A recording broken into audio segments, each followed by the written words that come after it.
Chapter 54. The extreme pain from the inside out had already disappeared from Thales's body.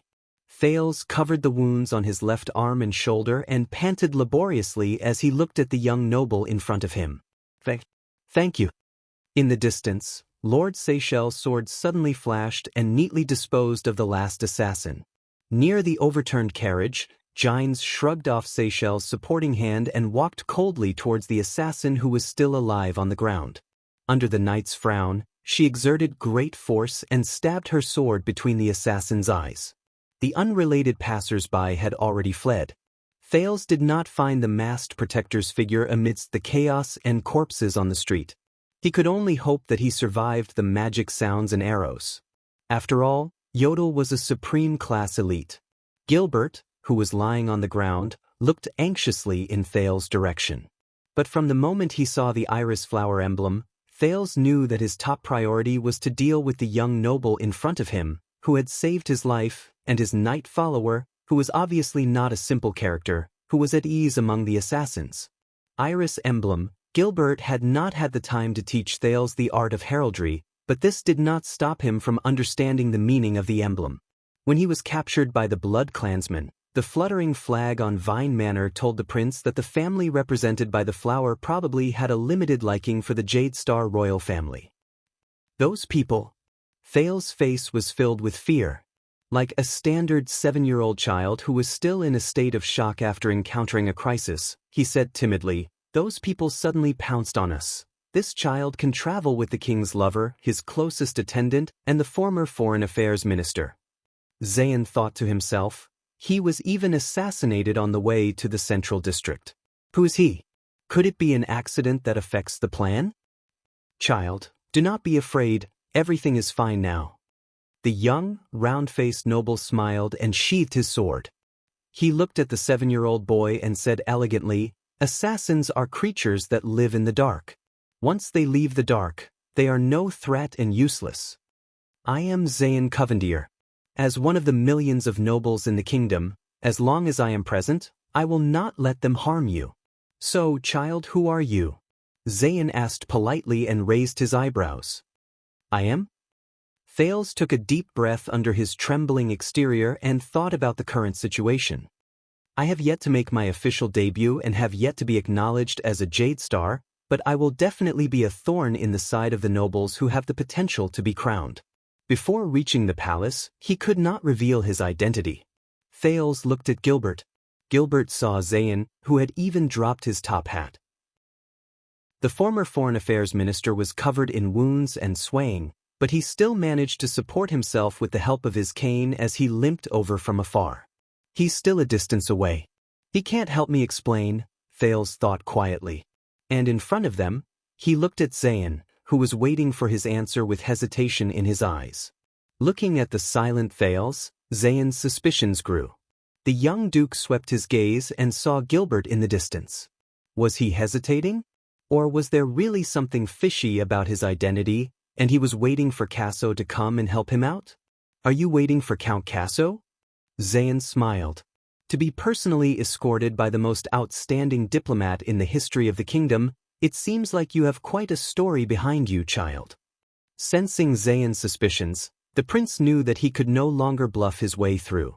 Otherwise, even if Gilbert helped him conceal his identity, the nobles with the iris emblem would not easily believe him. I am Thales." Thales searched for the identity in his memories and combined it with his current situation. With the fear unique to a 7-year-old child, he slowly said, "They all say that I am Lord Mon's illegitimate son." Zayn raised his eyebrows. "The hero of the kingdom in the Desert War, Lord Saron Mon, who died at the Western Front Line a year ago? The illegitimate son of the Stormer Mon? Haven't Mon's territory and manor been taken back?" He frowned slightly. Thales' palms slowly sweated. Gilbert only told him the basic situation of Mon Manor, and did not tell him what kind of person Lord Mon was. "I don't know. They didn't tell me much about Father." Thales lowered his head and said dejectedly. Gilbert finally arrived in front of the two of them. The former foreign affairs minister's face was filled with surprise and worry. He trembled as he bowed to Zayn. "Thank you for your generous help. I did not expect to see you here, Duke Covendier. Zayn quickly stepped forward and supported Gilbert, who was covered in wounds and on the verge of collapse. This time, his gaze was especially serious. Count Casso, I would rather meet you on another occasion and talk over a cup of wine, he said sincerely, than lend a hand in a despicable assassination. Count Gilbert Casso. Zayn silently recalled this person's identity. The cunning fox of Constellation. This was how the various countries led by Extet addressed Count Casso after the Fortress Treaty. At that time, he was still Viscount Casso, who had just inherited his father's title. It was enough to prove this person's wisdom and means. 12 years ago, it was he who acted as Constellation's negotiator and maneuvered through the various countries' negotiation tables. He almost single-handedly defeated the great dragon of the North's ambition to invade the South. He was also the first noble in Constellation's history to be promoted from a viscount to a count just based on his diplomatic achievements. When the news of the victory in the negotiations spread, almost all of Constellation was celebrating wildly, celebrating the final end of the bloody year. If it was not for political reasons, he, who was highly sought after in the political arena back then, would almost certainly be the next Prime Minister of King Kessel. How would it be Cullen's turn? He is a rare talent in Constellation. If there comes a day when Zayn thought to himself, he will be a powerful helper. He immediately put on a stern and serious expression. I will instruct the police station that no matter the reason for this despicable assassination, it cannot be forgiven. The mastermind must pay the price. Just like him, Gilbert was also speculating about this young duke in front of him. He was one of the 6 great clans, the Covendier family, who had just been promoted for 2 years. 2 years ago, when the old duke passed away in that regrettable family tragedy, everyone thought that the declining Covendier family and the wealthy South Coast Hill would be torn apart in the endless civil strife.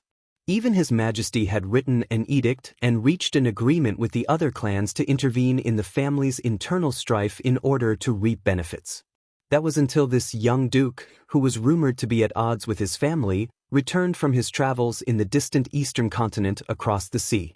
Facing pressure from his 3 powerful cousins, Zayn reunited tricolor iris flowers and South Coast under the surprised gazes of all the nobles, becoming one of the noblest and wealthiest families in Constellation. Sir Covendier, Gilbert chose his words carefully, I will remember your righteous deeds, but before that I must. At this moment, Thales suddenly spoke up and interrupted their respective thoughts. Sarcastic. In their eyes, the 7-year-old Thales lowered his head dejectedly and said reluctantly, I do not want to inherit Mon Manor anymore. The exhausted Gilbert's gaze shifted. Thales, he is reminding me, he thought to himself.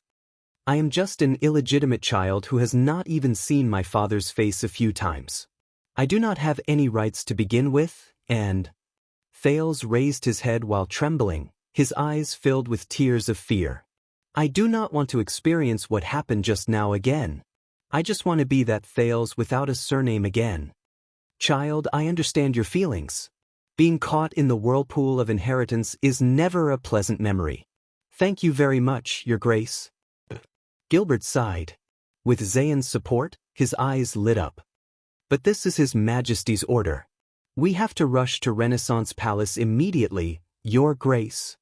Gines bandaged her wounds and walked forward with a hostile expression, interrupting their conversation. She did not dare to look at Thales and Gilbert, and only insisted on leaving in a rude and unreasonable manner. But when she was about to pull Thales' arm, Seychelles stopped her in midair. The latter looked at the young duke expressionlessly and waited for his decision. Zayn narrowed his eyes and said in a rather gentlemanly manner, So, this? Thales is the one who is going to inherit the Mon family? Gilbert looked at Thales with a complicated gaze. This is His Majesty's mission, and it should not be disclosed so easily. But since the master of tricolor iris flowers has asked. Gilbert sighed and nodded. His Majesty has ordered to bring this child to him so that he can hand over his father's inheritance, including Mon Manor. You know, Lord Mon rose to power during the Desert War and had a deep friendship with His Majesty when he was alive. After he died in battle, His land and property were all entrusted to the royal family. Gilbert continued to weave lies without changing his expression, until someone discovered his illegitimate child. Obviously, someone is not satisfied with Lord Mon's heir. Gilbert looked at the assassins' corpses all over the ground, and a worried expression appeared on his face. You must know that is a very large manor, and after Lord Mon rose to power, he gained many relatives out of nowhere. Zayn looked at Thales, and his gaze froze for 2 seconds. A hero's illegitimate child and orphan? Enter Renaissance Palace? Accept His Majesty's edict and inherit his assets? At this time? Then he glanced at Gines. Traveling with the chief female official of the palace, His Majesty's lover? Bustling noises could be heard from afar, as well as the sound of orderly footsteps. The city defense team and the police station finally arrived late. Anxiety was already showing on Gine's face. Gilbert's expression did not change, but Thales knew that he definitely did not want to expose himself to the public, even if it was as Lord Mon's illegitimate child. I see, no wonder His Majesty places such importance on this. As the remaining 3 people waited anxiously, Zayn suddenly flashed a smile. Lord Mon was not only His Majesty's comrade in arms, but also Constellation's hero. His bloodline should not be left behind in an ugly conspiracy. Thales secretly sighed in relief. Zayn then said worriedly, "But the 2 of you are badly injured. Fortunately, the city defense team and the police station are here. The 2 of you can get medical treatment and assistance from them, and you must also clearly explain what happened before and after the assassination. As for this child, since he is His Majesty's imperial order, you can hand him over to me. I am about to head to Renaissance Palace," Zayn said plainly. Gilbert and Gine's expressions changed. "Your Grace, this is too much trouble for you." Gilbert's expression was solemn as he said decisively, "And this is my mission. The child's safety is the highest priority. He has already experienced an assassination," Zayn said emotionally. He knelt down on one knee, tore off a piece of cloth from his sleeve, and bandaged Thales' wound. "A hero's orphan is worthy of me doing this." Thales' expression stiffened. Too clumsy, Zayn thought coldly in his heart. Sending his most trusted attendant and his lover to pick up the orphan of a low-ranking noble at such a critical moment? Even if that noble is a comrade who went through life and death with the king on the battlefield. There must be something wrong with that boy. Zayn smiled and nodded at them, showing an expression that told them not to worry. With the name of tricolor iris flowers and Seychelles' ability, there is no need to worry about his safety. Sensing Zayn's gaze, a chill ran down Thales' spine. "Zayn Covendier." Gines took a step forward angrily, but was firmly blocked by Seychelles and his sword. "Step back, madam." Seychelles did not back down from the supreme class knight. His gaze was cold. "This is the Duke's will, and also my mission." Gilbert's brows were furrowed as tightly as they could. Facing a duke and a supreme class knight, he anxiously thought of a countermeasure.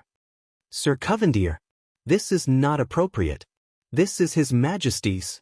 Gilbert had never spoken in such a stern tone. "No one can doubt my respect for His Majesty," Zayn said loudly, his gaze fixed on Thales. "But it is obvious that my carriage and guards are more suitable for His Majesty's mission than you, who are covered in wounds." Zayn turned his head, and his words were daunting. "Or is there something else you are hiding from me?" Gilbert was momentarily speechless. Gine's gaze was cold as she tightened her grip on the hilt of her sword at her waist. She was already prepared to risk her life to snatch Thales away. Thales became anxious as well. Leave with this guy? Impossible. But with Yodel's disappearance, using force would only be counterproductive. What should I do? Thales frantically thought of all the solutions he could come up with. He even considered the power in his body. What should I do? Child, there is no need to be nervous. His Majesty Kessel is known for being impartial and strict. Zayn saw the 3 people's reactions and was even more certain of his thoughts. He smiled with slight mockery. Moreover, Since you are of Lord Mon's bloodline, isn't it only right and proper for a son to inherit his father's assets? You should be proud of your father. It was his decisive charge during the Battle of the Altar that saved the entire Desert War. Please allow me to escort you away as a sign of my respect for the hero. Looking at Zayn's bright smile, Thales felt his scalp go numb. He could not think of a countermeasure. The solemn Gilbert and anxious Gines also seemed to be at their wits' end. The corners of Zayn's lips curled up. He stood up and raised his right hand. Please, this is young Sir Thales? Thales took a deep breath and glanced at the middle-aged noble and the female official. Looks like there's no other way. At this moment, the owners of the orderly footsteps finally entered everyone's sight. At least dozens of elite warriors, equipped with iron armor, long swords, silver shields, steel helmets, and even portable mystic guns and special crossbows for infantry, marched in orderly steps and surrounded everyone present. Everyone's expressions changed. Seychelles was the first to see the warriors' equipment and ornaments clearly. He approached the Duke with an unpleasant expression and said in a low voice, "It's not the police station or the city defense team. It's the Royal Guards." Zayn's expression suddenly became extremely unpleasant. Gilbert and Gines saw clearly the leader of this group of murderous elite warriors. Both of their expressions relaxed. It was a short and small figure wearing a cloak. His head and face were tightly covered. With constellation, Thales suddenly realized that the voice under the cloak was that of a young woman. The short and small figure took a step forward and scratched her head. With that supreme king, however, the voice seemed to be a little confused and out of practice. She continued to shout,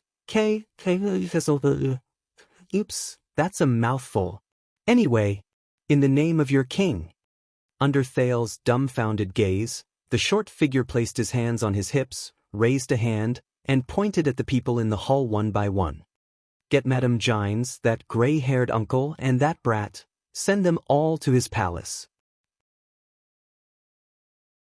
Chapter 55. Thales, who was rather injured, was carried by a guard. He was dizzy from the swaying, but his speed did not decrease as he followed the group. The pain in his left shoulder and left arm snapped him back to consciousness. Where am I? He shook his head hard. The prince only realized after a while that he was being escorted by the elite royal guards, led by the cloaked woman, in a daze. They were marching forward at a steady pace. Gilbert and Gines were walking together with the cloaked woman. They seemed to be whispering to each other. Thales took a deep breath. Dragging his tired spirit, he raised his head to look. They passed through a thick, grayish-black palace wall that seemed to have no end. The wall was mottled and occasionally damaged, as if it had been through a long time. The guards marched in orderly steps, arriving in front of a giant steel gate controlled by complicated ropes. Under the dozen or so city-guarding giant crossbows at the top of the palace walls, the guards exchanged commands with the sentries who were on strict guard duty before they were allowed to pass. Thales opened his mouth in a daze and stared at the starry sky and the moonlight in a daze. The ground under his feet changed from muddy wasteland to coarse stone to exquisite tiles made of an unknown material. The everlasting lamps on both sides grew larger, more exquisite, and more dazzling. When a magnificent pyramid-like building, which looked like a huge slope, rose from the ground and appeared before his eyes, he saw the royal guard standing guard every 10 steps, teams of patrolling soldiers, and the servants who came and went nodding at them to greet them. Thales suddenly came to a realization. They had arrived. It was the tallest, largest, most magnificent, and most honorable building in Eternal Star City. Thales relaxed and lowered his head again. When he woke up again, it was already the morning of the next day. Thales found himself wearing a set of coarse pajamas and lying on a cushioned stone bed. He was slightly stunned. He moved his bandaged left hand and left shoulder. When he felt that he was fine, he nimbly jumped off the stone bed and stepped on the ground, which was also made of cold stone. The cold temperature and coarse touch came from the soles of his feet. Thales furrowed his eyebrows. He took a step forward and touched the stone wall, which was also cold. He sized up the place. The ceiling wasn't high, but it was made of the same stone material as the walls, floor, and bed, emitting a faint chill. He walked to the windowsill and opened the wooden window. The cold wind poured in, making him shiver. Fortunately, the winter sun shone into the room made of pure stone from the tall stone windowsill. But unlike the warm Mindy's hall, even daytime and sunlight could not dispel the uncomfortable feeling of coldness and dampness in this room. Just like the abandoned house. A thought struck Thales, and he remembered the place where he had stayed for 4 years. He glanced out of the window. The prince instantly sucked in a breath of cold air.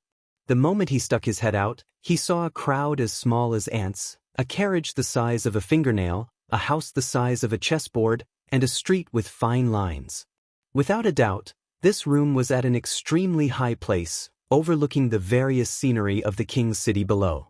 Just like in another life, he told himself. At this moment, the only door in the room made of thick wood was pushed open. Gines Bajkovic, the first lady of the court, appeared at the door of the room. Madame Gines. When Thales saw a familiar face, he instantly felt a lot more at ease. Looks like you have recovered quite well. Gines' face was a little pale, and she did not seem to be in a good state of mind, but she still forced herself to stay upright. It's more than quite well, Gines thought. I was hit by a dagger the day before and the next day. Even orcs do not have this kind of recovery ability. She sighed. Right, Gines? Madame Gines? Thales was so anxious that he even forgot to use honorifics. He hurriedly took a step forward. Yesterday, Yodel and Gilbert. Gines extended a hand and interrupted Thales' words. She said quietly, Don't worry, Gilbert is by His Majesty's side. They have important matters to deal with. And Yodel, he is still alive. Still alive? Thales was shocked. Does that mean? Gines seemed to have realized that her words were a little too harsh. She immediately corrected herself and said, He was hit by a few arrows and is currently recuperating. Yesterday, it was also thanks to him informing His Majesty's other secret protector in time that the royal guards rushed over in time. Thales heaved a sigh of relief with complicated emotions. He remembered the conversation he had with Yodel last night. Thank goodness.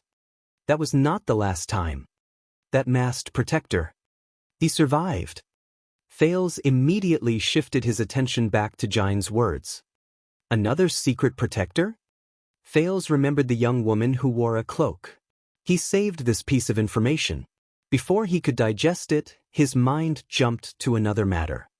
Also, those assassins, and that Duke Covendier. Gines' gaze became stern. This made Thales remember the days when he trained hard. She said, That is not a problem you should be concerned about. Everything has been taken care of. Those problems will not be problems very soon. Also, you have to believe in your father. My father? Thales recalled this unfamiliar term with great difficulty. It was not that he did not care, but ever since he came to Mindy's Hall from Red Street Market, he had only met his father in name once, not to mention his strange attitude towards him. I have asked the servants to prepare hot water and breakfast. Tidy yourself up first. We still have important things to do. Gines looked at him sternly. Servants? Thales was stunned for a moment. He quickly turned his head around and looked at the room that looked more like a coffin than a bedroom. So we are, Gines nodded tiredly. Yes, you are in the largest and most important building in Eternal Star City. The Palace of the Supreme Kings of Constellation. Gines uttered 3 words expressionlessly. Renaissance Palace. Thales opened his mouth wide and remembered the large pyramid-shaped building he saw last night. No wonder it's so high up. He then furrowed his brows and looked at everything around him. The mottled walls, the dull color, the dim lighting, the cold temperature, the hard stone slabs, the rough ground, the narrow room. Compared to Mindy's Hall, this place was like a slum. Gines saw through Thales' gaze. But, not used to it? She crossed her arms and looked at Thales' expression with interest. No, it's not that. Thales quickly waved his hands and shook his head.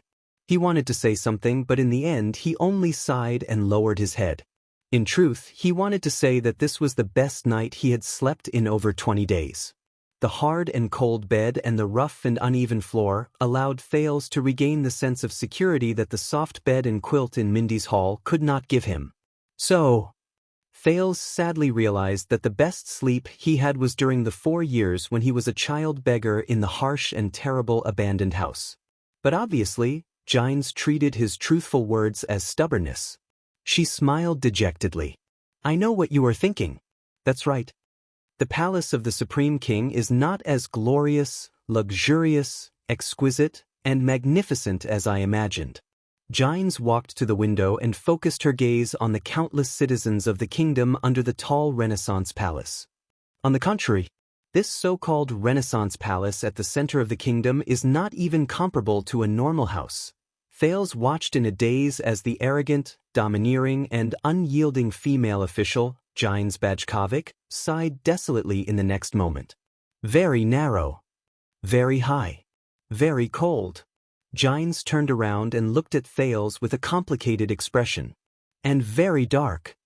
Thales followed behind Gines Bajkovic and stepped on the hard and rough stone floor that was unique to Renaissance Palace. They walked past the similarly narrow, cold, and dark rooms. The guards and servants they met on the way lowered their heads and bowed to Gines when they saw her. The lighting in the interior of this semi-pyramid-shaped palace was so bad that they had to use lamps to illuminate some of the more difficult corners during the day. Because they were too high up, cold wind continuously blew in through the gaps. The only good thing about this place was that it was usually very difficult to rear insects in such a place. The narrow walkways and low ceilings made the atmosphere in the palace feel oppressive and uncomfortable. Sometimes it even seemed lifeless. This place.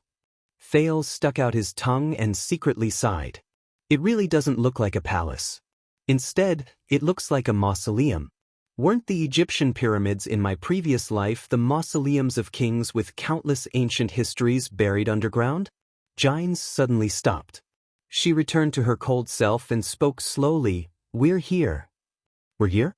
Thales, who had been absent-minded just now, only noticed that he and Gines had walked into a spacious and dark stone corridor. In front of them was a stone door that opened on both sides.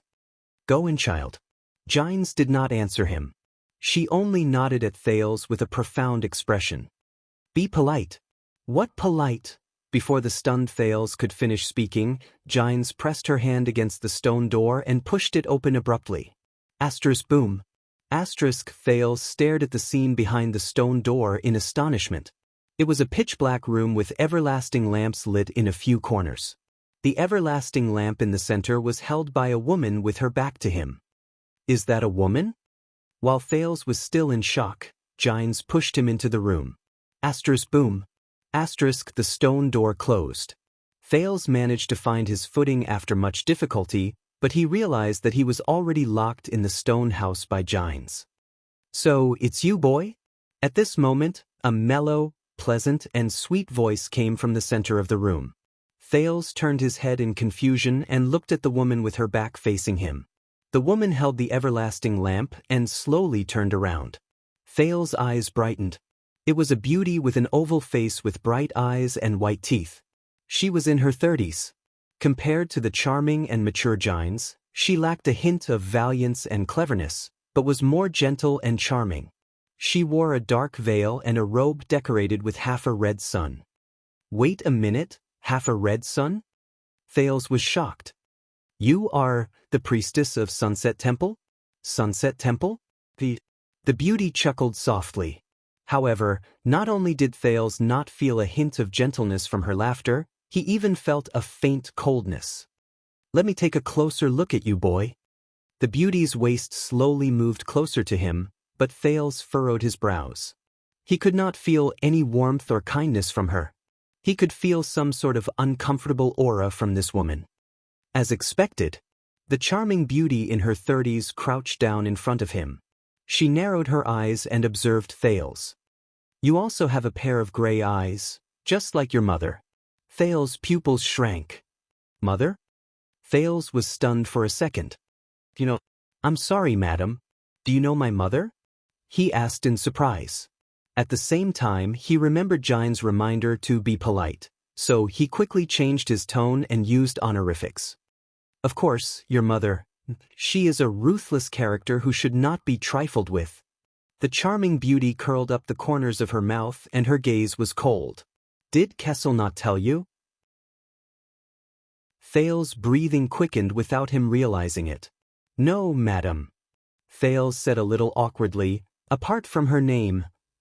My father did not tell me anything else. I see. All right, you can leave now. The charming beauty sneered and shook the everlasting lamp in her hand.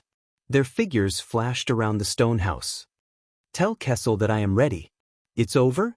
Gines, or that father, asked me to meet her. What does this mean? But he had to know. Because... Thales took a deep breath. He was almost 100% sure that all the abnormalities in his body were related to that suspicious mother of his. Thales took a deep breath and bowed respectfully with the etiquette he learned from Gines. Madam, if you can tell me about my mother, I will be eternally grateful. The charming beauty covered her mouth and chuckled. But her expression immediately turned cold and she said in an icy tone, Since your father didn't tell you, why should I tell you? Thales was instantly speechless. But he could not give up so easily. But that is my mother. I have the right to know. And I will repay you. The beauty only sneered and turned around. But you are not my son. I have no obligation to tell you. Besides, I do not need you to repay me. Thales was speechless again. From Yodel to Gilbert, other than his own father, he had never met someone like this. This is even more arrogant than the king. But a path seemed to be instantly connected in his mind. More arrogant than the king? Thales' brain worked continuously. He thought of something. He took a deep breath and looked at the charming beauty. I see. I know who you are. The charming beauty turned her head in surprise. I heard my father and Gilbert talk about you. Thales furrowed his eyebrows tightly. He tried to recall the time when he was just saved by Yodel and brought to Mindy's Hall. I remember now, he said slowly. You are. Thales took a deep breath and raised his left hand to look at the faint scar on it. He looked hesitant for a moment, but then said firmly, You are that bloodline lamp, the lamp used to search for my father's blood descendants, the caster of the bloodline divine art. You are the head ritual master of Sunset Temple, Lycia. The expression of the charming beauty, Lycia, immediately became unpleasant. As expected of your mother's son, she said slowly, you even inherited her cunning and good memory. That's right, I am Lycia Arund, the head ritual master of Sunset Temple. The only spokesperson of the sunset goddess in the world. And also the person who will prove your identity as a member of the royal family. Chapter 56. It seems that my mother once troubled you. Thales' expression was resolute. He was determined to find out the identity of his mysterious mother. Lycia chuckled in disdain. Troubled? The coquettish priestess walked in front of him. Her gaze was terrifying. More than that, she was a nightmare. Nightmare? Thales recalled Kessel V's coldness and disregard towards him. He could not help but be stunned. You should leave, bloodline of the kingdom. Lycia looked down at Thales coldly. I have seen you. Your mission is complete. Thales snapped out of his daze. He gritted his teeth and took a step forward. Varangiranna. Upon hearing this name, Lycia suddenly paused. The color in her eyes changed. Thales took a deep breath and continued, This is my mother's name. I do not know what this name means to you. But no matter what kind of person she is, I need to know. Lycia lowered her head slightly and narrowed her eyes. In a split second, Thales was shocked to find that all the everlasting lamps in the room had become brighter. They lit up the dark stone house. The originally quiet and gentle flames in the lamps even started to crackle. Is this divine art? He clenched his left hand tightly. Lycia looked at Thales' gray eyes. Her frown deepened. Finally, she flung her sleeves in disgust. You are really a continuation of that nightmare. Let me give you a piece of advice. Don't ask about your damned mother. I will not tell you anything. Thales stared at Lycia in a daze. But he still suppressed his displeasure and hurriedly said, "But you have already told me. You told a son that his mother was a nightmare." Thales raised his head and stared at Lycia's cold, black eyes without showing any signs of weakness.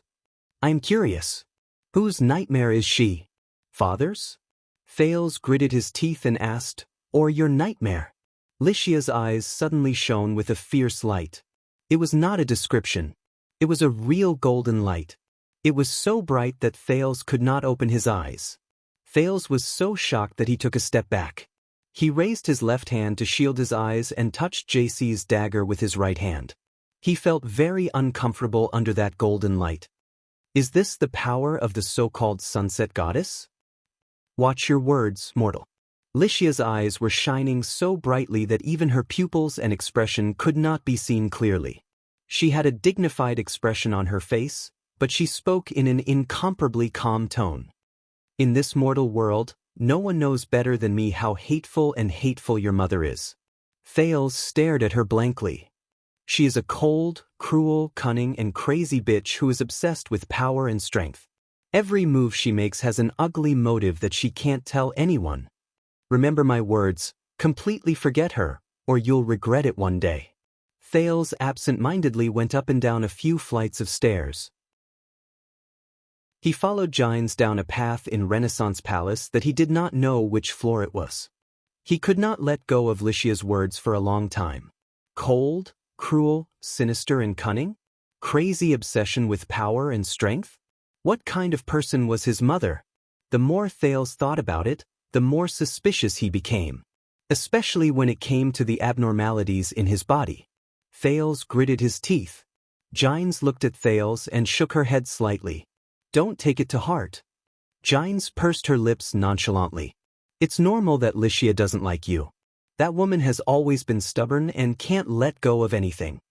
Thales raised his head curiously and heard the female official say flatly, "Before she became the ritual master, she had a marriage contract with your father." Thales was shocked when he heard this. Marriage contract? Due to many reasons, they couldn't get married. Gines snorted in disdain. Lycia, that woman who couldn't live without a man, ran to Sunset Temple in a fit of anger and served the goddess for the rest of her life. "So, she doesn't like me, the king's lover."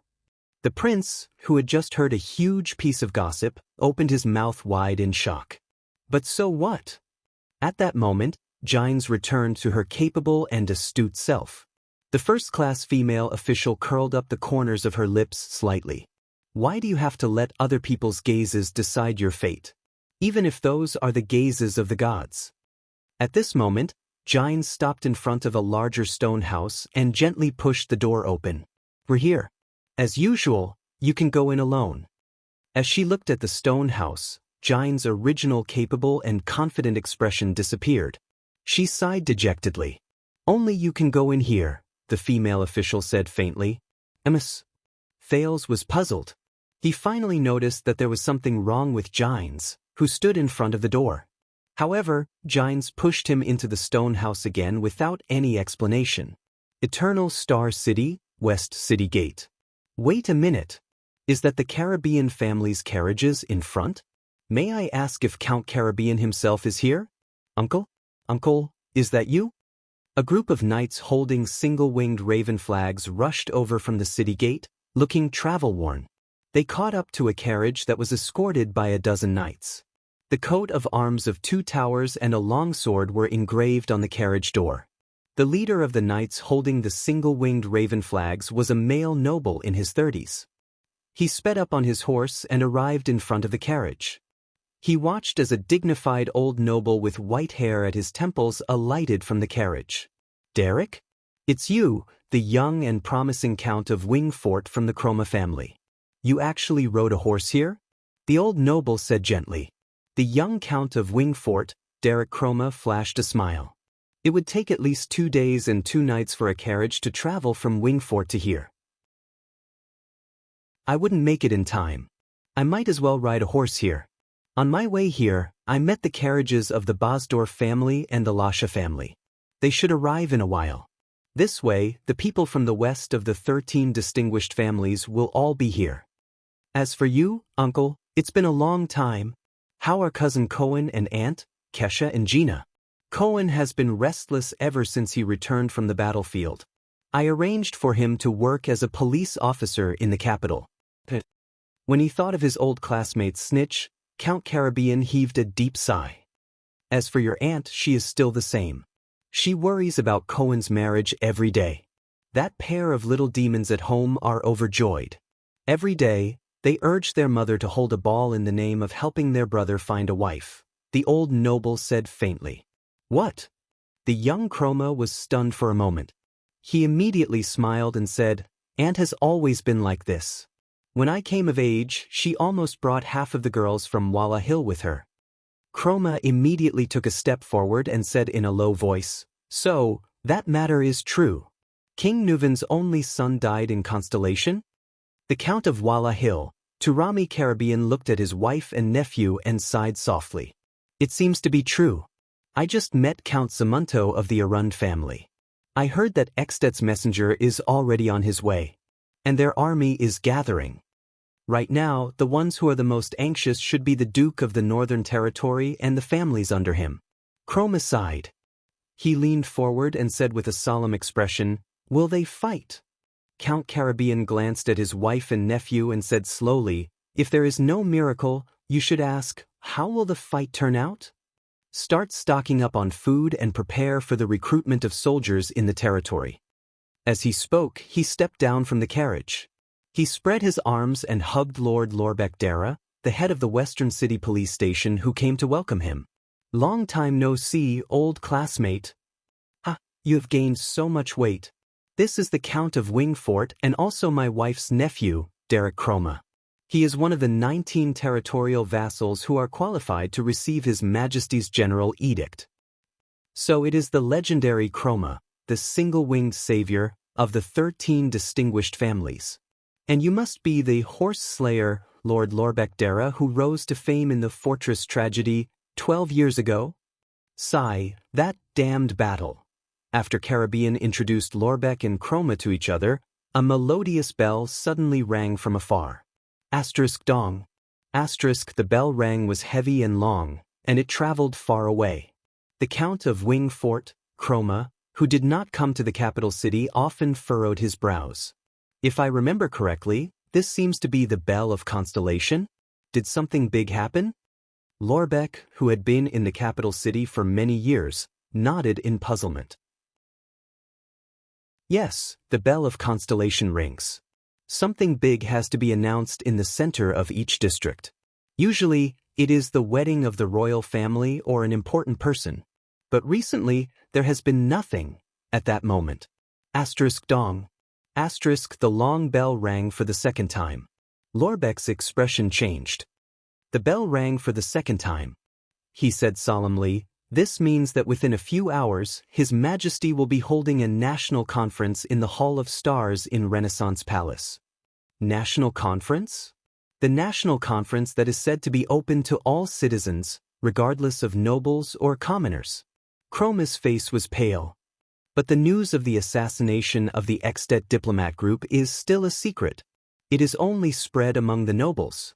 The higher Parliament of Constellation is also going to be held tonight, isn't it? Why is the National Conference being held at this time? Yes, the matters of the National Conference will be announced to the entire Star Plaza and all of Constellation. Do you still remember the declaration of war in the Desert War? Director Lorbeck thought hard. Count Derek Chroma looked at the citizens of the capital city who were excitedly rushing to Star Plaza. His expression was unpleasant. Surely His Majesty is not going to announce the news and declare war on Extet in advance? Who knows? Count Caribbean's expression darkened.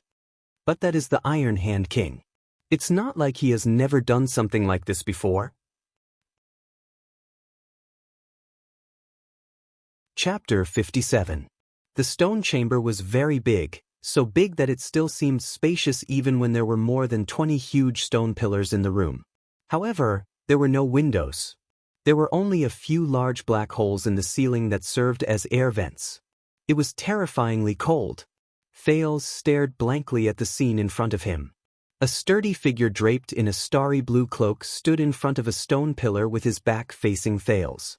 The side of the stone pillar that the sturdy figure was facing had a stone cave dug out. Inside the cave were 2 large stone jars and 6 small stone jars. "Your grandfather, 80 Jade Star, is buried here," the figure said in a solemn and dignified voice. To be honest, I did not like being in the same room with him. The way he looked at me was always full of disappointment and accusation. After my mother passed away, I tried to avoid him even more. Thales was not too unfamiliar with this voice, but he was not too familiar with it either. "Come here." Thales took a deep breath and adjusted his emotions. He walked towards his father in name, the Supreme King of Constellation, Kessel Jadestar. The Iron Hand King, Kessel V, wore a crown with 9 stars. He held an everlasting lamp in his right hand and a scepter inlaid with crystals in his left hand. He turned his head and glanced at Thales. This sharp gaze made Thales feel a little breathless. Starting from the second king, John I, every Supreme King and Queen of Constellation will be buried in this stone chamber after they pass away and are cremated. Kessel's voice was very deep. It was as if he was afraid of waking something up. Kessel extended his hand and placed it on the large stone jar on the left. There was a name carved on it. King of Eternal Rule, King, 80 L.K. Jadestar, 595 to 660. Kessel looked at the second large stone jar on the right. There was another name on it. "This is my mother. She passed away when I was 15. Queen, Natalie J. F. Jadestar, 604 to 642. He, the Supreme King, touched the small stone jars again. His expression was complicated and difficult to understand. "And the children of the kings who did not inherit the throne and did not change their surnames are in these small stone jars." Thales was stunned. He turned his head slightly, and as expected, he saw a grotto on each of the 4 sides of each stone pillar. There were 2 large stone jars in each of them, and a few small stone jars would occasionally appear beside them. "This is the royal burial ground?" Kessel lowered his head and looked at a small stone urn. Thales also looked at it. "Starlight God of War, Liberator of Zodra, Duke of Star Lake, John L. K. Jadestar, 613 to 660. This is Uncle John, the only one in the family who has traveled the world. He was my father's younger brother and was practically raised by my mother, so I insisted on putting him in my father's grotto." Kessel touched the stone urn. Thales was shocked to see that there was a smile on his face. He is knowledgeable, skilled, humorous, and witty. His jokes are unparalleled. "When we were young, whenever he came back, my twin brothers and I loved to pester him and listen to his love story with Princess May Knox, until my mother exposed him with a cold expression. At that time, I thought he was the most powerful person in the world. John's marriage almost angered my father to death. My God, he actually married a supreme-class female knight. I think John should have completed the hugging and kissing part of the wedding with his feet off the ground. After John was conferred the title of nobility, he would often return to the capital to visit us, and occasionally bring small gifts for Constance. But ever since his wife passed away, I haven't seen John smile much." Thales felt the atmosphere in the stone chamber and did not dare to breathe loudly. Kessel was immersed in the past. He only turned his head around after a minute. "This is Meteor's brother." Kessel looked at another stone jar and frowned slightly. "The one who should have inherited the throne." Thales heard a familiar name and quickly looked at the stone jar. "Eldest son of the king, crown prince, Meteor Jadestar, 622 to 660. He had the best relationship with my father. He was the only one who could be on par with my father in a game of chess. He did not usually speak much and always watched us brothers play with a smile. He was very smart and popular. Everyone said that he was the best crown prince, and also my best brother. But when I was 16, one night when I came back from the maid's room in the middle of the night, I accidentally saw him sitting dispiritedly in the courtyard, drinking alone with a gloomy expression. At that time, I only found it strange that he also had times when he was depressed. Now I finally understand him." Thales looked at the stone jar and thought about the rumors about Meteor Jadestar. Is this the person Gine's rescuer, Gilbert's admirer, and Yodel wants me to be better than him? The next stone jar. Sword of Reversing Light, Second Prince, Horus M.E. Jade Star, 623 to 660. This is Horus. The Tower of Eradication still has the record of his fastest sword speed when he was a student. From what I heard last time, no one has been able to break it. Kessel flicked the stone jar and snorted. He was the only Supreme Class elite in the family. He even had an awe-inspiring nickname. My father often lamented that after the Oathkeeper, Meteor IV, and the enemy of the wolves, Prince Kira, the Jadestar royal family finally had a third Supreme Class elite. His relationship with Brother Meteor was very poor. When he played chess with Meteor, he always liked to use his power of eradication to send his opponent's chess pieces flying in the dark. But even so, he could not win against the smiling Brother Meteor. He often told us that if he had not been born a year later than Meteor, he would have been the one to become the crown prince. A month before his death, he received an invitation from the Scions of the Tower of Eradication. If he had passed, he would have become one of the 8 Scions of the Tower of Eradication. This is Bancroft and Herman, my twin elder brothers. Kessel looked at the 2 stone jars that were placed side by side. His gaze was complicated. It was said that a careless maid mixed up the order of birth. My father could not stand the 2 doctors arguing about which baby had a bigger head, so my mother simply tossed a gold coin and used Tormund I's portrait to decide that Bancroft was the 3rd prince and Herman was the 4th. That gold coin is now placed in my mother's stone jar together with Meteor's first full marks political homework, Horus's first swordsman trophy, and the baby wrapping cloth that Constance and I wore when we were born. Thales took a step closer and saw the 2 small stone jars clearly. The 3rd prince, Bancroft and Jadestar, 624 to 660. The 4th prince, Herman, Jadestar, 624 to 660. When we were young, they argued endlessly at the dining table. It was practically a nightmare for our entire family. Meteor joked that Herman was probably frightened by the 2 of them and went to the Tower of Eradication to learn martial arts. Bancroft loved painting and sculpture. He donated half of the funds for the Arts and Culture Department of the National Academy of Sciences. But he was also quite vain, probably second only to his love of money. When we were young, we often said that he should marry into the Sukater family. The dowry alone would be enough for him to eat for the rest of his life. In the end, when he went to the Southern Isles, he proposed with a sketch and really married a lady Sukater. And Herman was the most handsome among the 5 brothers. He was also good at music and good at writing poems. Both commoners and nobles liked him more. Every time he went out on the streets, he would attract screams and flowers. Because of this, my father appointed him as the first choice to lead Constellation's diplomatic mission to the Sacred Tree Kingdom. It was a pity that he did not marry an elf. Otherwise, my father might have passed the throne to him to strengthen the elven bloodline that has existed since Meteor IV. Kessel held his scepter and looked at the light in the everlasting lamp. The 5 of us used to be so close. I still remember when we were young, we fought with the 3 princes from the main Equinox dynasty in the palace. Horus was in charge of offense, Meteor was in charge of defense, mainly to protect me, and the twins were in charge of flanking. But after we grew up, everything changed. Meteor was still smiling. I had the best relationship with him, but I always felt that he was becoming more and more unhappy. Ever since Horus returned from the Tower of Eradication, he was filled with a murderous aura. He always wanted to show off in front of my father. I still remember him scolding me for 5 minutes at the Imperial Conference about my visit to Red Street Market. Banker did not care much about the matters between the brothers, but every time he saw the 4 of us, he would walk away from us. Herman stuck to Horus like a little follower, but that smile really disgusted me. But Kessel's smile froze. But all that is not important anymore. Now they are reunited here. Kessel walked towards the last small urn.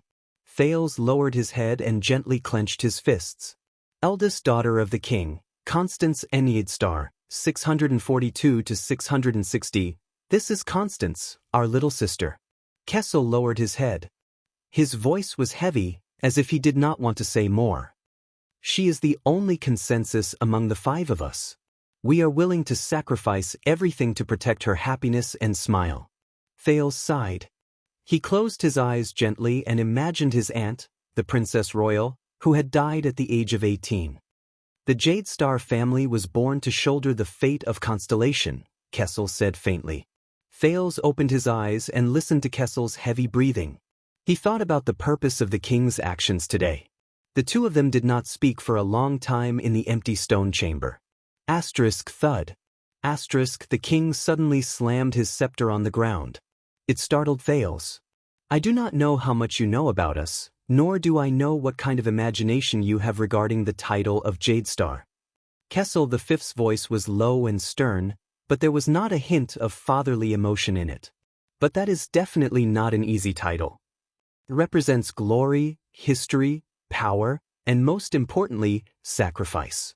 Thales was speechless. He did not know what to say. It seemed like whatever he said would not be right. Are you ready? Kessel finally turned his head. His sky-blue pupils were sharp and oppressive as he stared straight at Thales. From the moment I am crowned with the title of Jade Star, I will fight for Constellation, die for Constellation, and Kessel stared at the 6 small stone jars. His gaze dimmed. Born for Constellation. Thales' breathing froze for a moment before it quickened. Fight for Constellation. Die for Constellation. Born for Constellation? This sequence, Thales thought anxiously, so becoming a Jade Star and living is far more difficult than fighting and dying? The king's gaze was fixed on him. I am waiting for your answer, the king said slowly, enunciating each word clearly. It was not to be doubted or disobeyed. Thales gulped. He could not stand the current atmosphere. The prince forced a smile and said, shouting about dying for a certain country or something, it really sounds like you are in a war. But Kessel continued to stare at him with a burning gaze. All right. Thales took 3 deep breaths, opened his eyes and said dejectedly, no. Kessel furrowed his brows slightly. Before leaving Red Street Market, everything I did was to struggle, to survive in this damned world, the prince said disappointedly. I did not think about everything before my eyes at all. The royal family, conspiracies, Heir, everything. He said sincerely, I was not prepared to play these games at all. People die at the slightest provocation, but I can still talk and laugh as if nothing happened. I am more used to a dilapidated house, a hard bed, and curling up in a corner when it is cold and hungry. I work hard for myself and my friend's survival, not to drink and eat in a luxurious room while I concoct conspiracies, deprive lives, and provoke or deal with wars. I am also not prepared to become Thales Jade Star. The prince exhaled and lowered his head. Everything is a coincidence. I am not prepared for anything. Asda's figure seemed to appear again before his eyes and smiled at him. Yes, this is a coincidence. There was a long silence. Kessel stared at Thales. But the originally dignified and inhuman king suddenly revealed a complicated and profound expression that the prince had never seen before. Working hard for myself and my friend's survival. This is probably the entire mission of a Jade Star. It is fine. Emotions seemed to flow in the king's eyes as he slowly said, I was also not prepared in the past. Thales raised his head in surprise and saw Kessel the Fifth enunciate each word in a forceful voice, with a mocking and hateful tone. And fate will help you prepare. He flung his cloak and strode away. Thales followed Kessel to the side of the stone pillar. It was also a stone cave, but it was empty. There were no large stone jars. There were only 2 small stone jars. This will be my burial ground. Kessel stooped down expressionlessly and caressed the 2 stone jars. He said calmly, this will be my burial ground. But there are already 2 stone jars. Thales' brain stopped working for a fraction of a second.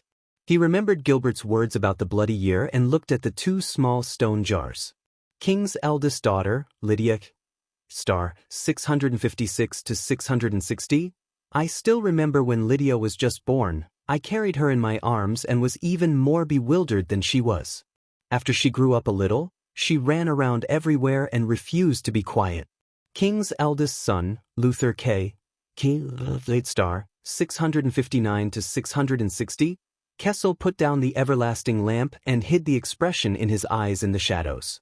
Only his lips moved and the corners of his lips curled up slightly. Luther is very obedient and quiet. He never cries or throws a tantrum. This is bad because we do not know when he is hungry. These two children have always caused Kia and Gines to worry about them. I have always been happy to be free. The Supreme King of Constellation placed his hand on Thales' shoulder. Thales was shocked. Fortunately, Kessel's words were chilling. They no longer have to worry about the children. Thales listened to Kessel's words in horror. Because they will always be here. They will not cry or run around. Boys. The king suddenly tightened his grip and gripped Thales' shoulder tightly. His injured left shoulder was still in pain, but Thales endured it and did not speak. Look, this is what fate has prepared for me. Looking at the two small stone jars, Thales gritted his teeth and clenched his fists lightly. These are my sister and brother? At this moment, outside the stone room where the kings of Constellation were buried, a long and heavy bell suddenly rang. King Kessel Jadestar let go of Thales.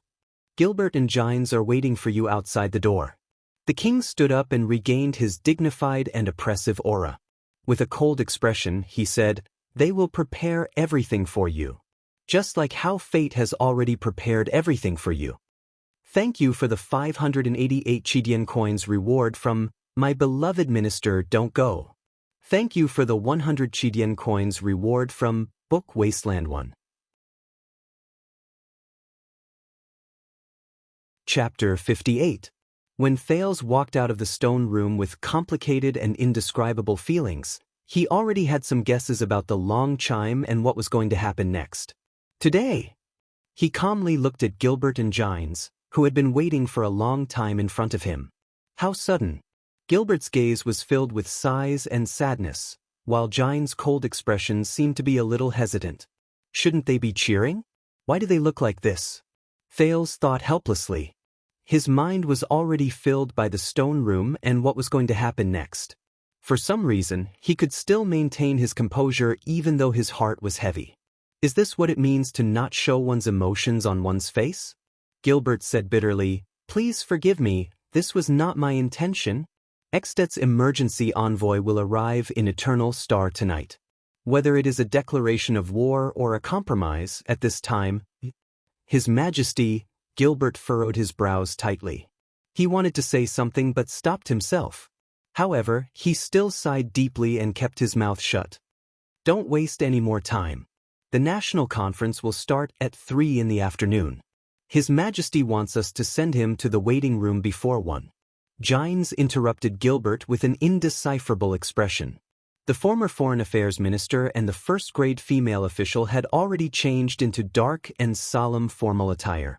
Behind them were 8 plain-looking female servants holding 8 full trays. They were lined up orderly and quietly on both sides of the corridor. Dong. The bell rang for the second time. Gines walked forward with a complicated expression and led the troubled Thales into another room. The 8 female servants entered one after another. At the first sluice gate on the outer wall of Renaissance Palace. The place Thales had just passed through last night was maintaining order despite the guards' rude and merciless reprimanding. The nobles, the people of all walks of life, and those with reputable positions all had different expressions on their faces. The crowd formed a long line and fought for a place to enter Renaissance Palace.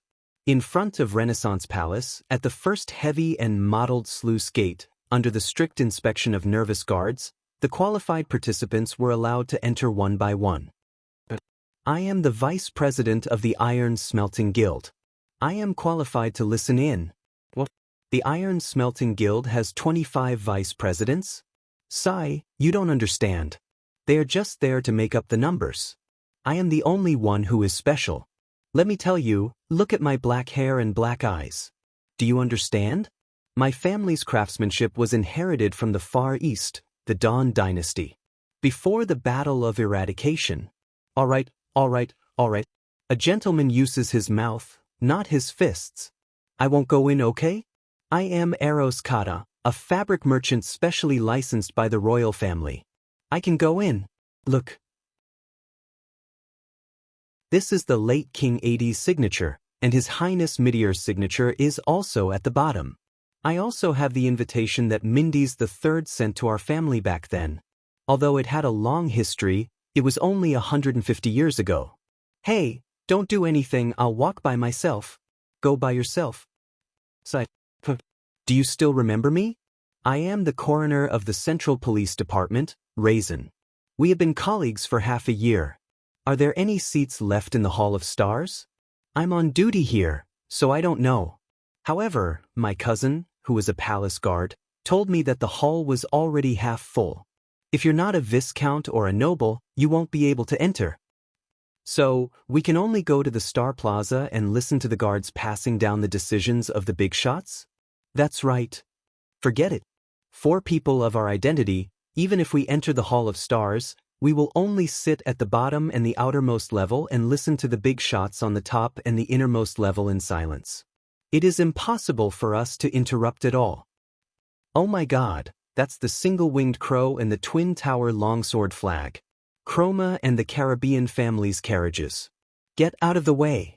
You won't have a good time if you offend them. So what if they're nobles? Nobles also have to abide by the basic law. No, it's the Constellation Treaty. What a joke. They're not ordinary nobles, they're high-ranking vassals who were appointed by the royal family, have over 1,000 private soldiers, vast territories, and countless vassals. As a coroner, you need to improve your posture. Do you know about the 13 distinguished families? They talk and laugh with the royal family and the 6 distinguished families. How do you know so much? I'm ashamed. I used to teach the family's 3rd son martial arts in the manner of the Kisen family in Eastern City District. Ignoring the pushing and shoving from the crowd around them, Count Derek Chroma's cavalry and Count Turami Caribbean's carriage weaved through the crowd and arrived at Renaissance Palace half an hour after the bell rang for the 2nd time. As 2 of the 13 high-ranking vassals known as the 13 distinguished families, who were second only to the royal family and the 6 great clans in the country, Derek Chroma and the old Caribbean count passed through the crowd effortlessly with just the emblems and flags of the single-winged crow and the sword of the Twin Towers. They passed through the first palace wall and the palace gate under the respectful gazes of the guards and the officials at the palace gate. There weren't so many people before the national conference. Director Lorbeck sighed softly in the carriage. During the national conference during the Desert War, only the heads of the various industries, rich merchants, and those stinky, prestigious scholars attended. Only 2 of the 6 great families were present, and only 5 of the 13 distinguished families were present. But it was enough for His Majesty to win the war support he wanted. The 19 nobles had no choice but to obey the National Conference's decision. Caribbeans stared solemnly at the growing crowd outside the carriage window. The few nobles who refused to carry out the decision were besieged by the angry citizens. They even suffered in various industries. Even though they were just vassals of the great families, this was not a good sign. The young Count of Wingfort, Derek Chroma, rode close to the carriage window. His expression was unpleasant. Sirs, we should hurry up. Even though the 19 nobles have their own designated seats for the conference and won't be driven to the Star Plaza below the palace to listen to the conference, we might have to fight with those nouveau riche nobles and commoners for a while. Northwest of Renaissance Palace, Star Plaza, diagonally below the Hall of Stars, was currently bustling with noise. The virtuous king's initiative, known as the National Conference for All Citizens, was the only national conference where commoners and minor nobles could listen to the supreme power struggle of Constellation. It was about to begin in the afternoon. Every topic, every discussion, and every decision in the conference would be conveyed to the entire Star Plaza by someone specially assigned to inform all the citizens of the capital. Jennett frowned as he looked at the bustling crowd in the plaza. He and his city defense team had just been seconded from Eastern City District in the morning to maintain order in Star Plaza together with the people from the police station. God have mercy on us. How is this possible? The Star Plaza could accommodate tens of thousands of people. Even Duke John's Starlight Brigade in the past could not maintain such order with just over 1,000 people.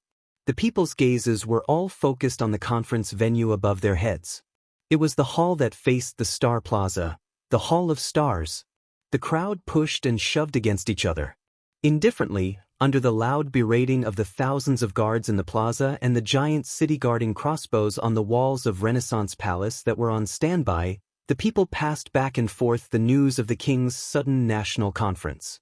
I guess it's because of the Red Street Market explosion a month ago. Tiske, could it be that the Blood Bottle Gang was beaten up so badly by the Blackstreet Brotherhood that they became so anxious that they started to go crazy?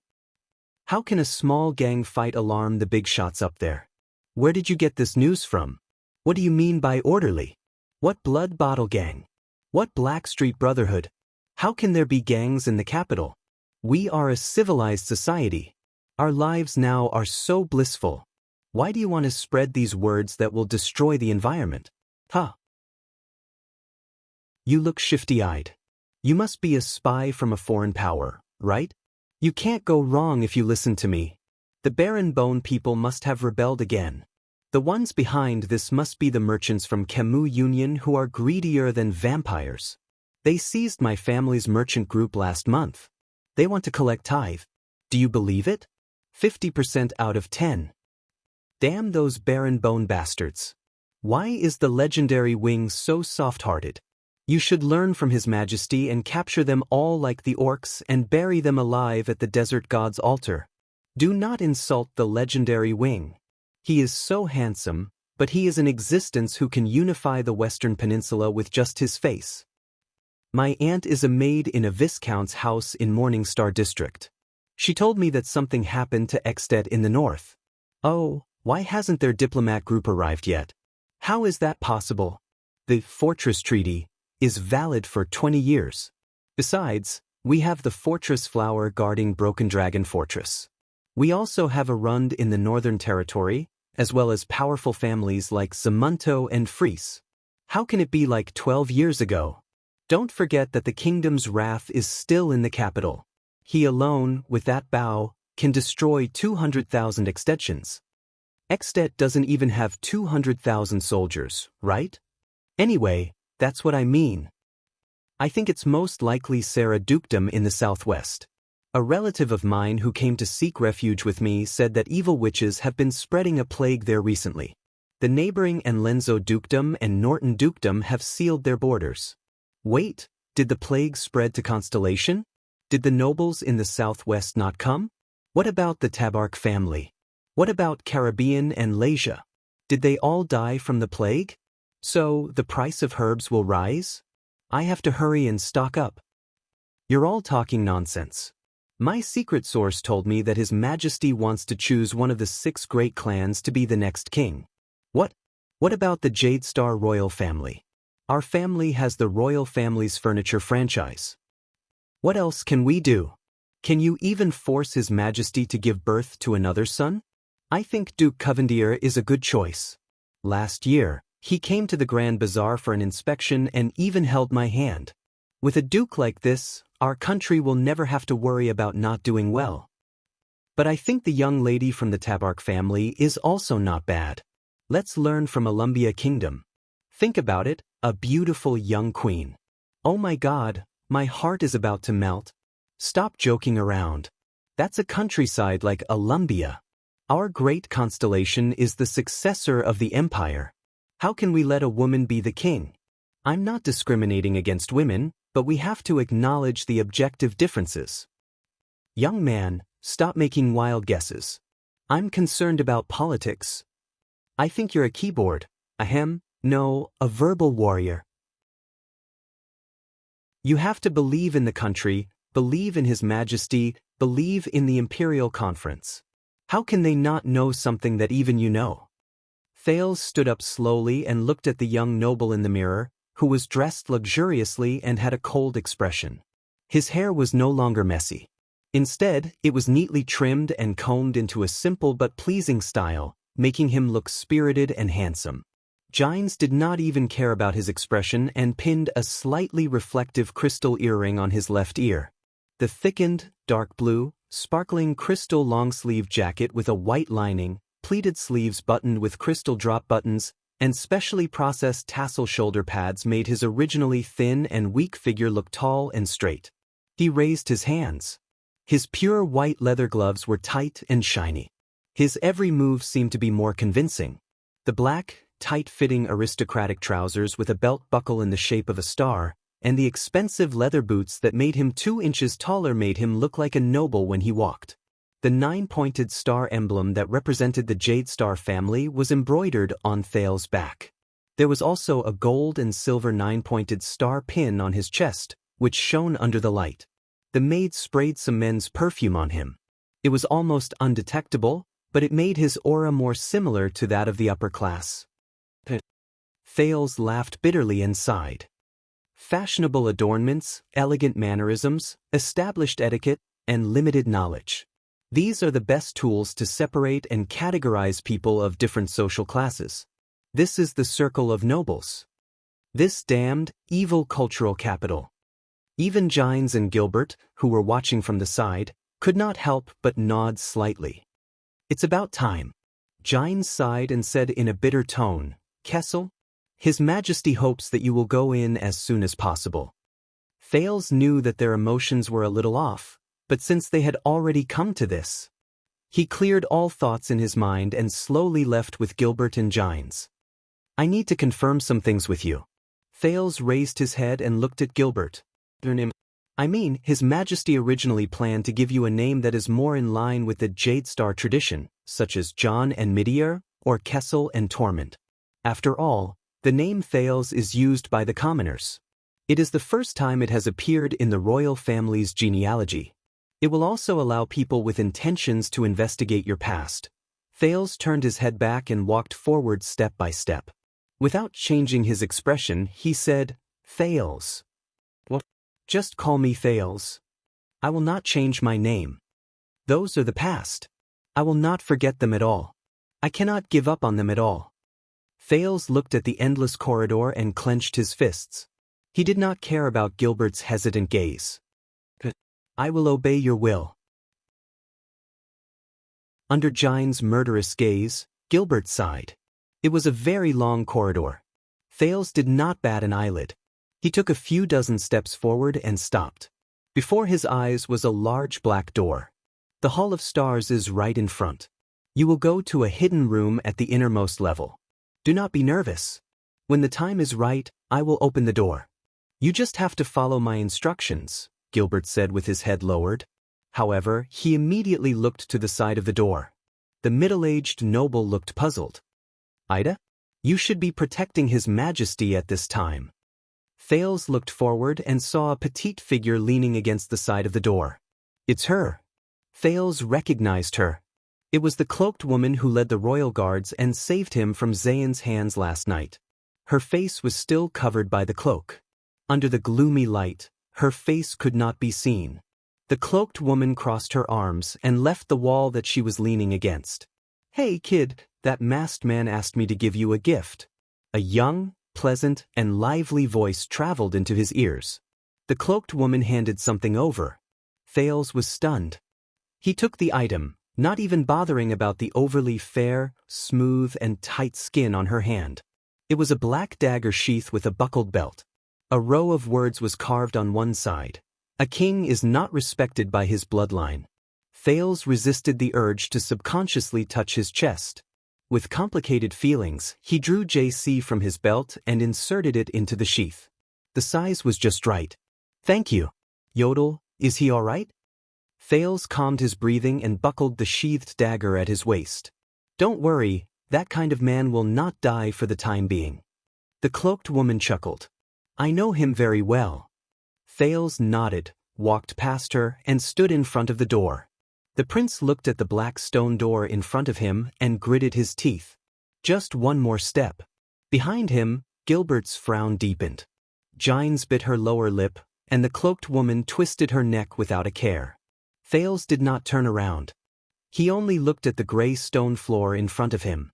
He said faintly, Gilbert, once I take this step, can I no longer turn back? Gilbert was stunned. But Thales did not intend to let him answer. The prince raised his head and forced a smile with difficulty. No. Perhaps, when I opened my eyes for the first time in this world, there was no such thing as turning back. I can only keep moving forward. When she heard this, Jine's gaze was obscure and hesitant. She extended her hand, but was held back by Gilbert, who shook his head. Don't worry, cheer up. This is a good thing. Mr. Gilbert, Madame Gines, and this cloaked woman, a good person told me before.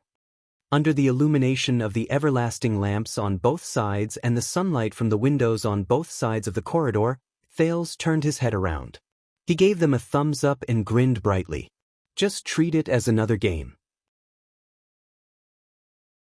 Before the three of them could react, Thales pushed the door open and stepped in. A gust of cold wind gushed into the stone door. There was not enough light in front of him, and it seemed to be endless darkness. Thales' figure disappeared into the darkness. Gilbert sighed and lowered his head. Gines turned her head around and did not say a word. Only the woman in the cloak snapped her fingers happily. Ah, I like this kid. Gines raised her head and chuckled bitterly and helplessly. Her face was full of sorrow and pity. Yes, this boy is just a child. How can he bear such a heavy burden and future? There was a moment of silence. Then, a hoarse voice suddenly rose. He can. The cloaked woman tilted her chin. He recovers really quickly. Gilbert and Gines looked behind them in surprise. There, the masked protector's figure appeared in the air. However, the strange thing was that Yodel's figure was erratic and extremely blurry, as if he was covered by a veil made of air. He can bear that kind of responsibility, the blurry Yodel said with determination. I understand him. He has a quality that all the people in this world, all the gods, all the demons, and even all the mystics do not have. There was another moment of silence. Gilbert shook his head and snorted softly. He raised his hat slightly to show his respect. Forgive me for taking my leave. There are still 2 hours left in the national conference. It is time to see His Majesty, Madame Gines. Gines nodded and left with Gilbert. As the sound of footsteps echoed, their figures disappeared into the distance of the corridor. Only the masked protector and the cloaked woman were left. 3 blue vine grass arrows pierced through your chest. It has only been 1 night. It is impossible for you to stand up. The cloaked woman looked at the blurry Yodel and sighed deeply.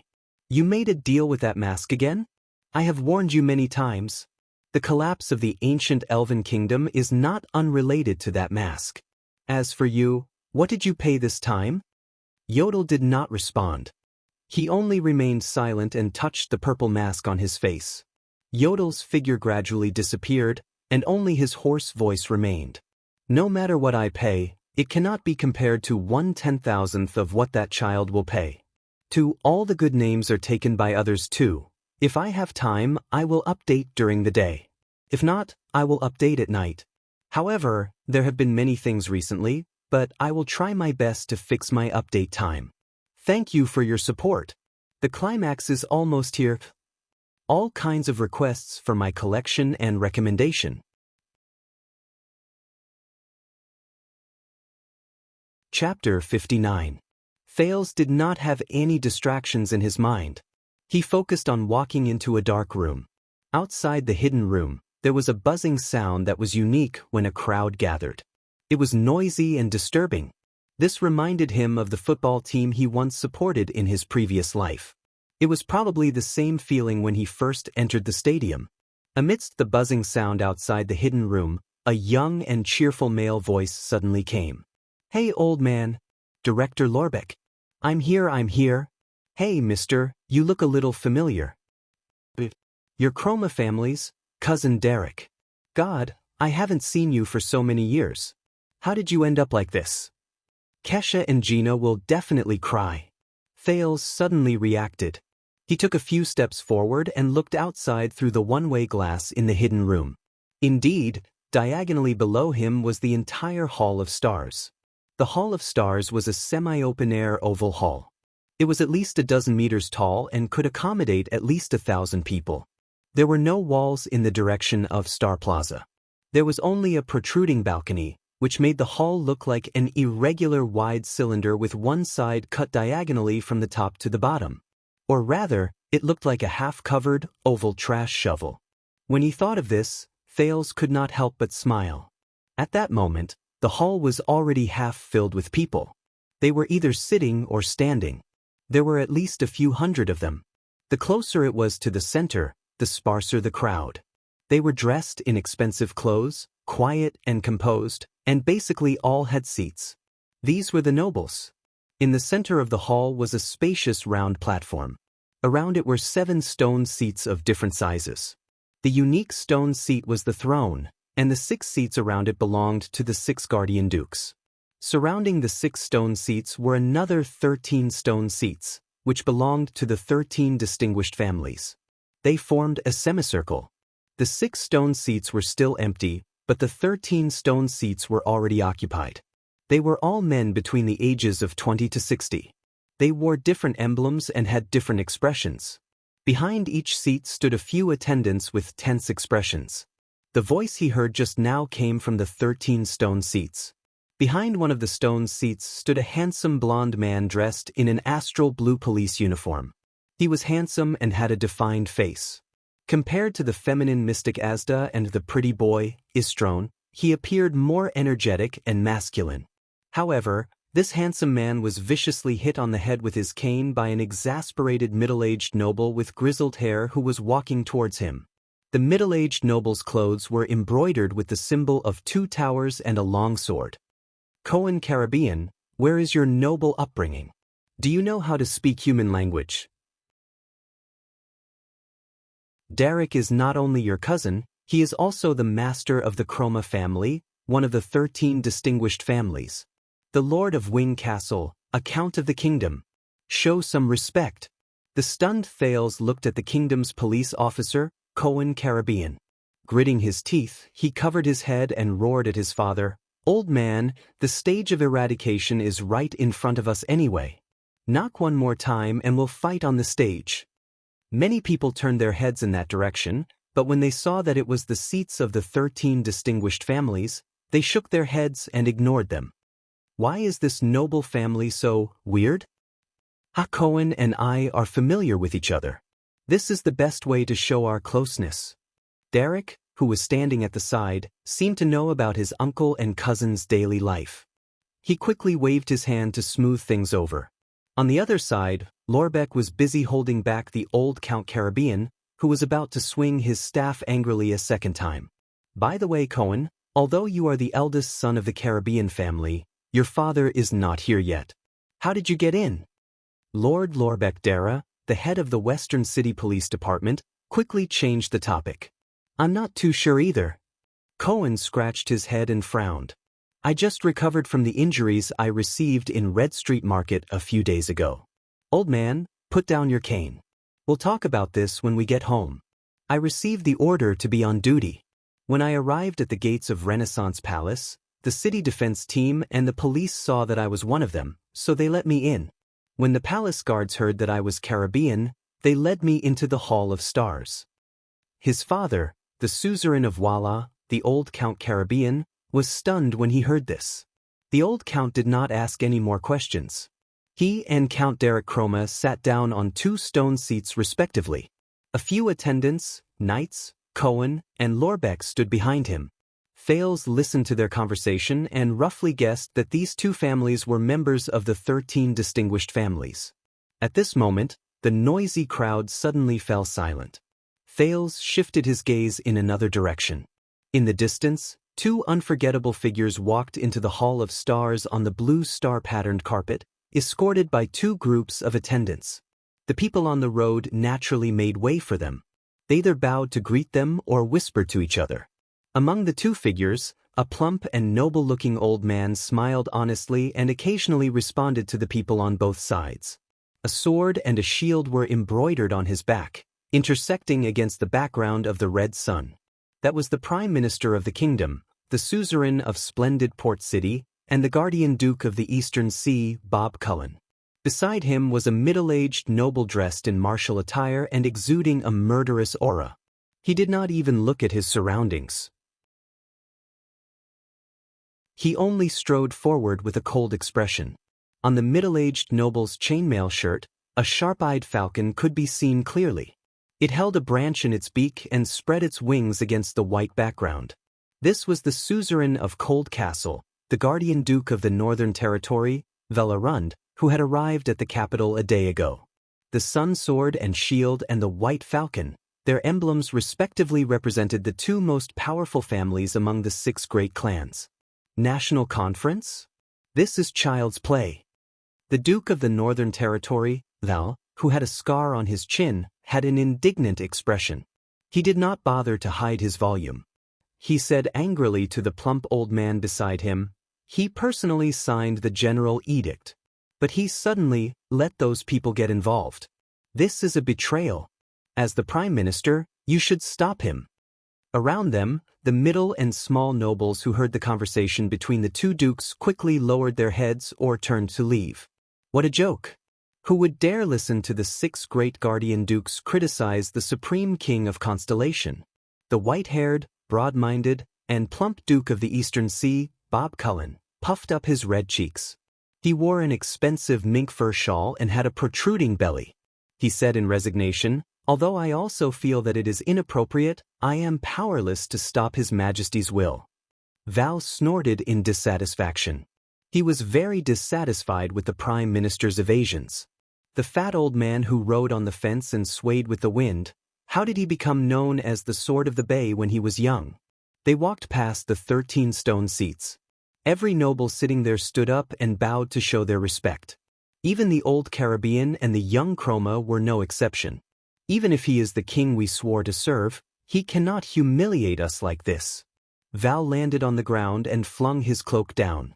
He tossed it to the attendant behind him, who was obviously a warrior.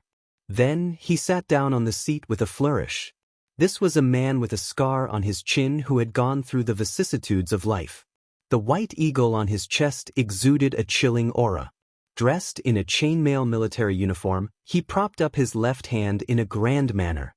His entire body exuded a sharp and unapproachable aura unique to Northlanders. He did not hide his disgust towards the king. "I really want to knock that bastard's front teeth out. Just like 40 years ago."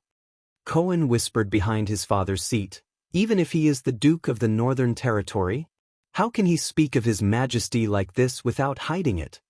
Count Caribbean replied in a low voice, "If you grew up with His Majesty and almost married your sister to him, you would be able to speak of His Majesty like this. Be careful with your words. The guards will soon start passing down the message. At that time, every word from the 20 stone seats will be passed down to Star Plaza." The old Duke Cullen watched and sighed softly. With the help of his attendant, he sat on one of the 6 stone seats. After all, he is our king. We can only hope that our remonstrations will be effective. These Northlanders. It has been 50 years, and they have not improved at all. The old Duke shook his head in his heart. At this moment, there was an uproar in the crowd. The noise formed by the gathering of whispers grew louder and louder. Gilbert's familiar voice rang out. "In the name of the Supreme King of Constellation, Kessel Jadestar, subjects of the kingdom, pay your respects to His Majesty."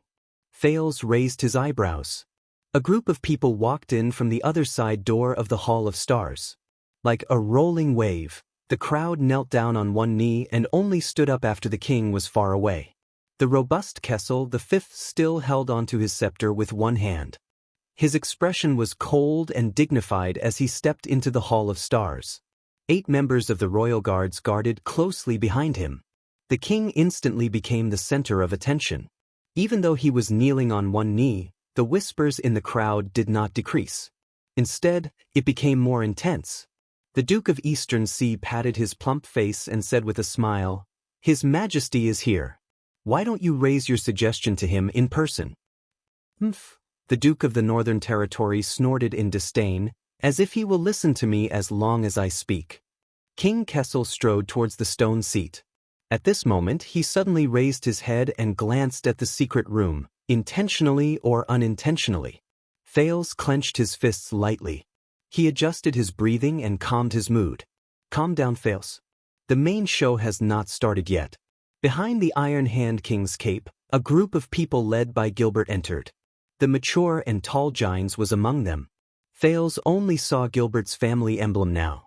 It was a book with two sides open. "Ah, it's our constellation's cunning fox, Count Casso." The big-bellied Duke of Eastern Sea, Cullen smiled and said, "There's also Count Godwin, Viscount Kenny, Baron Garce, Lord Croppen. They're all the kingdom's future hopes, and our alert and intelligent female official, Lady Gines. The king's partisans." Val shook his head in disgust from the stone seat. "I hope they understand soon that the best way to support the king is to think of ways to prevent their king from doing crazy things, and not to attack the 19 nobles who are the kingdom's arms. As for that *Tisch, every second she's in the palace is an insult to the Arund family. King." At this moment, an even louder cheer surged into the Hall of Stars from the open air outside. The hall was instantly filled with deafening cheers that came from afar. Many of the nobles' expressions changed. Many of the commoners with status whispered excitedly to each other, some even cheered along. Thales came to a realization. These are the cheers of the people in Star Plaza. Duke Cullen pursed his lips. "I'm guessing that the guards have already begun to pass the message down to the plaza?" Val turned his head, his face ashen. Kessel arrived in front of the 13 stone seats and looked at his vassals. The 13 distinguished families got up early and lined up in front of him. One by one, they knelt down on one knee to prove their loyalty. Kessel expressionlessly extended his right hand and passed it to the first noble with a pentagram as his emblem, allowing him to kiss the ring on it. "Burn Talone, you are the first," the king said flatly. "You are still the first. You are always the first. Blood is thicker than water, Your Majesty. The Talone family is a branch of the Jadestar family, just like how the pentagram will always be a part of the nine-pointed star." That nobleman in his prime lowered his head respectfully. Kessel's brows furrowed imperceptibly, but he still nodded and walked to the next noble. "Smith Sorrel." His dignified voice spread and gathered everyone's gaze. "I heard that you and your territory have been persistently opposing the Border County Expansion Tax Exemption Order?" "Of course, Your Majesty." A middle-aged noble with a golden sun emblem kissed the king's ring and shook his head firmly. "How can the blood of nobles be tarnished?" Kessel snorted softly. "Louis Bosdorf." The king extended his hand to a noble who had a black lion on his chest, baring its fangs and brandishing its claws. "Will the warlike black lion still fight for the pride?" The noble kissed the king's ring, smiled, and answered cunningly, "I swear to fight to the death, Your Majesty. As long as the lion remains wise and brave, it will remember the pride." Kessel nodded and continued to walk forward. "Turami Caribbean." Kessel walked up to Count Caribbean and showed a nostalgic expression. "I remember that you were once a member of the Starlight Brigade and risked your life for John." "I risked my life for my hometown," Count Caribbean said solemnly and kissed His Majesty's ring. "Everything is for the stability of Constellation." Kessel nodded while deep in thought. "Derek Chroma, you look smarter than your father." Kessel continued to walk forward and said meaningfully to the young Derek, "Is the crow that wants to save its master even if it only has one wing? Is it still in Wingfort?" Derek Chroma, who had a tattoo of a single-winged crow on his body, cleverly enunciated each word and kissed the king's ring. Expressionlessly, he replied, "That crow has been saved and nurtured by its master.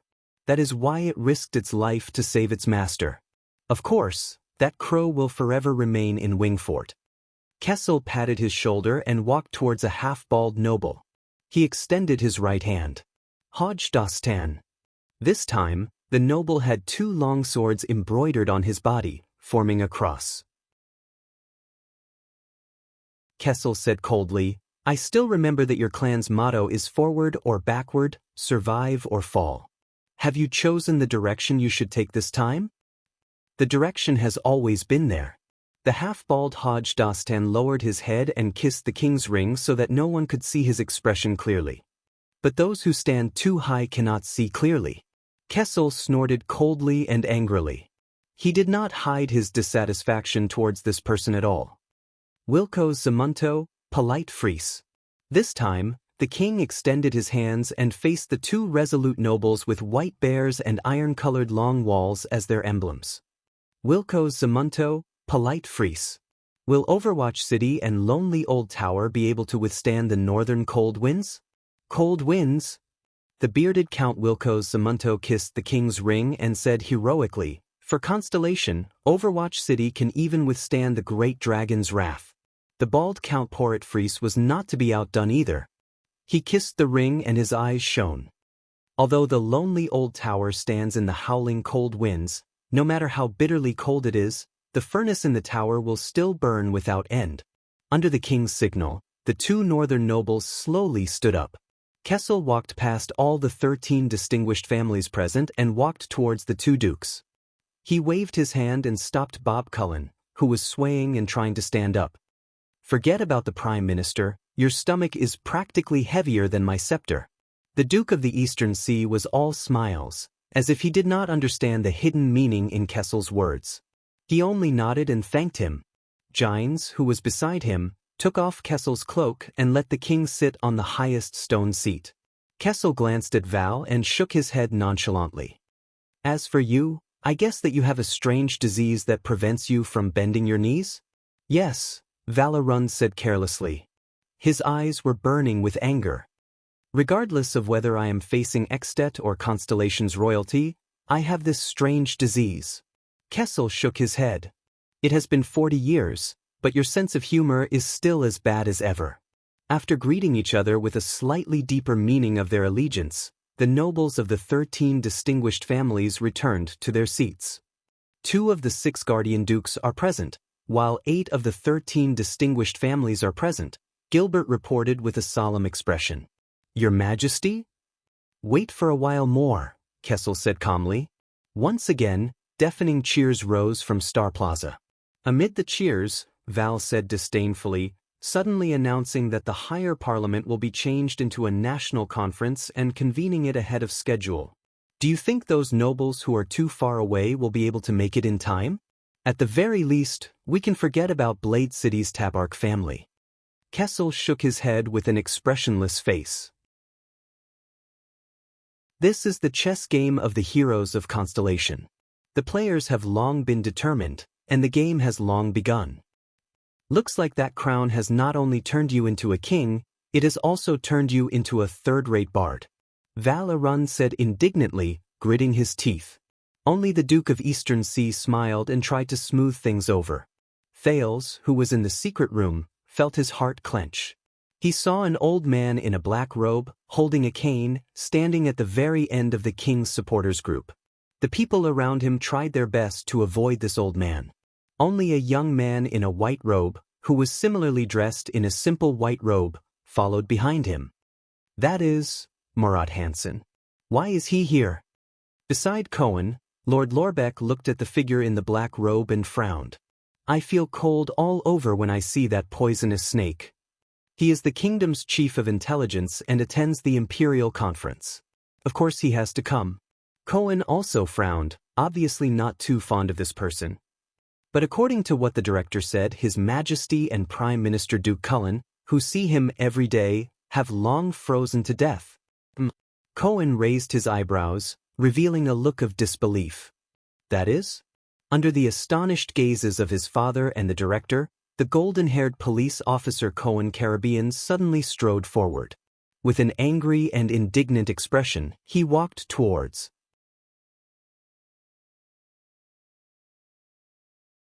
Chapter 60. Under the watchful eyes of the crowd, Cohen strode towards the young man behind the Black Prophet. "Raphael!"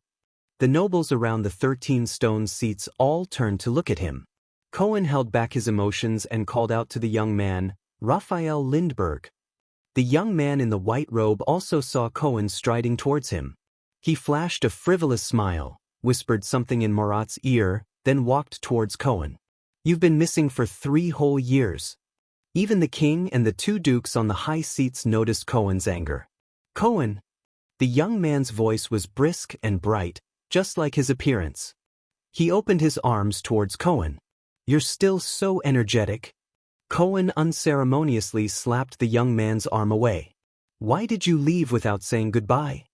He looked at the king's supporters in the distance, as well as Lord Morat Hansen, who stood alone at the side. No one dared to approach him. He said in disbelief, "You're now with the Black Prophet? Do you know how much blood and sin he has on his hands?" "That's a misunderstanding of the world," Raphael said with a smile. "Lord Hansen's contributions to constellation and sacrifices are far greater than any of the lords here." Cohen was stunned. For a moment, he could not find the words to refute. He could only say, "We'll talk about this later. For the past 3 years, what exactly—" "I've been by Lord Hansen's side, listening to and following his teachings." Raphael's expression was still as calm as ever. "Teachings?" Cohen was stunned for a moment. His expression changed from surprise to anger. "Is that the reason? You abandoned Miranda for 3 whole years for no reason at all. The reason was to listen to that poisonous snake's teachings?" "Lady Miranda?" Raphael gently crossed his arms and suddenly became cold. "She never belonged to me. How could you say I abandoned her?" Cohen looked at his old friend in disbelief, as if he was seeing him for the first time. "Are you crazy?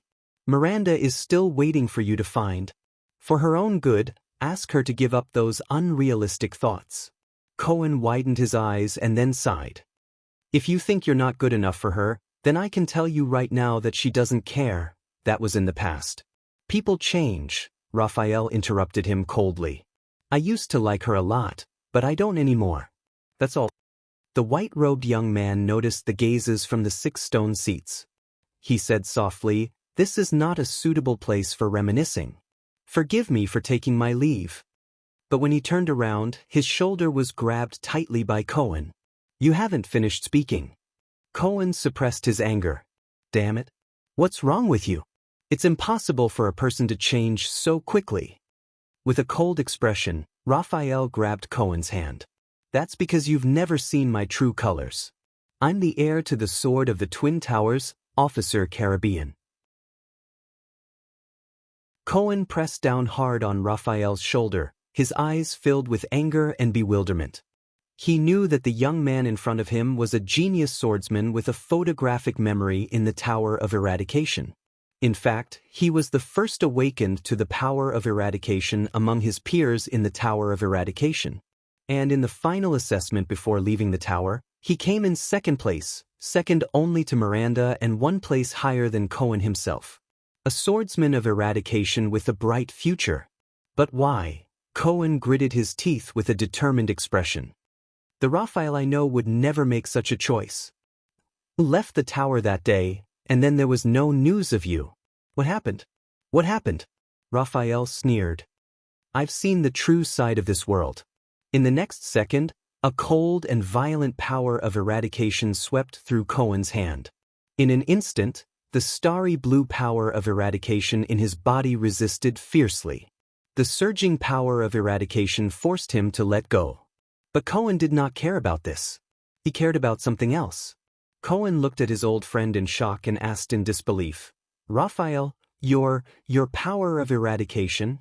I remember it was the sword's death, but why did it become like this?" Raphael raised his eyebrows and revealed an incomprehensible smile. He said briskly, "Compared to the original me, I have sublimated." Cohen could only watch in a daze as his old friend from the Tower of Eradication turned around without hesitation or reluctance. With his back facing him, Raphael tilted his head and revealed a cold gaze. "Let me give you a word of advice, Cohen Caribbean. Be careful today." Raphael walked back to Morat Hansen's side coldly. The police officer frowned and clenched his fists. His eyes were filled with confusion and surprise.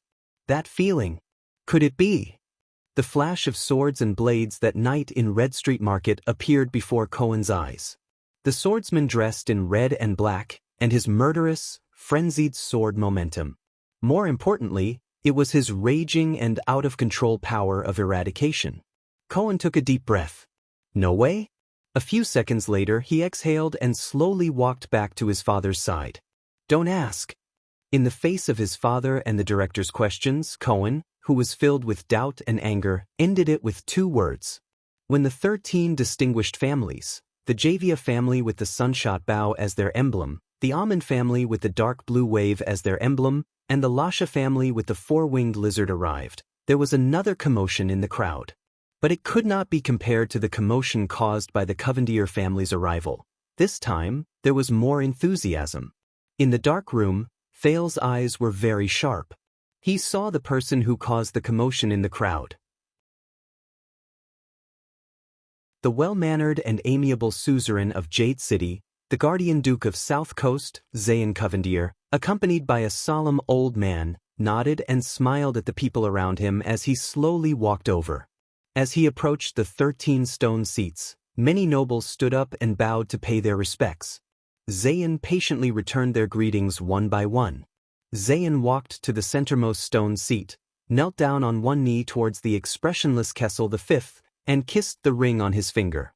Covendier, Kessel frowned slightly, I heard that you had a small misunderstanding with the royal guards yesterday? It's just a small matter. Zayn put on a friendly smile. Your Majesty need not worry about it. Kessel nodded and glanced meaningfully at Zayn's smile. I hope that it will be the same today. Zayn froze slightly. As expected, something must have gone wrong. It should have been a show of the nobles forcing the appointment of an heir, but His Majesty seems to have prepared for it? The guards passed down the message to the square outside the hall layer by layer. Then, from the bottom to the top, deafening cheers once again rang out. Who, Kevin, Covendier, Iris Flower, Tricolor Iris Flower, Thales's heart sank. The Duke of Iris Flowers is so popular? Listening to the cheers coming from below Renaissance Palace, the young Duke stood up calmly without batting an eyelid. The butler behind him took his cloak without batting an eyelid. Zayn sat on one of the 6 stone seats and smiled at the other 2 dukes, who had different expressions on their faces. The smiling Duke Bob Cullen raised his hand and introduced the cold-faced Iron Eagle. Val, this is young Zayn. But the Duke of the Northern Territory, who was coldly sizing up Zayn, nonchalantly interrupted the fat Duke's words. Iris Flowers, you are the youngest Duke of Constellation? Duke Cullen, who was interrupted, did not take it to heart and smiled, rubbing his belly. Zayn was stunned. He felt that the other party's gaze was as sharp as a sword and could not be looked at directly. This is Iron Eagle Val? It's just like the rumors say, but I wonder, when Extet's vanguard points straight at the Northern Territory. Nice to meet you, Master of the White Eagle, Duke Arund. Zayn chuckled and bowed with his hand on his chest. The youngest Duke, forgive me for being undeserving of the title. As far as I know, the Master of the Tabark family is much younger than me. But Val's expression did not change, and he said in a tone that allowed no rebuttal, it's all right. Since you're sitting on that seat, it means that you have the right to participate in this game.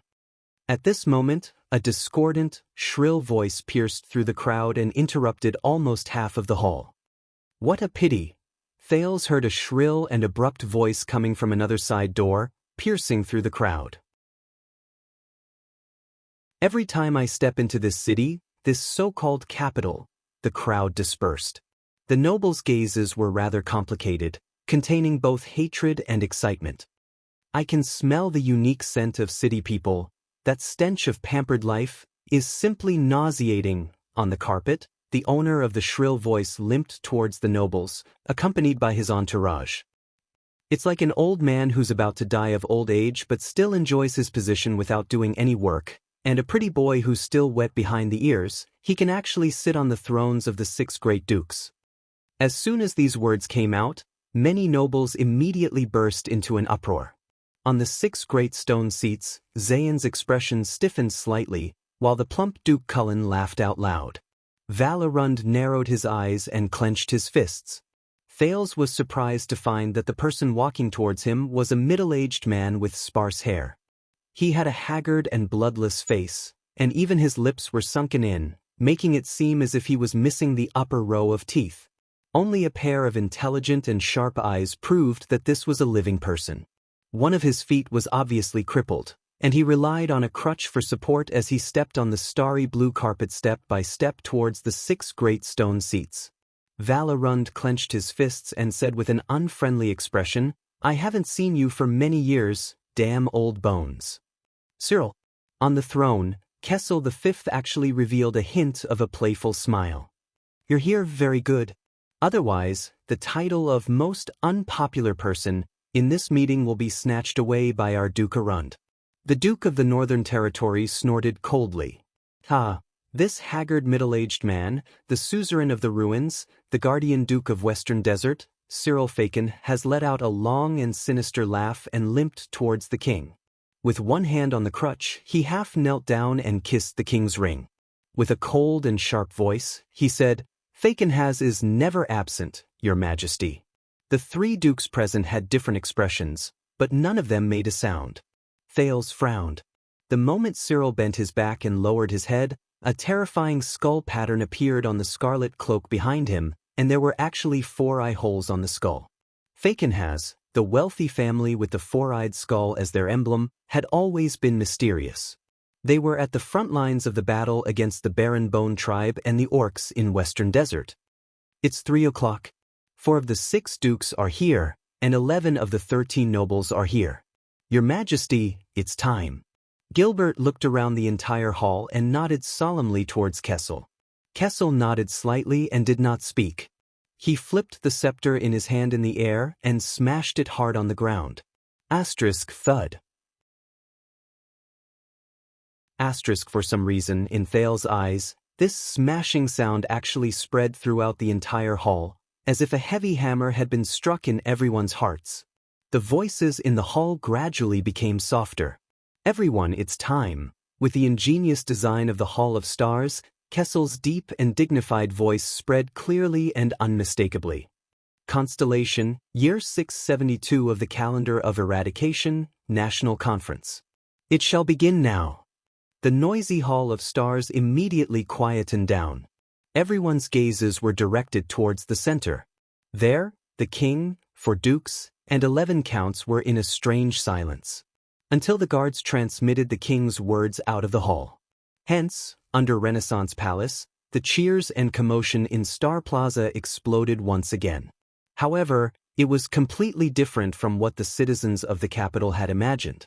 The National Conference was started by a noble who questioned the National Conference itself, as well as the 13 distinguished families' mutual attacks against each other. Sorrel, what do you mean by this? Bern Talon, a noble in his prime from the pentagram star, asked furiously. Are you questioning His Majesty's authority to convene the National Conference? I am not questioning His Majesty's authority. He is the king. Of course he can do whatever he wants. The person who questioned the legitimacy of the National Conference, Smith Sorrel, who had a golden sun as his emblem, replied rudely, What I am questioning is whether he maintains the most basic respect for us, the 19 noble families. King Kessel stroked his own scepter and did not say a word, as if he did not hear what Smith said. Sorrel snorted coldly and continued, What we have received is Constellation's general edict. It is the place where the wise nobles gather together in the higher parliament to control Constellation's future. Not this messy, crappy national conference where anyone can come and go. There was a wave of protest from the civilians who were listening at the periphery, but it was immediately suppressed by the nobles' voices in the center of the hall and the angry glares of the guards. It is not without reason. Louis Bosdorf of the Black Lion stroked his stubbled chin and said thoughtfully, In this situation, no matter what we discuss, there will not be a good result, not to mention that important matter. It is more appropriate for the higher parliament. We should immediately move to the small meeting room.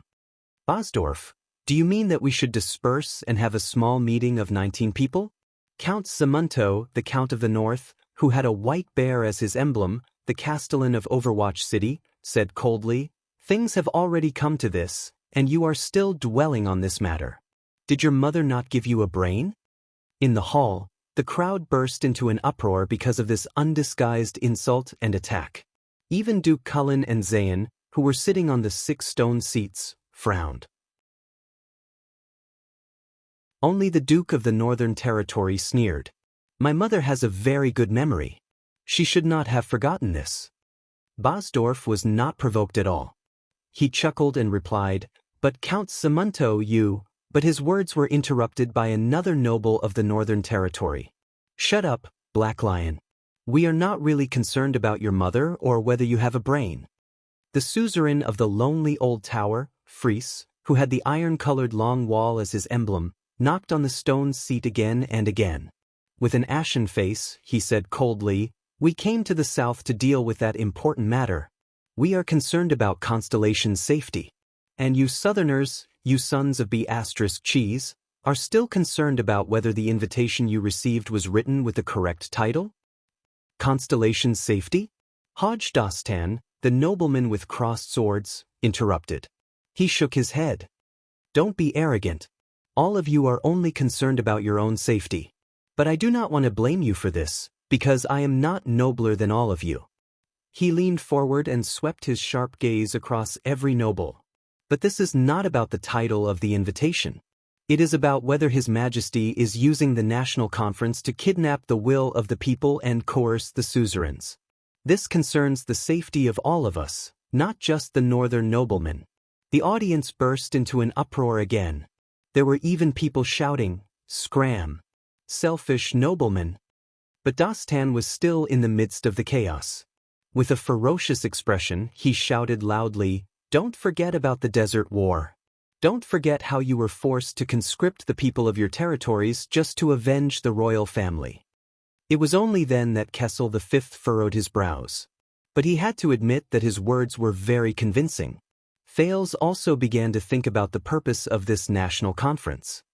"We can talk about the procedure later, but that matter is imminent." Count Talon propped his hands up and furrowed his brows. "We must make a decision on how to deal with that matter today." "Decision? How do we make a decision?" Count Sorrel punched the stone seat and widened his eyes. "Under the watchful eyes of the public. Under broad daylight. In front of so many civilians and even the eyes and ears of the enemy, we cannot even mention what that matter is. How do we discuss it? Simple." Black Lion Bosdorf smiled and said, "Everyone knows what is going on. Tell us, what price are you willing to pay in order to solve that matter?" At this moment, a sharp and shrill laughter came from the 6 archdukes. That matter? I say, after talking for so long, why are all of you still hiding it? What are you all afraid of? Of Ekstedt? Of the king? Of us dukes? Or are you afraid of this hall, afraid of the civilians in the plaza below? Everyone's expressions changed. They looked at the haggard Cyril Falkenhaes.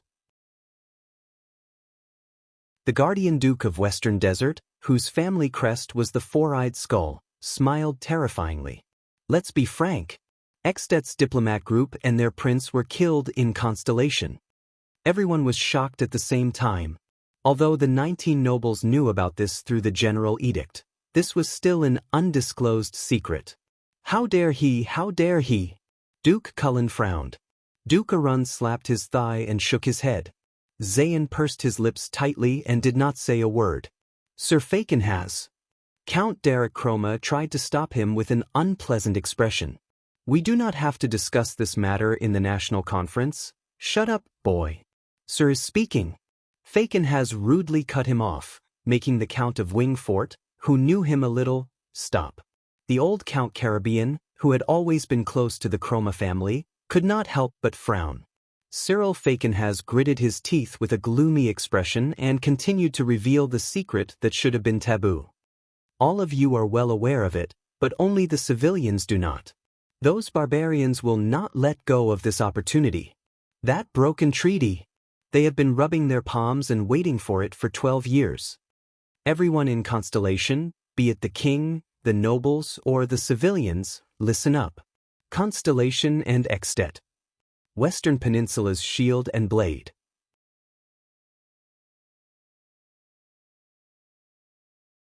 Chapter 61. The commoners and minor nobles in the Hall of Stars immediately became restless in fear. The guards could not help but berate them loudly. "You really have the guts to say that, Cyril." Val, the Duke of the Northern Territory, gave Cyril a profound look. "Thanks to you, no one should be talking about returning to the closed, small meeting room now, right?" The appointed counts on the stone seats responded in silence. "It will happen sooner or later." Duke Falkenhaes' gaze was dark. Even as he laughed, his shrill voice was still audible. "Hee hee, I merely removed your hopes and fears. Duke Cullen sighed. The unwelcome guest at the banquet really lives up to his name.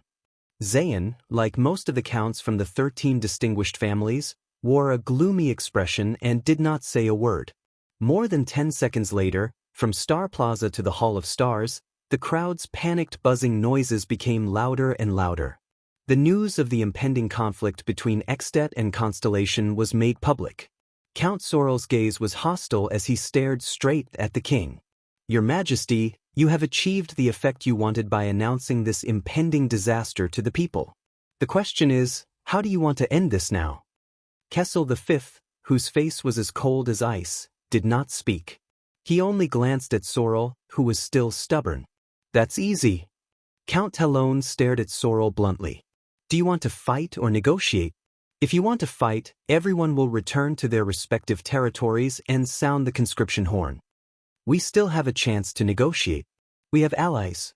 Just like 12 years ago, we can ask them to mediate. Zayn slowly raised his head and looked at the suzerains. War may not necessarily break out as long as we pay a certain price. The one who died in the diplomat group was the prince, King Nuvan's only son, the only heir of the Walton family. Faken has interrupted the young duke and said in a strange tone, pay a price? That's right. Give that northern territory to Extet, and it will probably be done. We will not give up an inch of the northern territory, Count Zamunto said coldly. That is the land our family has guarded for generations. But that prince did die in your territory, didn't he? Dagestan sneered. This is your responsibility. Of course you have to pay the price. If you're not joking, Dagestan. Count Fries raised his head, his gaze fierce. Then we can duel on the stage of eradication right now. All right. How about we give them 20% of the eternal oil supply in the East Sea? Duke Faken has pretended to be deep in thought. He first looked at Duke Cullen, then at Zayn, and smiled nonchalantly. Or how about the crystal drop mines in the south? There's a limit to joking, Cyril. Duke Cullen was unusually serious. Zayn gave him a friendly smile and shook his head slightly. At this moment, Kessel V tapped his scepter lightly. All the nobles quietened down and looked at him. Under the king's gaze, Gilbert nodded and took a step forward. According to the channels of the Secret Intelligence Department, Dragon Cloud City already knew about the prince's death in Constellation yesterday. He frowned and said, and the Archduke of Black Sand region was even faster than their king. 2 days ago, he began to recruit soldiers and mobilize the army. The other 2 archdukes in the south of Extet were half a day slower than him, but they were almost the same. The hall immediately burst into an uproar. Silence! Gilbert said loudly and sternly. Amidst the complex emotions in the hall, the Supreme King said in a deep and sonorous voice, if the 2 countries go to war, the royal family and the Talon family will do everything they can to support the northern territory. Count Talon nodded with determination. The king looked at the Duke of the Northern Territory with a calm expression. Val, how many soldiers and supplies can you provide? How many soldiers? Are you joking? Val Arund replied solemnly, I have already gathered all the vassals, 15,000 infantrymen, 1,000 archers, 500 heavy cavalry, and even a small number of mystic guns. They will reinforce Broken Dragon Fortress in the shortest time possible and listen to Lady Sonia Sasir's orders. That is our territory.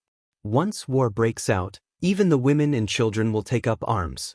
As for supplies, it will depend on how much land we can defend. The 2 counts, Zamunto and Fries, nodded firmly in agreement. The 3,500 people from Overwatch City will fight to the death. The lonely old tower only has 2,000 infantrymen, but we will fight to the last man. We can withstand the pressure from the 3 archdukes of Extet, but if it is the entire Extet.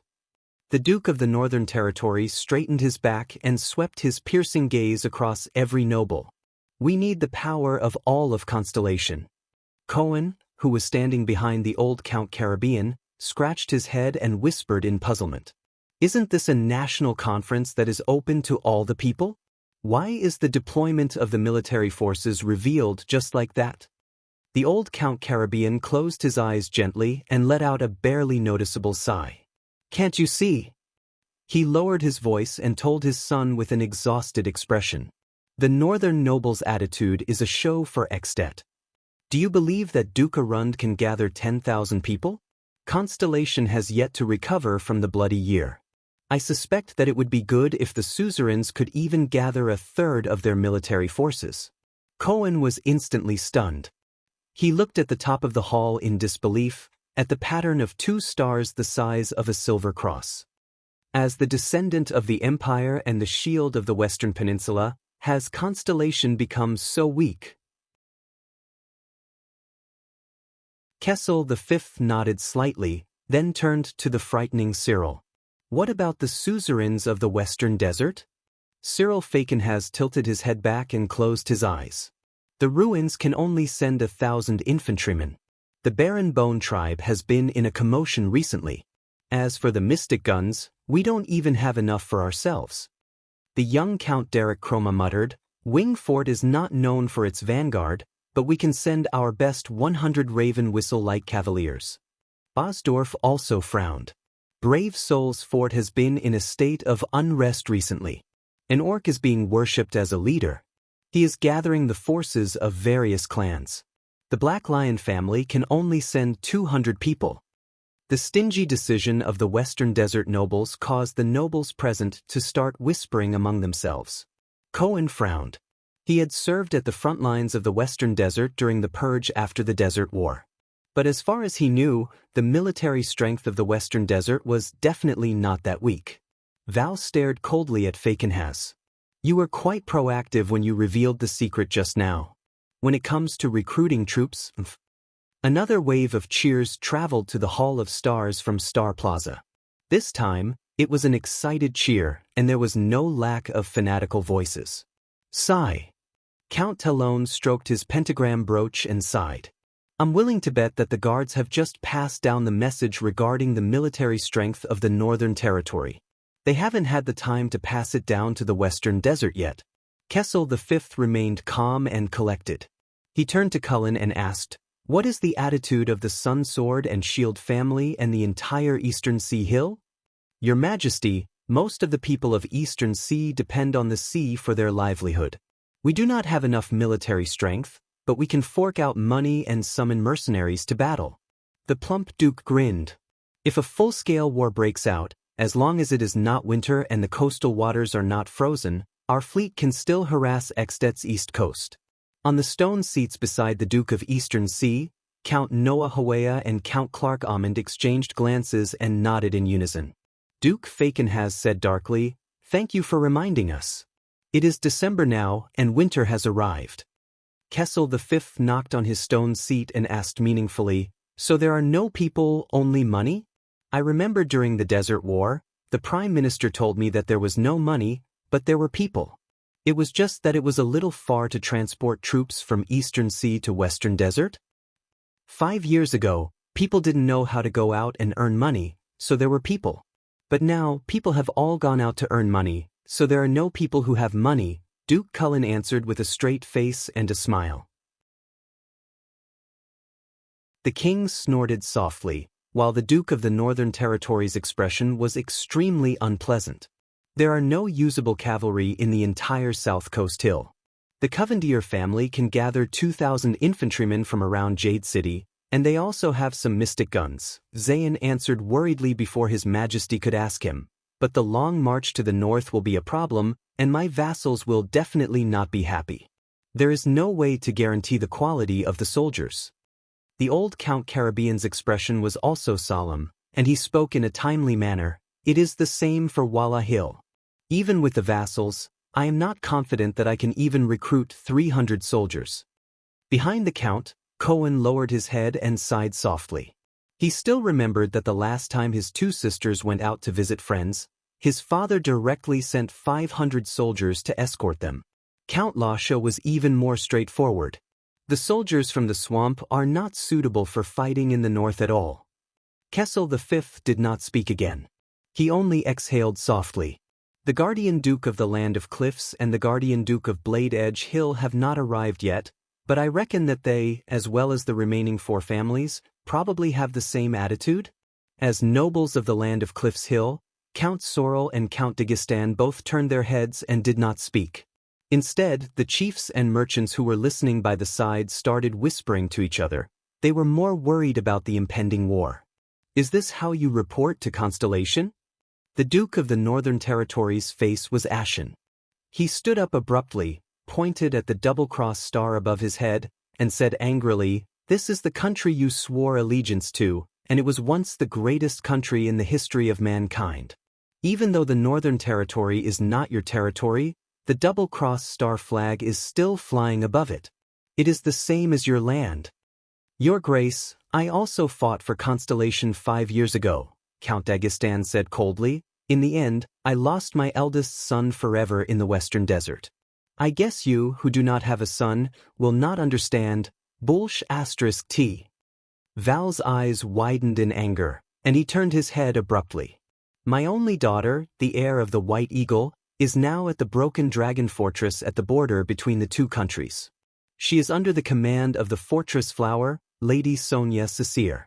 Her life depends on the outcome of the war between the Great Dragon and Constellation." Upon hearing this, Cohen could not help but lower his head and sigh. He looked at Raphael, who was behind the Black Prophet. Duke Cullen shook his head and sighed. "Perhaps there is no need for war. We can choose to negotiate. Even if Extet sends out troops, it is only for benefits. And then force the Northern Territory to give up its territory?" Val was like a predatory eagle, his sharp eyes staring intently at everyone who replied. "Now, we all know the bargaining chips and the number of troops in our hands." At this moment, Zayn raised his head with a resolute gaze and looked at the king. To fight or to make peace, it will depend on His Majesty's will. Everyone's gaze instantly shot towards Kessel. Val's gaze was eager and intense, Cullen's gaze contained a complicated smile, Cyril's gaze was playful, and Zayn's gaze was as calm as still water. "So, this is my country?" Kessel slowly raised his head. His gaze was as sharp as a knife, cutting through every suzerain. "The king can only bring his own regular army and direct vassals to face the entire army of another country? Or else, I have to represent Constellation and accept their possible conditions in humiliation?" Cyril Fakenhas laughed sinisterly. Without military strength, we can't fight, but the dignity of the royal family, we can't even talk about it." Kessel V sighed. "It seems like it is indeed as Main of Night said. Kings are all lonely people." At this moment, a loud and furious voice came from the main door of the Hall of Stars. "Your Majesty, please take back what you said. With us around, you will never be lonely. As the nobles of Constellation, the descendants of the Empire, how can we retreat even the slightest bit?" Amidst the commotion in the hall, a nobleman in his prime, whose left eye was covered by a terrifying scar, and dressed in a yellow-black cloak with a rearing deer, walked up to the 6 stone seats with a cold and arrogant expression. Some of the nobles in the hall, including the commoners, began to applaud enthusiastically, while others either snorted or shook their heads and sighed. Duke Cullen, on the other hand, smiled helplessly. Val and Zayn looked at him solemnly. Cyril Fakenhas laughed and said, "One-eyed dragon of Nanchester, I thought you would only arrive at night." The Castellan of Steep Forest City, the guardian duke of the land of cliffs, Koster Nanchester said with a stern expression, "Compared to this, look at what you have done." He kissed Kessel's ring, but did not sit on the stone seat. Instead, he turned to Val and said, "Sir Arund, please do not worry. The entire army of Steep Forest City will be mobilized north to Broken Dragon Fortress." But under Val's surprised and complicated gaze, he immediately changed the topic and looked at Kessel V. "In the face of this war of the entire nation, as long as your Majesty can make your followers feel at ease, I can't think of any reason to retreat." Almost all the nobles in the hall frowned. Make his followers feel at ease?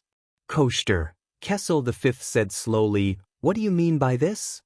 Your Majesty, do you still not understand?" Koster said sternly, "An all-out war is imminent, but the nobles are panicking and making excuses.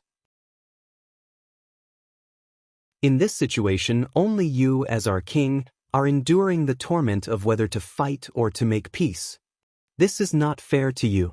But why do you think this is?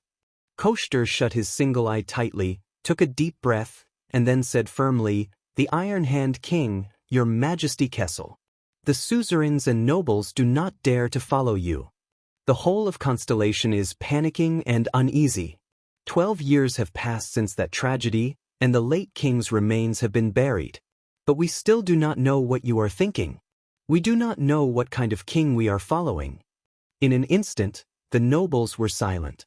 Gilbert and Gines furrowed their brows at the same time. Kessel, on the other hand, gently tightened his grip on his scepter and looked at Koshter with a complicated expression. But Koshter still did not back down and said, "We are all afraid of you. No one knows what a king who lives alone in the world without any scruples, the last person of the Jadestar family, will do. Moreover, this is war." Koshter turned around.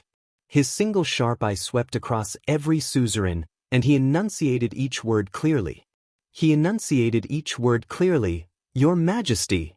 The color of blood has faded, but Constellation still exists. But why do you have to bear the suspicions of the nobles even for an obvious choice of war?" Kessel V's gaze became colder and colder. The four dukes avoided his gaze at the same time. Koshter pointed at the double-crossed stars at the top of the hall and said loudly, "Your Majesty, for the interests of Constellation, for the dignity of the Jadestar royal family, we cannot hesitate in this crisis. Therefore, Your Majesty, please put the heavy burden of Constellation on our shoulders. Whether it is war or peace, let all of us bear the price of this decision.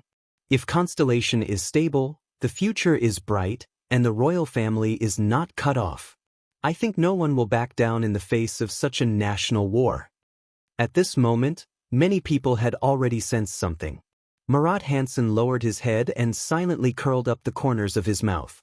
"It's coming. So fast."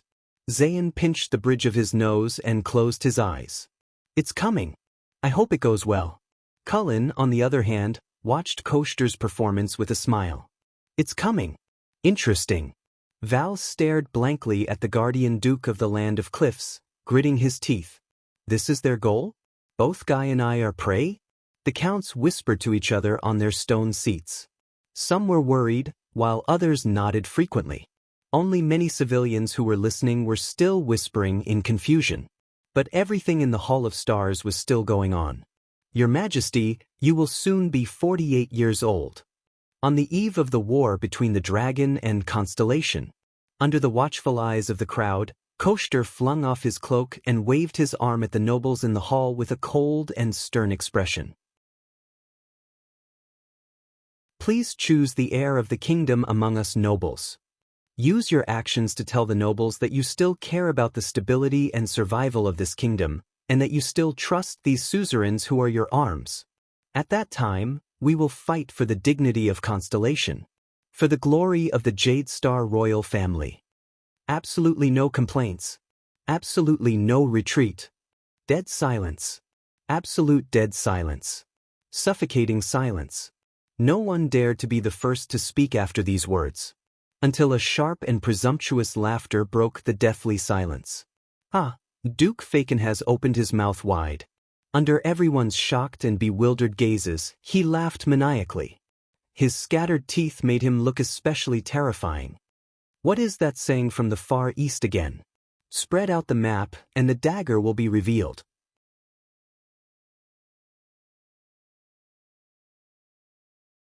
Chapter 62.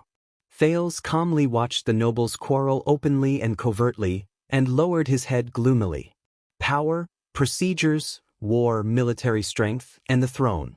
He sighed softly. "Is this the future I have to face?" He suddenly felt that the unknown and strange world that had piqued his endless curiosity had become a little boring. "Cyril."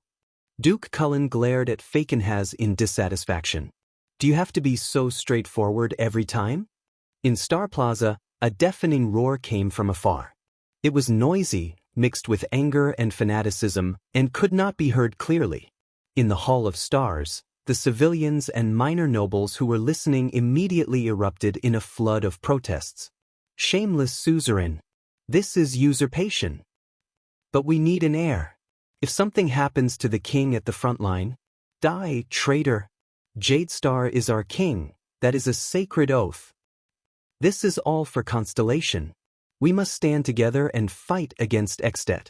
The dukes exchanged glances in silence, while the counts whispered among themselves. Silence. Silence. Gilbert tried his best to maintain order, but to little effect. Until the eyes of the Supreme King of Constellation, Kessel V, shone brightly. He gripped the mysterious scepter that shone with starlight and stood up from the throne. He shouted angrily in a dignified voice, "Heir?" The Hall of Stars fell silent in an instant. Everyone stared at the king's robust figure. This is a good time. Of all times, when Constellation is in trouble, and we must work together to fight against the enemy.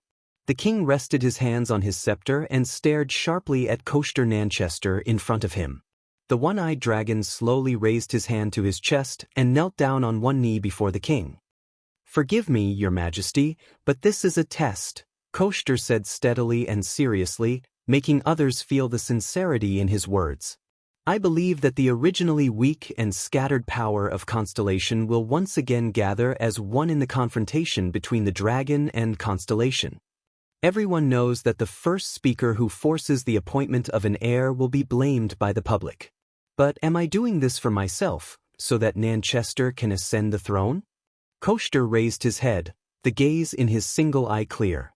"Your Majesty, you can exclude Nanchester from the list of candidates. Everything is for Constellation. Please appoint an heir, or at least decide on the method of choosing an heir. That way, Constellation will definitely return to the peak of the Western Peninsula, and even the glory of the Empire will be reborn." Kessel slowly walked up to him and sneered. "Coaster, sometimes even I can't tell if your sense of righteousness is sincere or not. But it is beneficial to Constellation," the one-eyed dragon duke replied calmly. "What is sincerity or hypocrisy? I have also imagined this situation before, but it was during the Heir conference, and it did not have to be so ugly." Count d'Aiguistan's voice rang out. He stood up steadily, walked behind Coaster, and knelt down on one knee as well. "But your Majesty, your national conference has turned this legitimate admonition into a conflict in public. It's as if you are forcing the king to abdicate. But we all have enough legitimate reasons."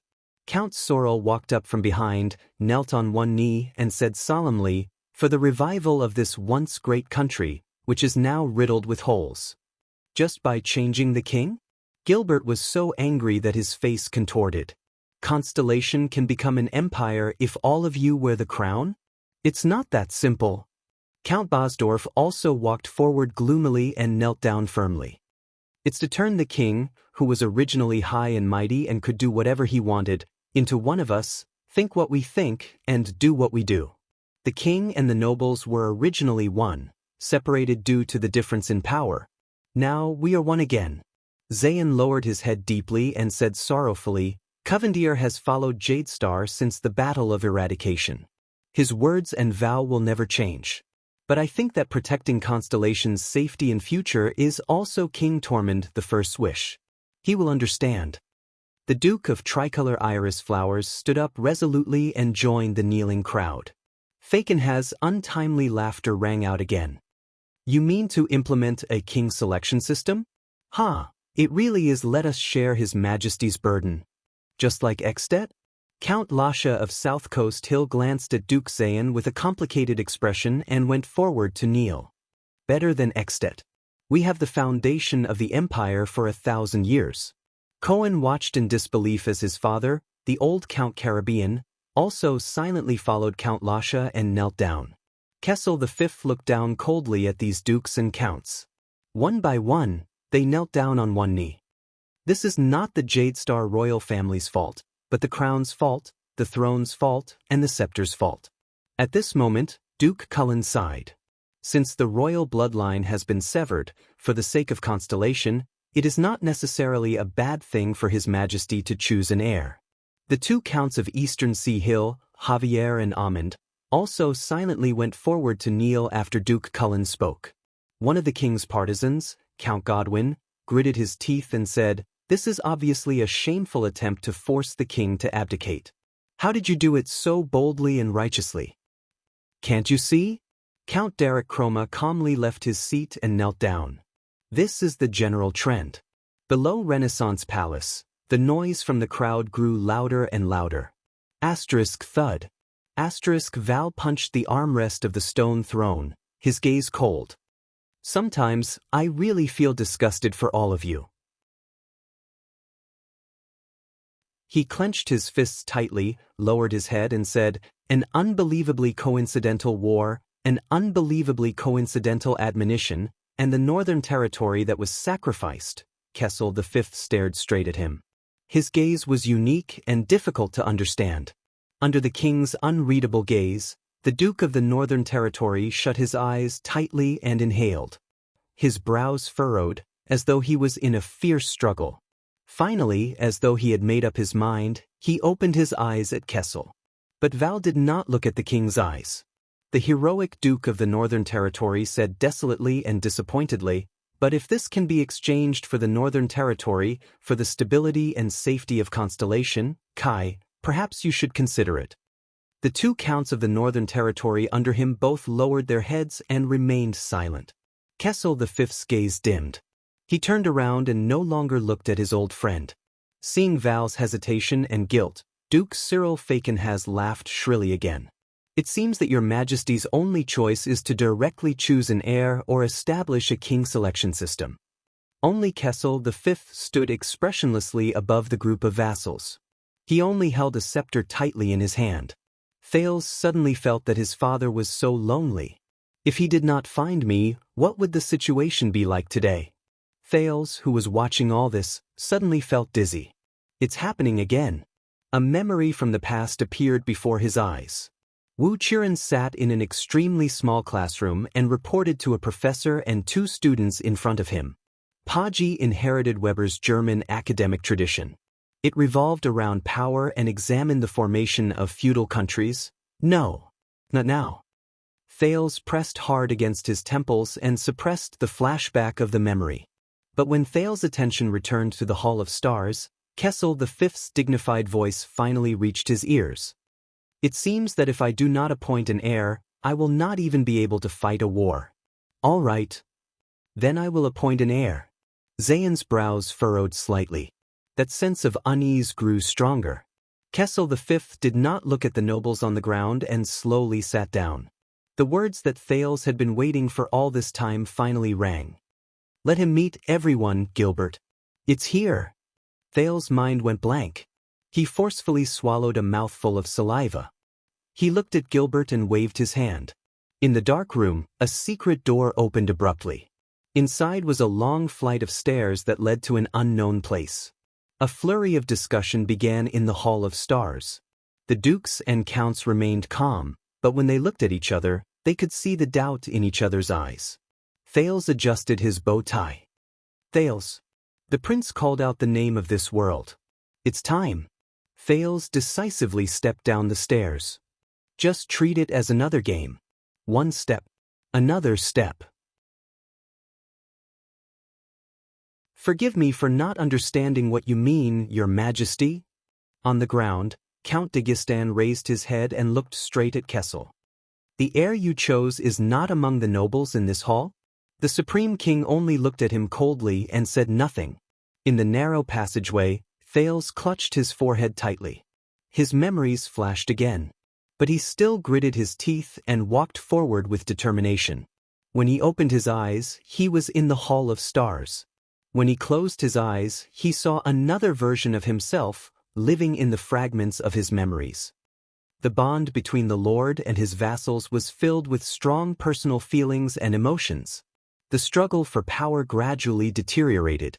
Order collapsed, and the coordination became unstable. Chaos and violence broke out periodically. The unified feudal system was eventually scattered and shattered. But the rise of the feudal system is still a valuable effort for us to try and stabilize public rule. Paji also believes that in this process, the legitimacy of power, the limits of the king's rule, the country's responsibilities and traditions, and even the importance of law have entered the field of vision of history and have been acknowledged. This is the most valuable legacy that the feudal system left to the subsequent countries. But we still have to ask, what exactly did Paji's observations and analysis miss? What exactly did he miss? Your Majesty, have you chosen your heir? The one-eyed dragon, Koster Nanchester, raised his single profound eye and looked around.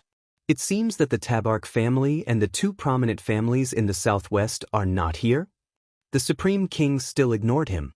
Thales came to a side door. He could already see the civilians outside the Hall of Stars. No, not the side door.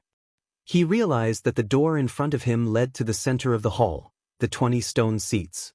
It's the main door. The guards' expressions were solemn, but some of them could not help but look at him and the badge on his body.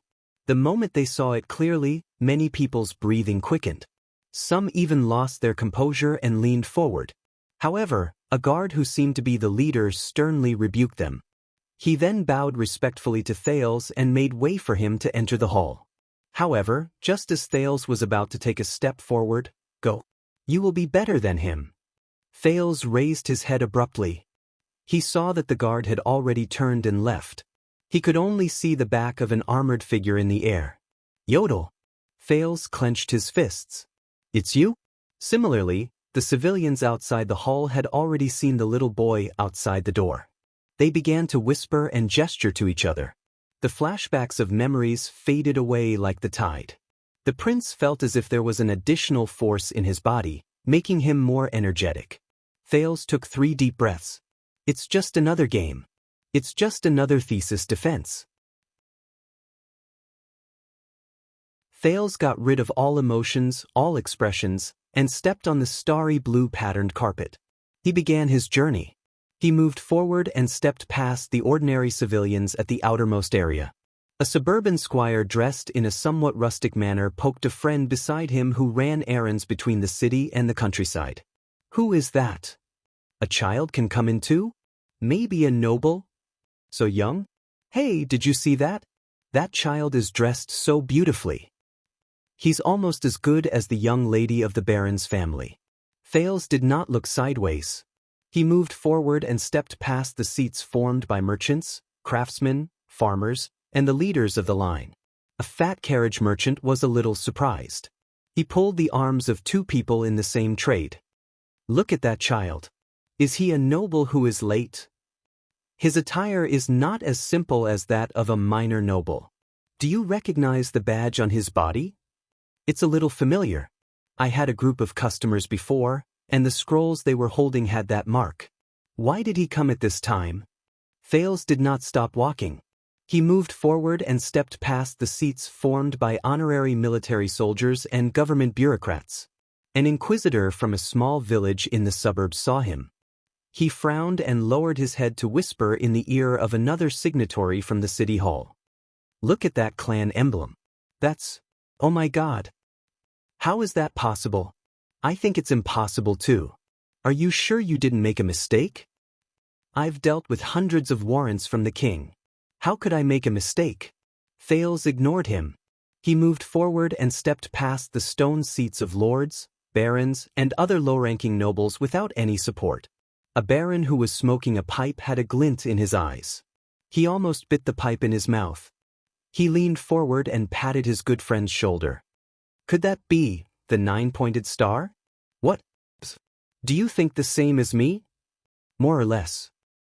Then now, yes, as expected of the Iron Hand King. Thales did not care. He moved forward and stepped past the stone seats of viscounts, counts, and other middle-ranking nobles. An honorary count opened his mouth in disbelief. He did not need to inform the others. Many nobles had already seen Thales. That is, by the king. How is this going to end?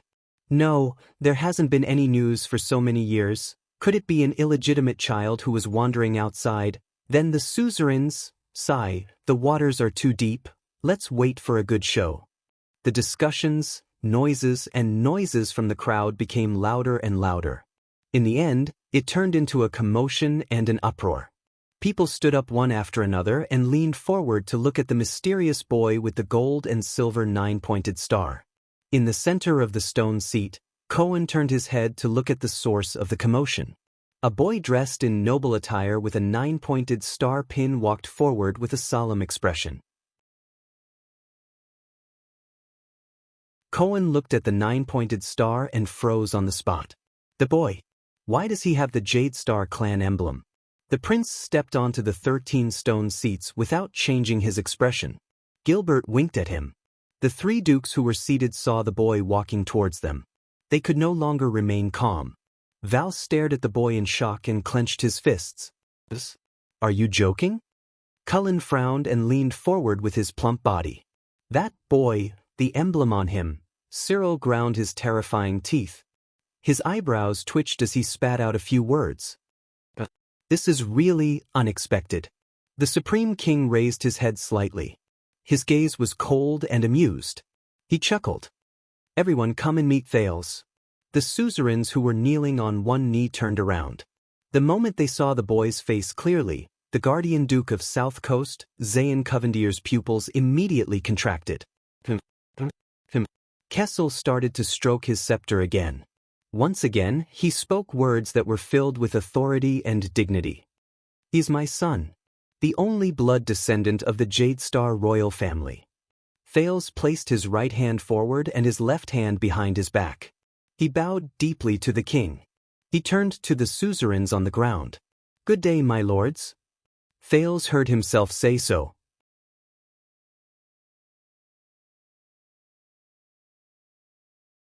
Chapter 63. The suppressed commotion in the Hall of Stars officially turned into an uproar. Be it the commoners, officials, or nobles, everyone rushed forward, wanting to catch a glimpse of the Jade Star descendant who had not appeared for 12 years. Under Gilbert's command, teams of guards, who had been prepared since a long time ago, hurriedly entered the scene. They formed a human wall and raised the anti-charge shields and electric batons that were borrowed from the police station in an emergency. They tried their best to block the crowd and maintain order. Step back. Otherwise, you will be punished for disrespecting the royal family. Many guards shouted with all their might. Even though these guards frequently turned back to look at the boy of only 6 or 7 years of age with a special identity, Thales stood calmly. Thales stood calmly in the face of all the gazes in the hall. This is what I have to face, everything I cannot choose. He could not muster up any energy. Even though he was under countless gazes, he was extremely calm. Especially the gazes of the dukes and counts. Doubt, surprise, anger, indignation, contemplation, and obscurity coexisted. Then, they turned into scrutiny and vigilance in unison, cutting at him like a sword. And the complicated gaze from Zayn Covendier. Zayn felt as if all the blood in his body was flowing against the flow and pounding against his brain. Trembling slightly, he slowly stood up and looked at Thales in disbelief. It's that boy. How? That so-called illegitimate son of Lord Mon. What's more ironic is that I just saved his life from the assassin yesterday. If I had insisted yesterday, or simply not intervened and let him die under the assassin's sword, he clenched his fists tightly and gritted his teeth. No, they haven't lost yet. There's still a chance.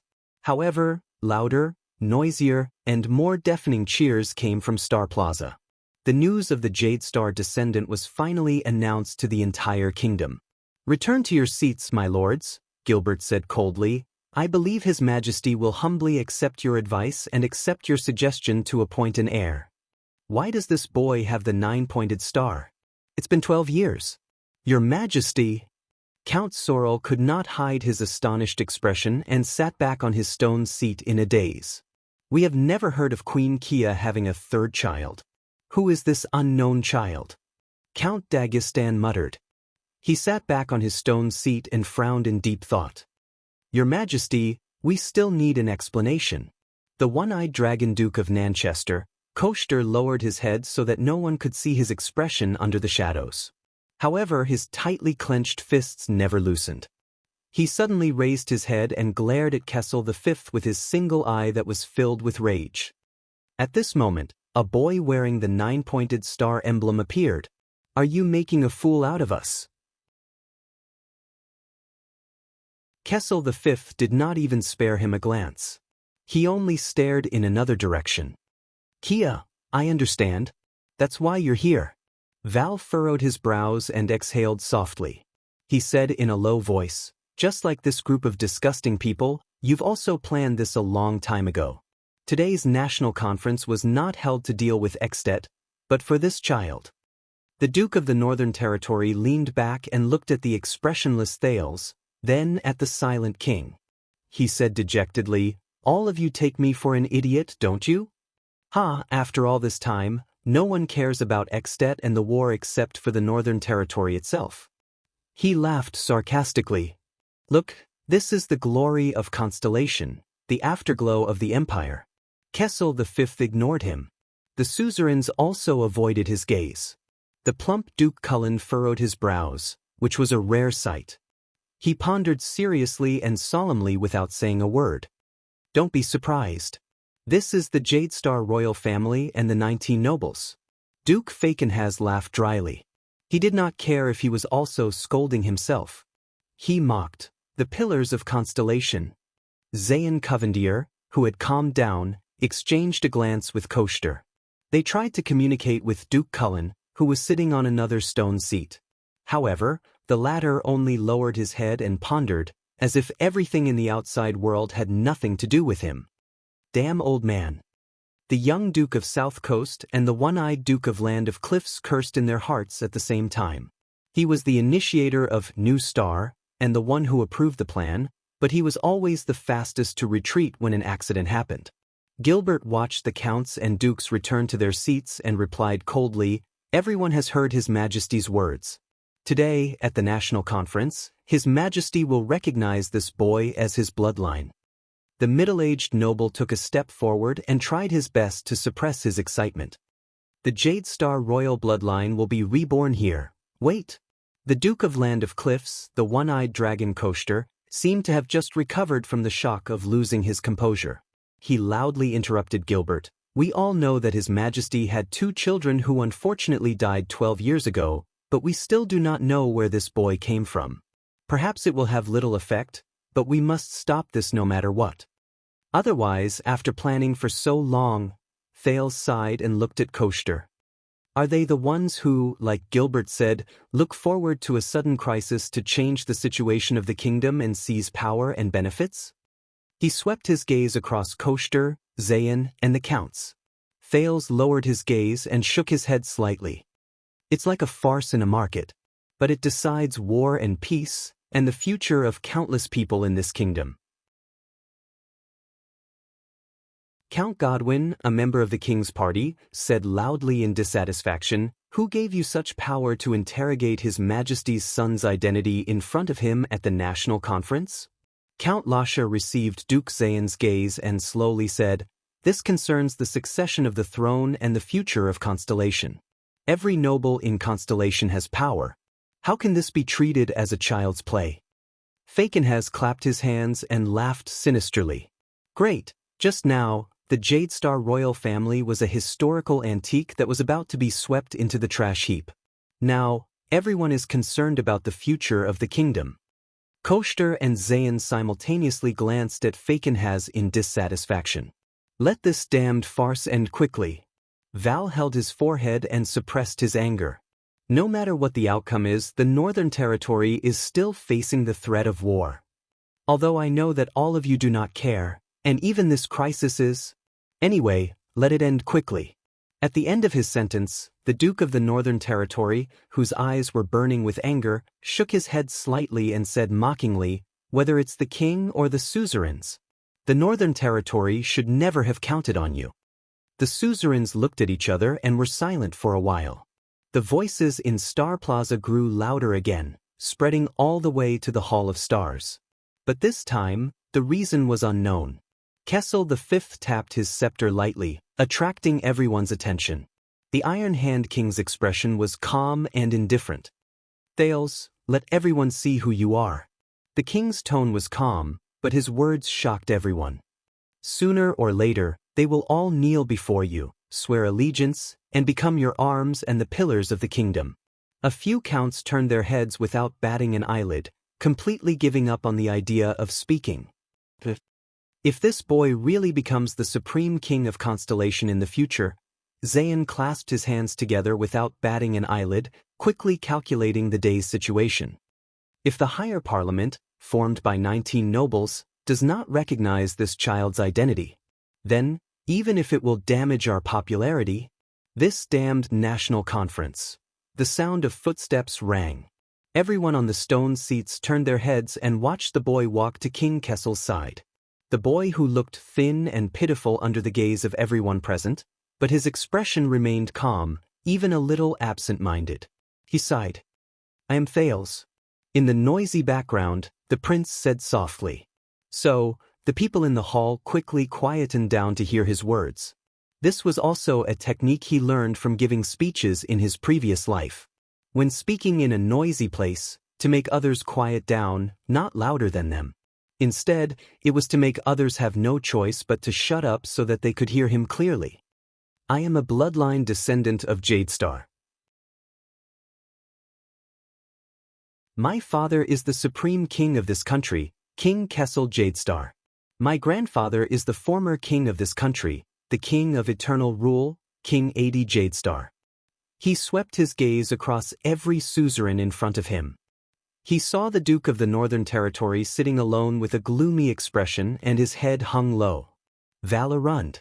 And the 2 counts of the Northern Territory sitting behind him. He also saw the aggressive one-eyed Nanchester, Zayn, who was staring at him and shaking his head slightly, Fakenhaz, who had a contemplative look in his eyes, and Duke Cullen, who was smiling with his head lowered. All the counts had different expressions, but they all had ulterior motives in their hearts. Even Kessel V, who was holding his scepter with an indifferent expression. Thales suddenly came to a realization. His identity, the succession of the royal family, and even the upcoming war and the safety of Constellation.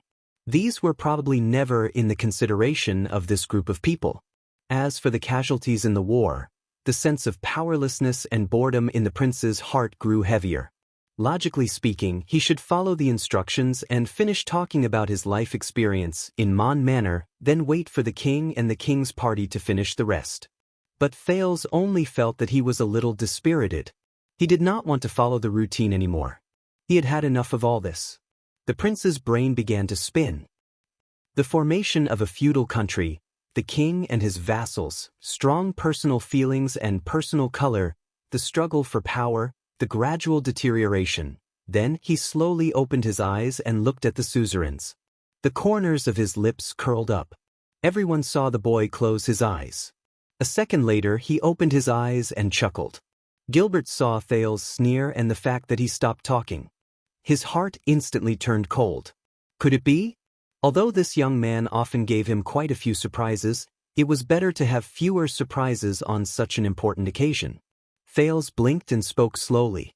"I can prove that I am of Jadestar's bloodline, but forget it." Thales swept his gaze over the nobles who were eyeing him covetously and said quietly, "Anyway, even if I can prove that I am a descendant of Jadestar, all of you will still have reasons to object." "Child," Koshter said coldly, "do you know what you are saying? If you can't prove that you are." "The guardian duke of the land of cliffs, Koshter Nanchester," Thales said coldly, "isn't everyone well aware of the reason why all of you object so fiercely for Constellation and the royal family, or for your people to be able to wear that crown? This is the national conference. Everyone in the capital city is listening. Who do you think you can fool with your righteous "I am doing this for Constellation"? Look." The crowd in the hall immediately burst into an uproar. Gilbert began to panic. This was not what he had planned.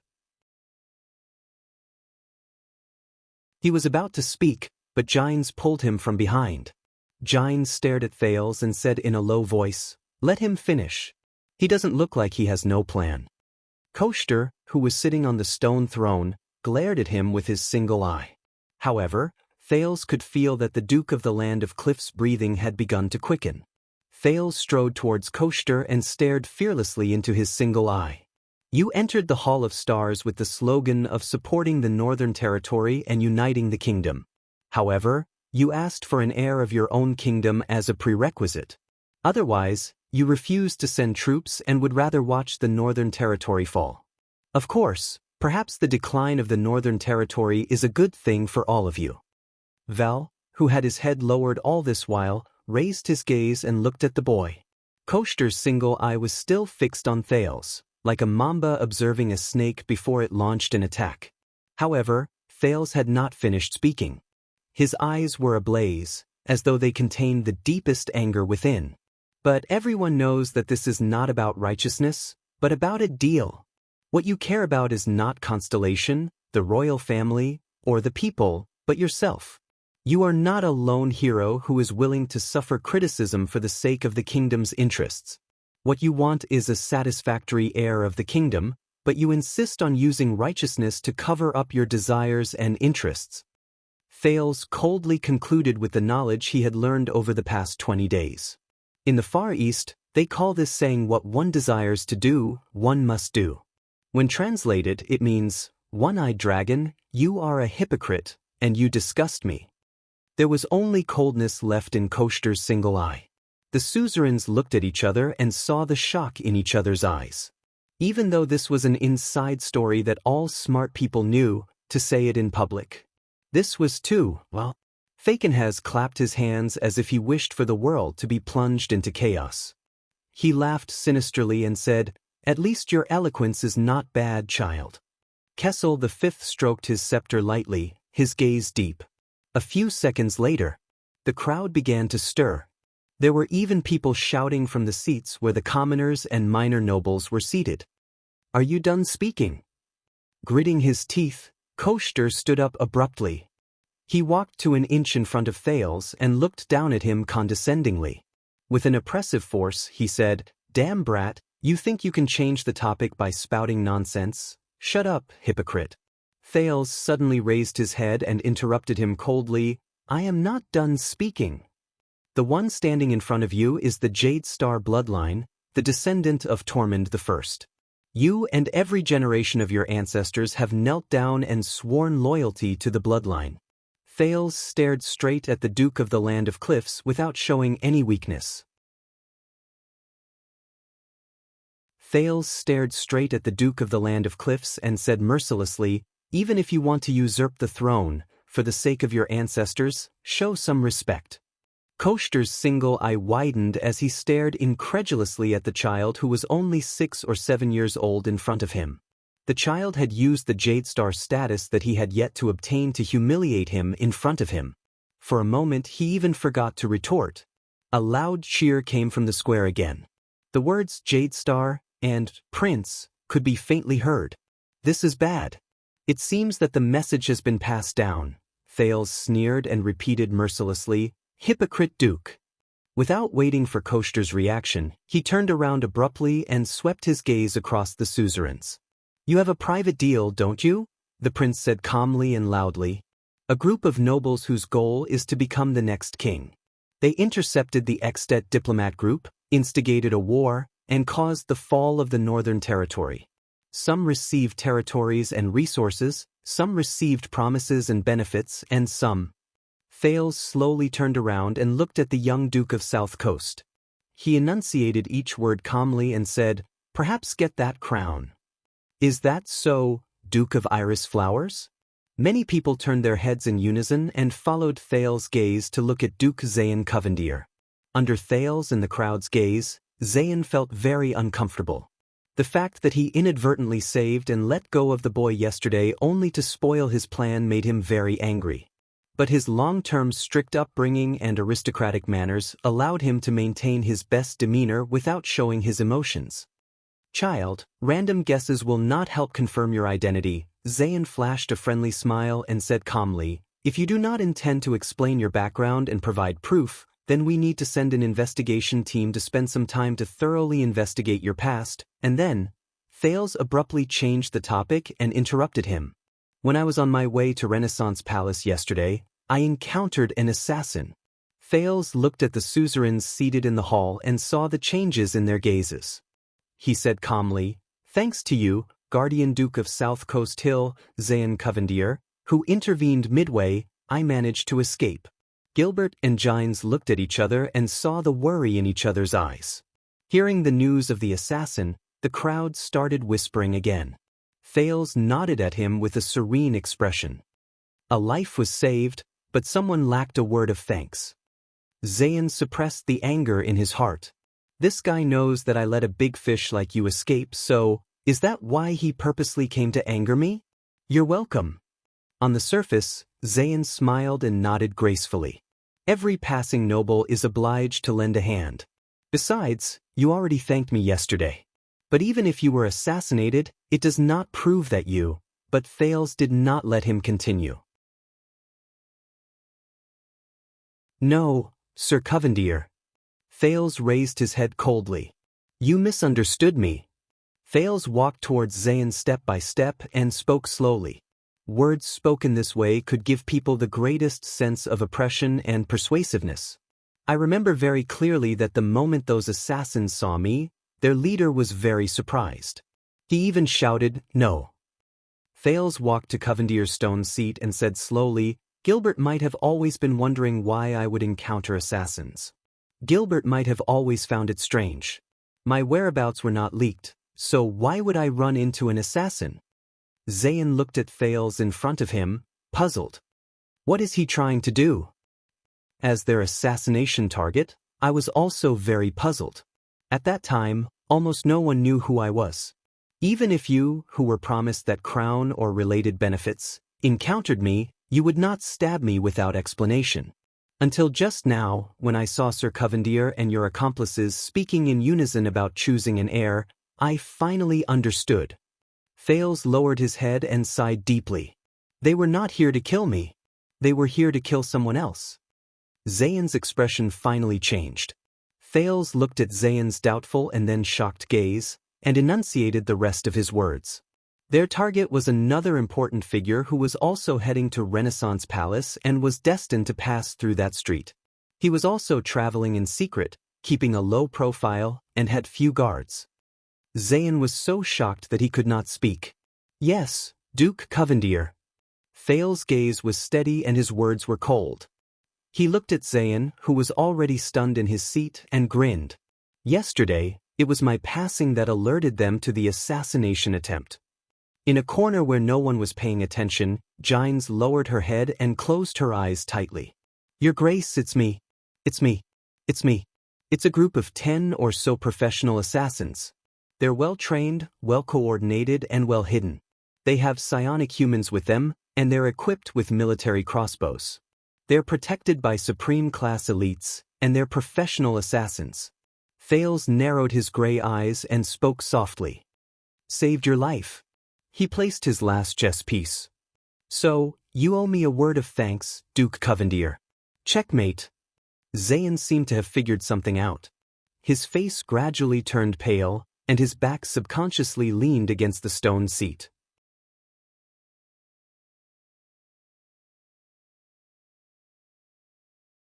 Chapter 64.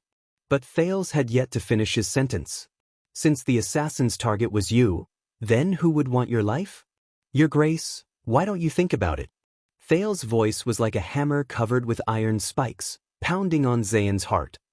What were you going to do that day? Who were you meeting? Who knew of your whereabouts? Zayn exhaled deeply. He did not reveal his emotions, but the scene of that day uncontrollably appeared in his mind. He saw that Gilbert was among the people who were attacked. In order to buy people's hearts, he helped. Those assassins. That boy. And those people who knew he would go there. Thales coldly enunciated each word. Was it those people who you thought were your allies? Those who worked together for a better constellation? The ones who promised you a bright future? Thales turned his head and sighed. That's true. Among those who are qualified to sit on the throne, you are the youngest, the best image, the most popular, and the most likely candidate. Did they also tell you that? Thales turned his head around and sighed. The breathless crowd finally began to make a ruckus. Everyone in the field had different reactions to Thales' performance.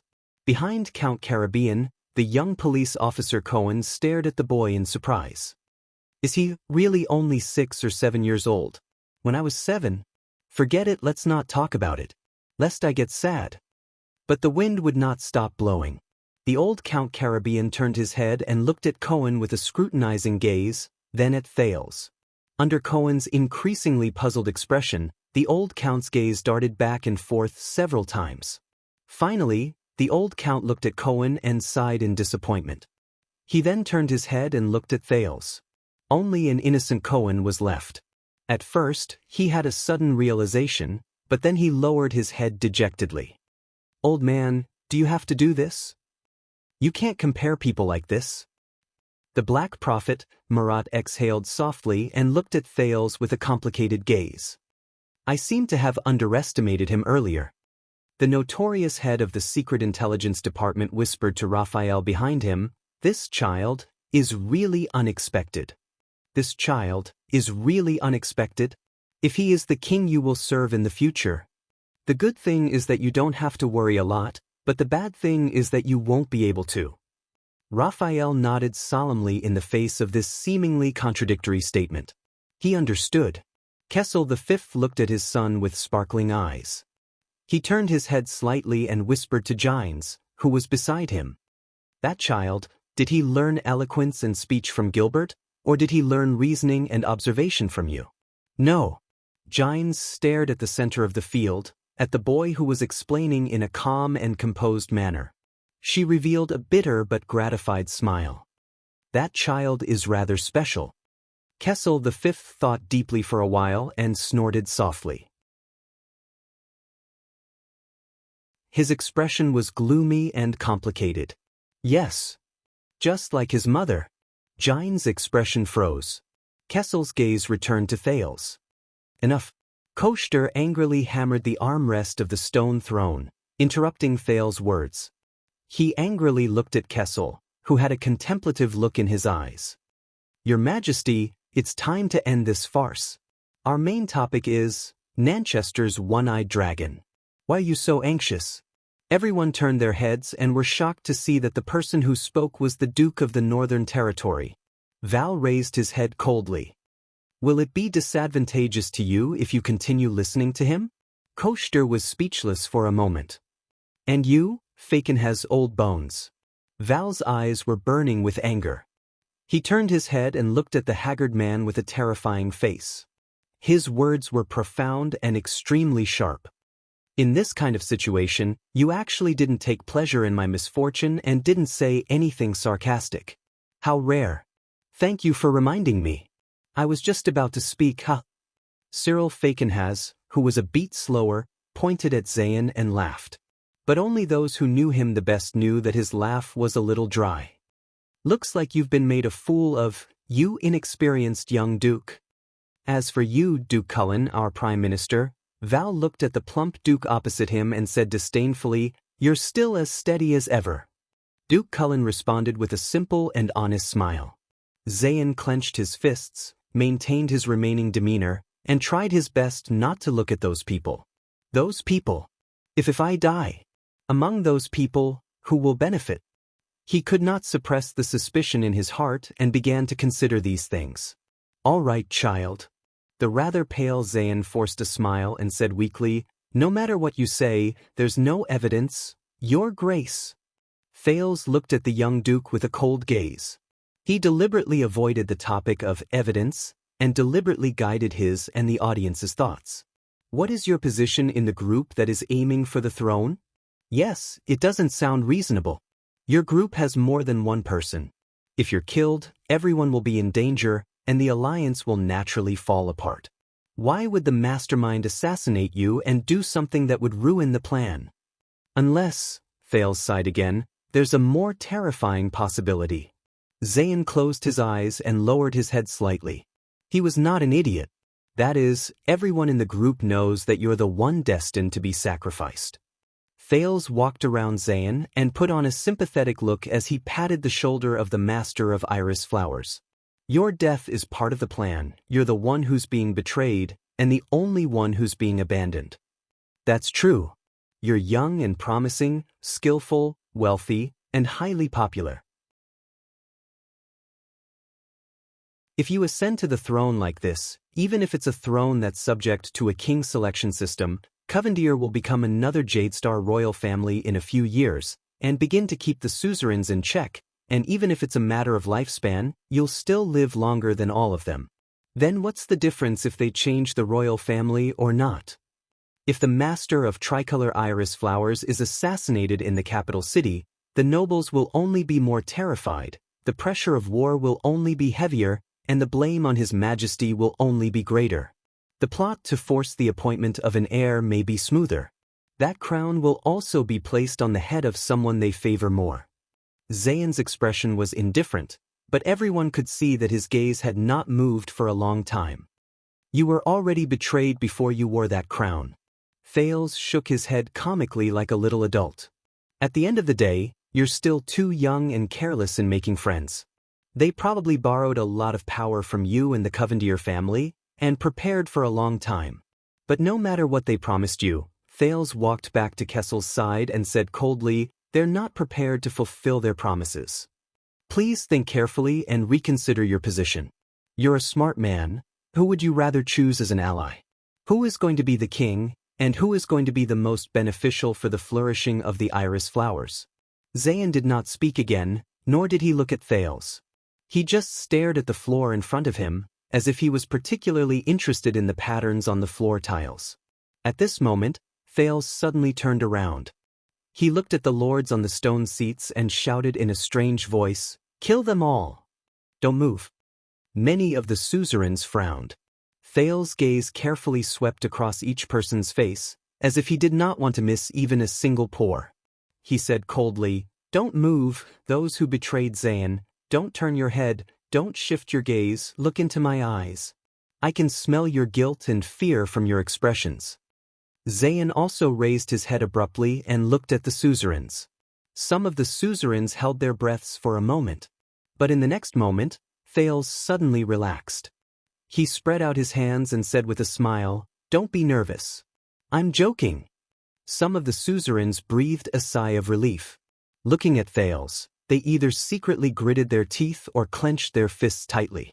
Was he doing it on purpose? But when you see the example of iris flowers, you'll understand. Thales looked at the suzerains and his expression became serious again.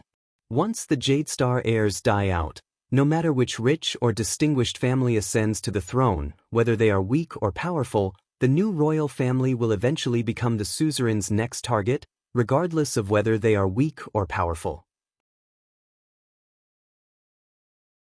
Without external enemies, all of you will kill each other on the unbalanced scales of power until Constellation is destroyed. I don't care who among you hatched this conspiracy, this plan, and I don't care who wants the throne. After all, in the eyes of many, since the end of the royal family is a foregone conclusion, they naturally have to choose the future that best suits their own interests. But I'm already standing here. For the stability of Constellation and for your own interests. The continued existence of the Jadestar royal family is the stability of Constellation and the greatest hope. Everyone for everything, please be like your ancestors and support Jadestar, support me. The crowd's discussions grew louder, and many people began to applaud. As if by coincidence, the cheers from the plaza also came in waves. No one knew where the guards passed the words in the hall to. Thales did not look at the suzerains' expressions. In fact, he enjoyed imagining their expressions.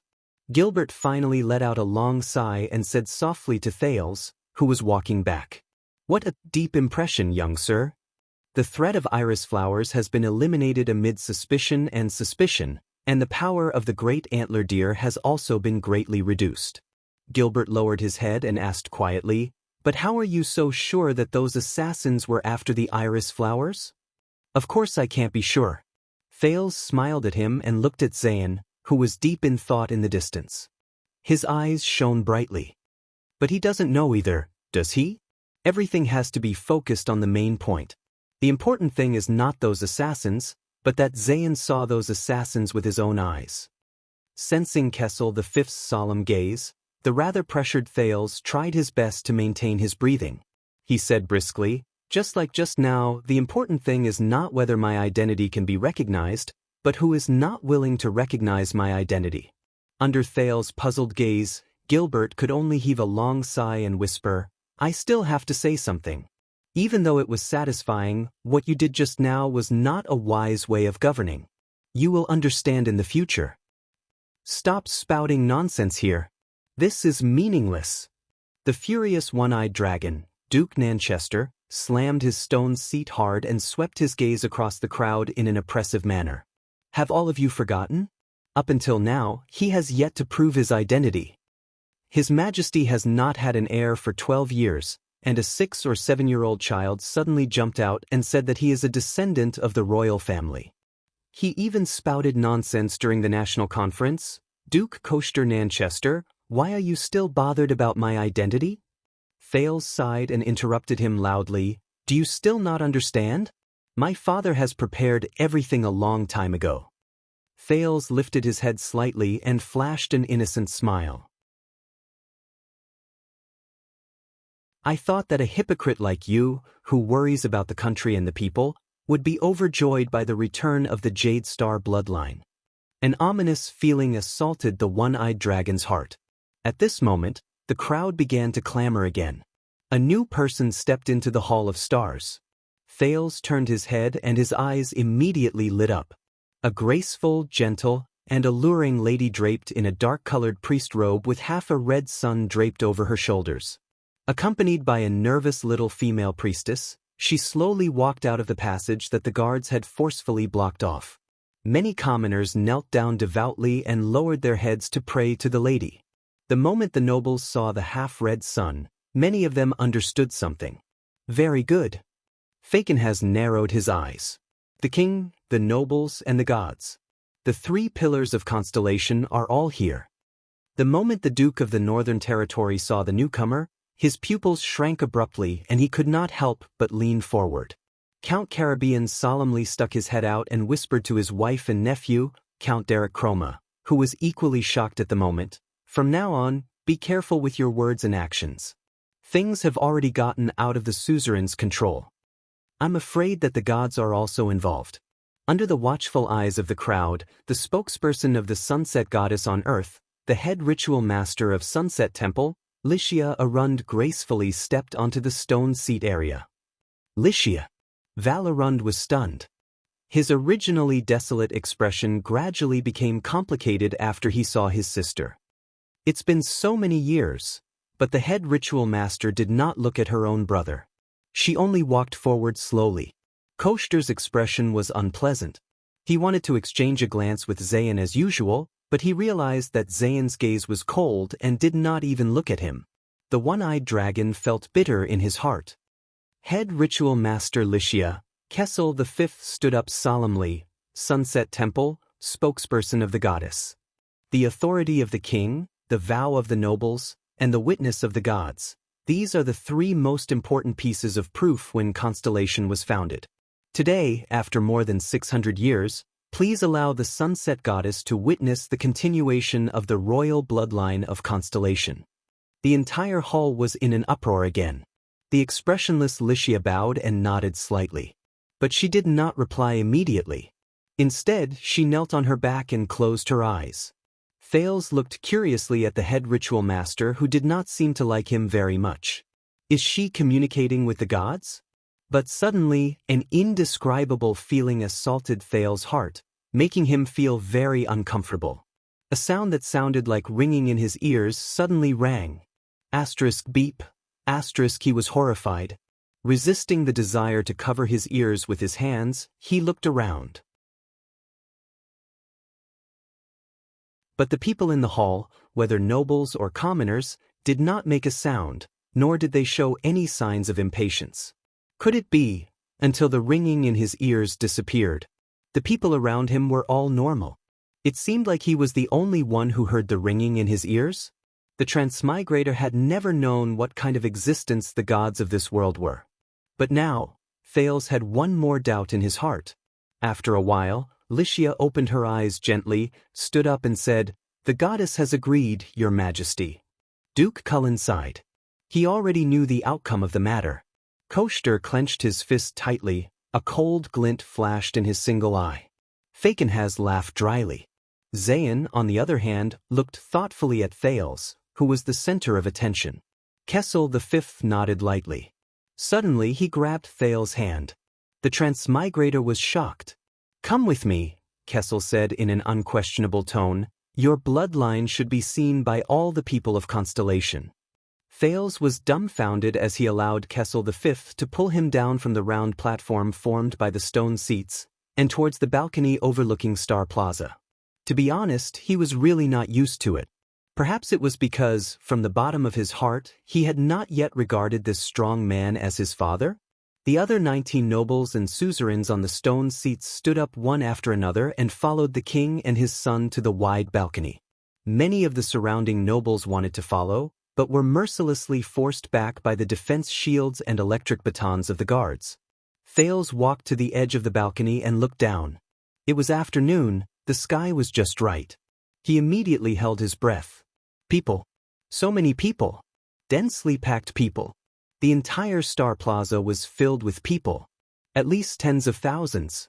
Like ants, they covered the entire ground in his field of vision. It was not that Thales had never been to Star Plaza before.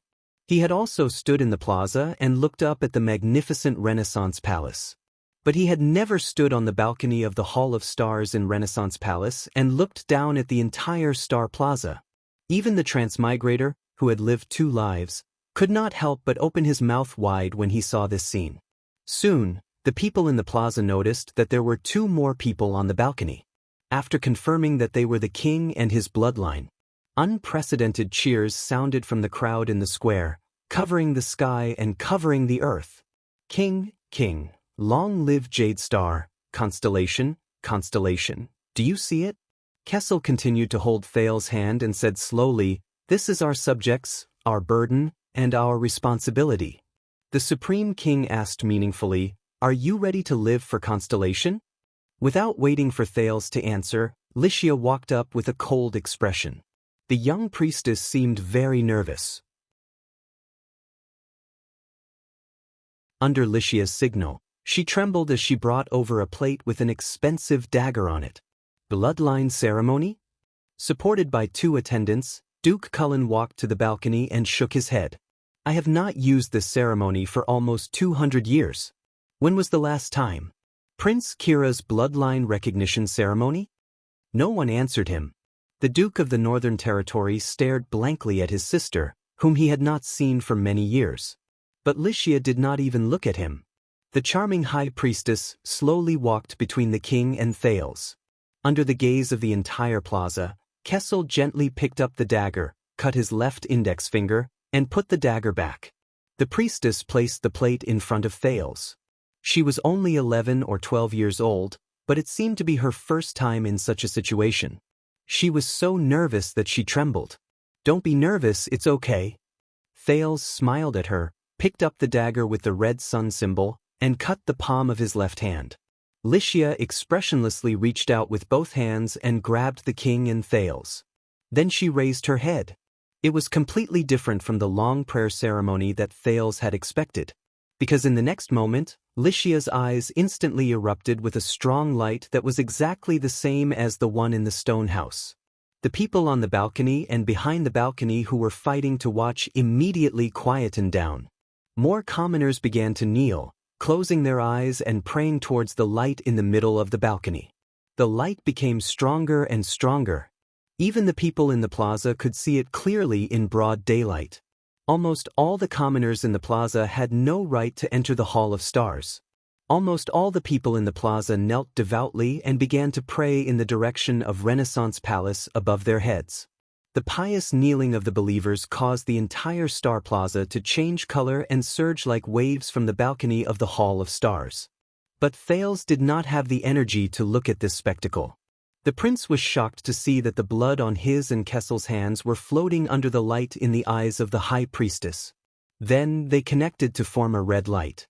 "This is?" Thales looked at the light in confusion.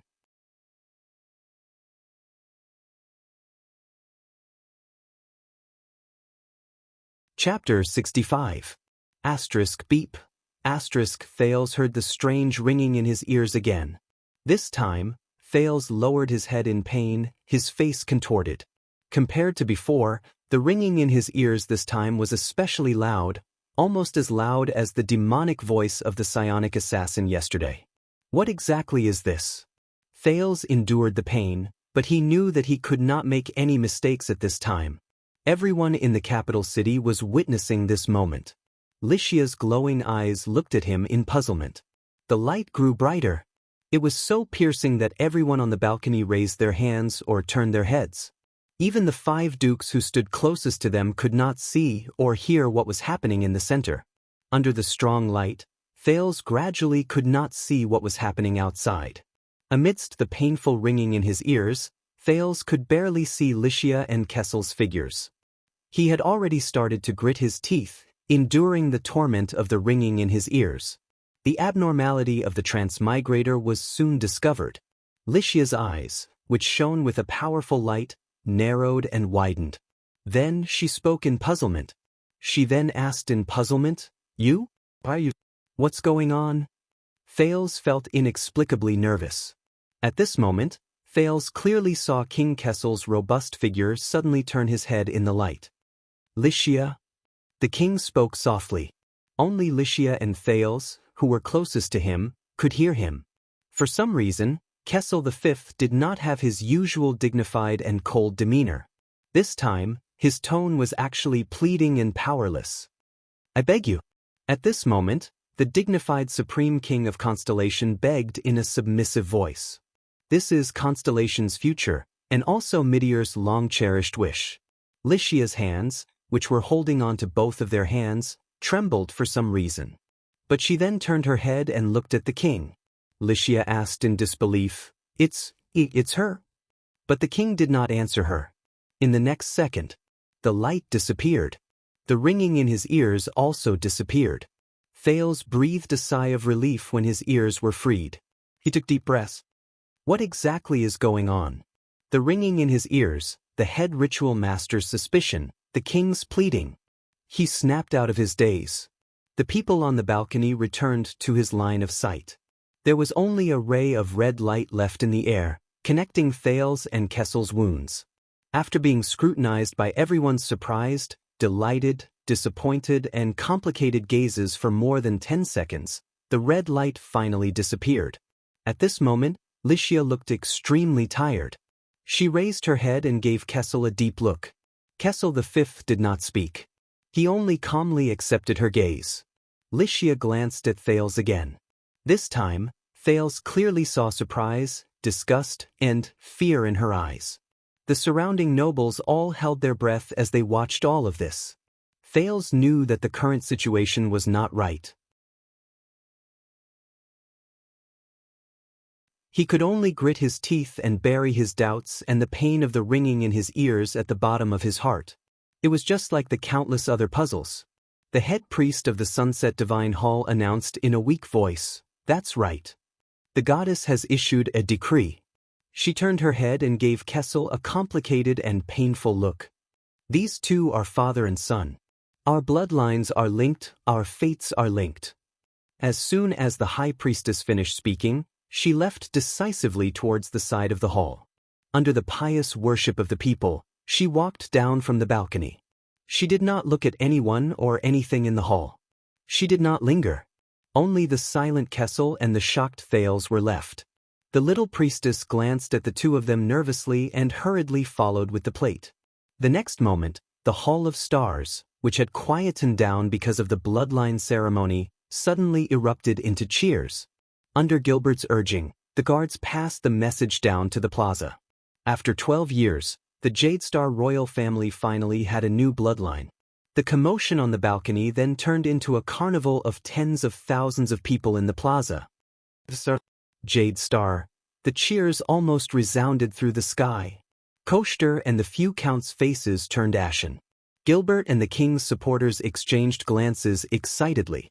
Gines was the only one who looked at Lycia's back. Other than joy, there was an even more obscure and complicated emotion in her eyes. "All right." The fat duke exhaled. His face was full of joy. "Since the Sunset Divine Hall has acknowledged this child's bloodline, I believe that he is indeed His Majesty's blood descendant." Beside him, Koster looked at him coldly. What a cunning fellow. What a quick turnaround.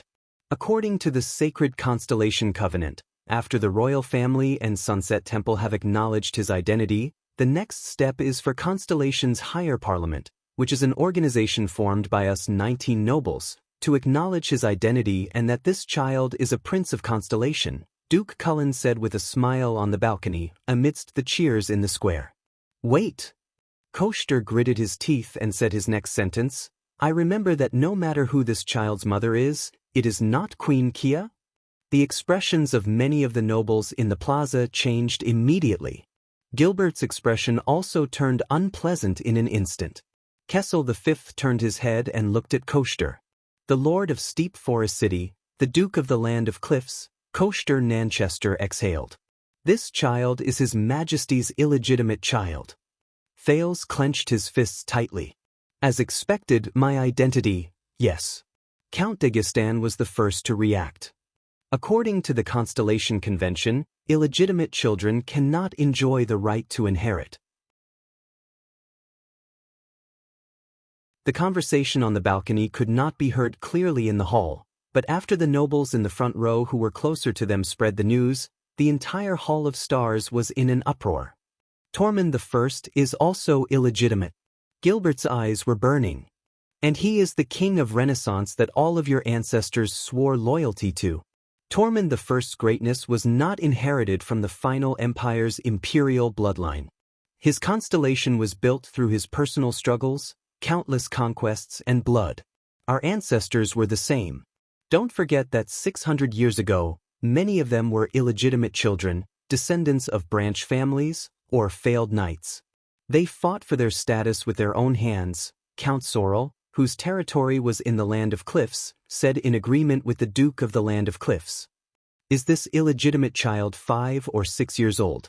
What did he do to not be bound by his status as an illegitimate child and have the right to inherit this great kingdom left behind by Tormund I like a legitimate child? Your Majesty, of course we should recognize him as your son, a Jade Star descendant. This is God's will. The one-eyed dragon's gaze was cold.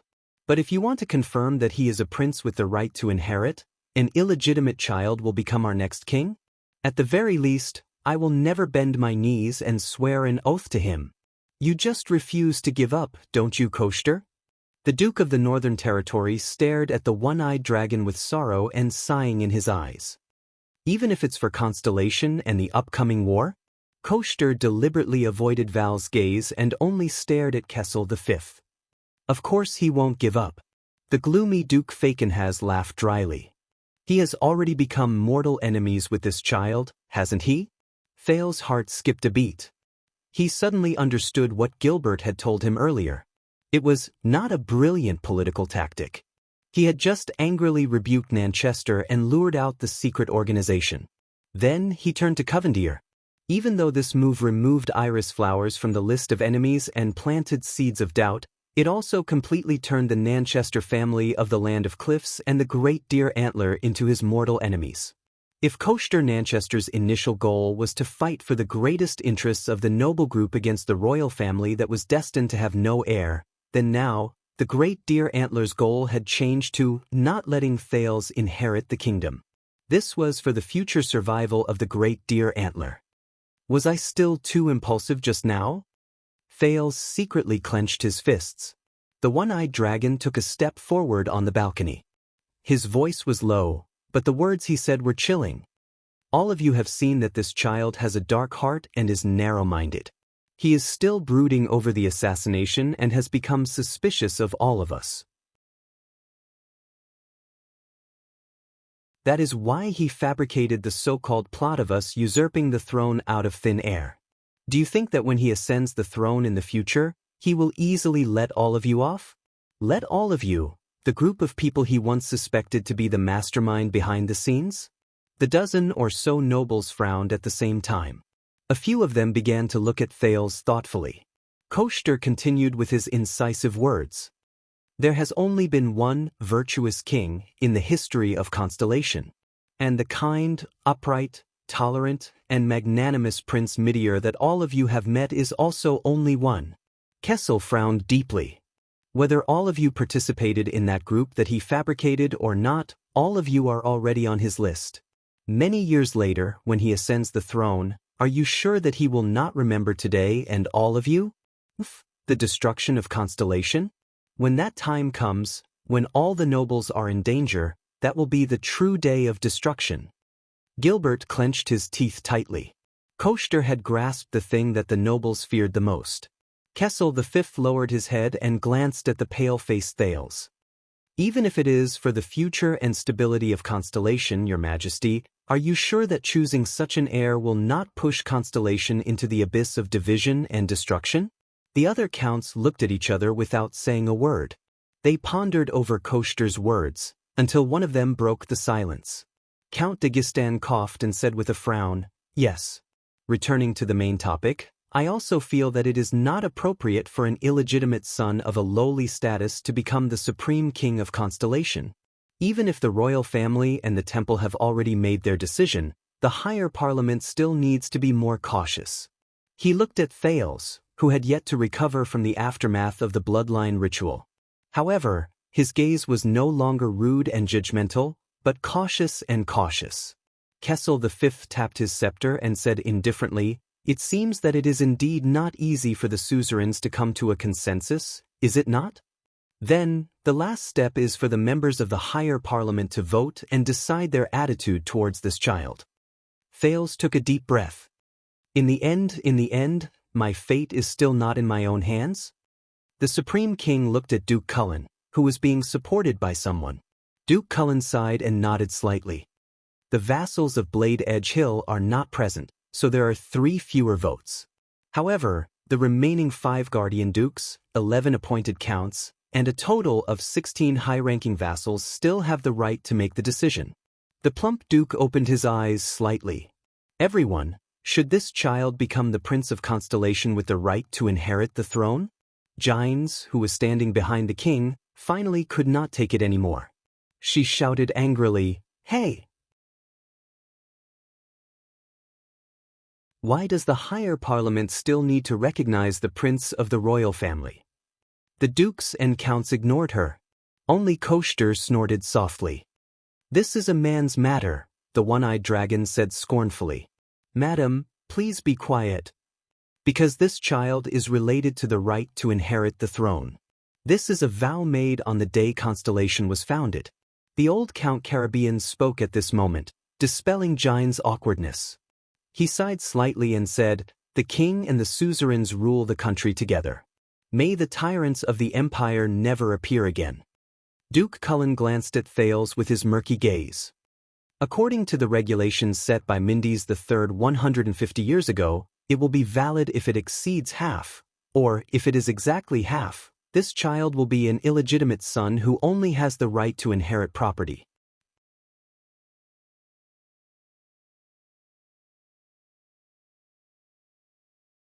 Chapter 66. "No," Koster said loudly. "Who wants to see a chaotic constellation? Just vote yes." Land of Cliffs Regent Sorrel and Count de Gistan followed suit. Val Arund frowned and said, "I don't know what this means for the war ahead, Sir Val," Koster said calmly. "The promise of the Land of Cliffs to send out all its troops to support the Northern Territory is still valid. The Land of Cliffs and the Northern Territory are bordering each other, and we will never watch our friends fall into the flames of war. You know, we are the closest, and sending troops to support is more effective than the royal family. But I am very worried that the future of Constellation will be destroyed in the hands of an illegitimate child whom the new vassals fear." Koster's single eye was fixed on Val, his expression solemn. Val was silent for a long time before he finally sighed. This warrior suzerain who seemed to be made of iron said desolately, "This is for the Northern Territory, for Arund." In a place where no one could see, Kessel V tightened his grip on his scepter. "No," the Duke of the Northern Territory said desolately. Count Zamunto and Count Fries also sighed deeply. "No. No. 6 people object." Duke Cullen said expressionlessly. Gines looked at the Duke of the Northern Territory in disbelief. Thales closed his eyes weakly. "Count Talon, I know that your territory is near Central Territory, and you have a good relationship with the royal family." Koshter said flatly to one of the 16 people, Count Bern Talon of the Pentagram, "Dukes like us are indeed not suitable to inherit the throne. But you are different. The pentagram is a branch of the 9-pointed star in history." Koshter raised his hand, his words full of bewitchment. "If the king does not have an heir, I believe you are also on the list of candidates." Everyone's gaze was on Count Talon. Bern Talon was drenched in cold sweat. He looked at Kessel V, but the latter only stared back coldly. "Of course, as a strong contender for the throne, will this child think that you are also involved in those so-called conspiracies?" Koshter said with a smile. Thales was anxious and was about to speak, but the king held him down. "Bern, just follow your heart." Kessel V closed his eyes and said solemnly, "After all, a pentagram is not a 9-pointed star." Bern Talon hesitated, took a deep breath, and finally said dejectedly, "I'm not sure." The Talon family forfeits. Many of the lords frowned again. Koshter smiled silently. The pentagram's Talon family was the only family among the 13 distinguished families that was not located near the territories of the 6 great noble families. Talon family was located near the central territory of the royal family and had always been a strong supporter of the Jade Star family. But now at this moment, everyone looked over in surprise. The one who spoke was Zayn Covendier, who had been silent for a long time. He was the first to agree with Thales. The Duke of Iris Flowers, Zayn, who ruled South Coast Hill, stared coldly at Koshter, whose face was filled with astonishment and then turned cold. Thales stared at him in a daze, but he had no intention of returning Thales' gaze. Count Caribbean and Count Lasha nodded and stepped forward together. I. Looks like your strategy is still effective," Gilbert said to Thales in a low voice. "Under such circumstances, you still manage to gain valuable support for us." Duke Fakenhaz of Western Desert Hill. His shrill laughter suddenly rang. "Ha, I vote no!" Chroma and Bosdorf's voices also rang out. Amidst many people's doubts, Koshter angrily said, "Old bones. Why is my vote different from Count Chroma and Count Bosdorf's?" Fakenhaz interrupted him and laughed. "Oh my, I am not their lord. Is it not normal for me to not be able to rule them?" He stared mockingly at the other dukes. After all, the 13 distinguished families are not the guardian dogs of the 6 great clans. Many of the counts blushed and turned their heads away. However, after many of the king's supporters counted the votes, they sighed and lowered their heads. 8 are against, 4 are in favor, and 1 abstained. Duke Cullen said with a trembling voice, "There are 16 people present. Since half of them are against, it looks like there is no need to continue." Gilbert sighed softly. Thales could only smile bitterly as he listened to the results. Am I still too naive? For some reason, Kessel V was still expressionless at this moment. He could only lament that he was, after all, the supreme king.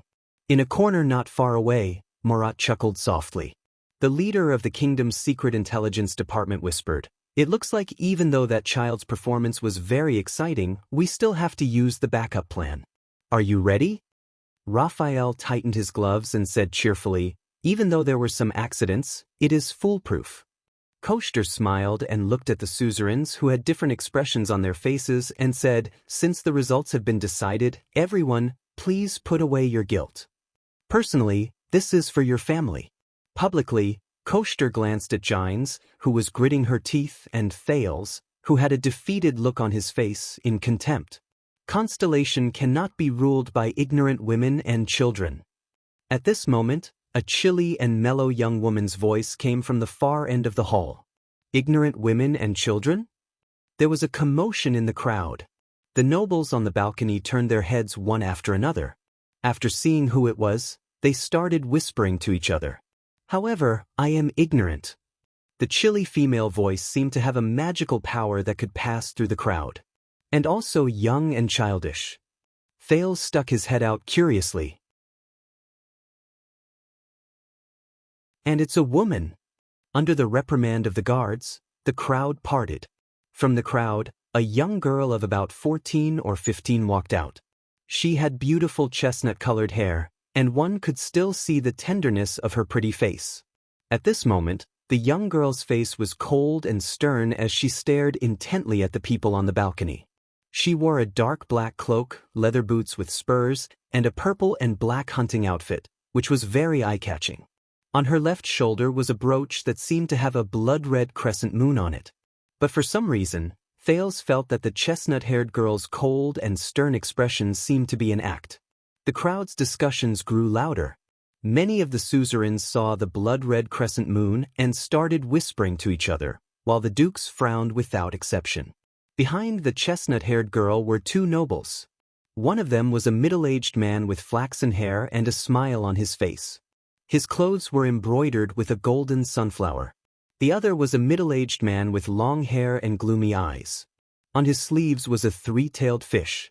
The fish opened its mouth savagely, and inside it were densely packed sharp teeth. "But it is I, the ignorant woman and child that you speak of." The young girl walked up to Koshter, who had a surprised expression on his face. She raised her head arrogantly and looked at the one-eyed man who was a head taller than her in an overbearing manner. "The ruler of Constellation, Blade Edge Hill." The chestnut-haired girl's voice turned cold. "Do you have any objections, Duke Nanchester, whom we are meeting for the first time?" "Blood Moon, Tabark family." Koshter stared at her in disbelief. His only eye flickered with uncertainty. "The Duchess of Blade Edge Hill?" The chestnut-haired girl no longer paid attention to him. Instead, she walked straight up to the king and knelt down on one knee. "Lionel Tabark."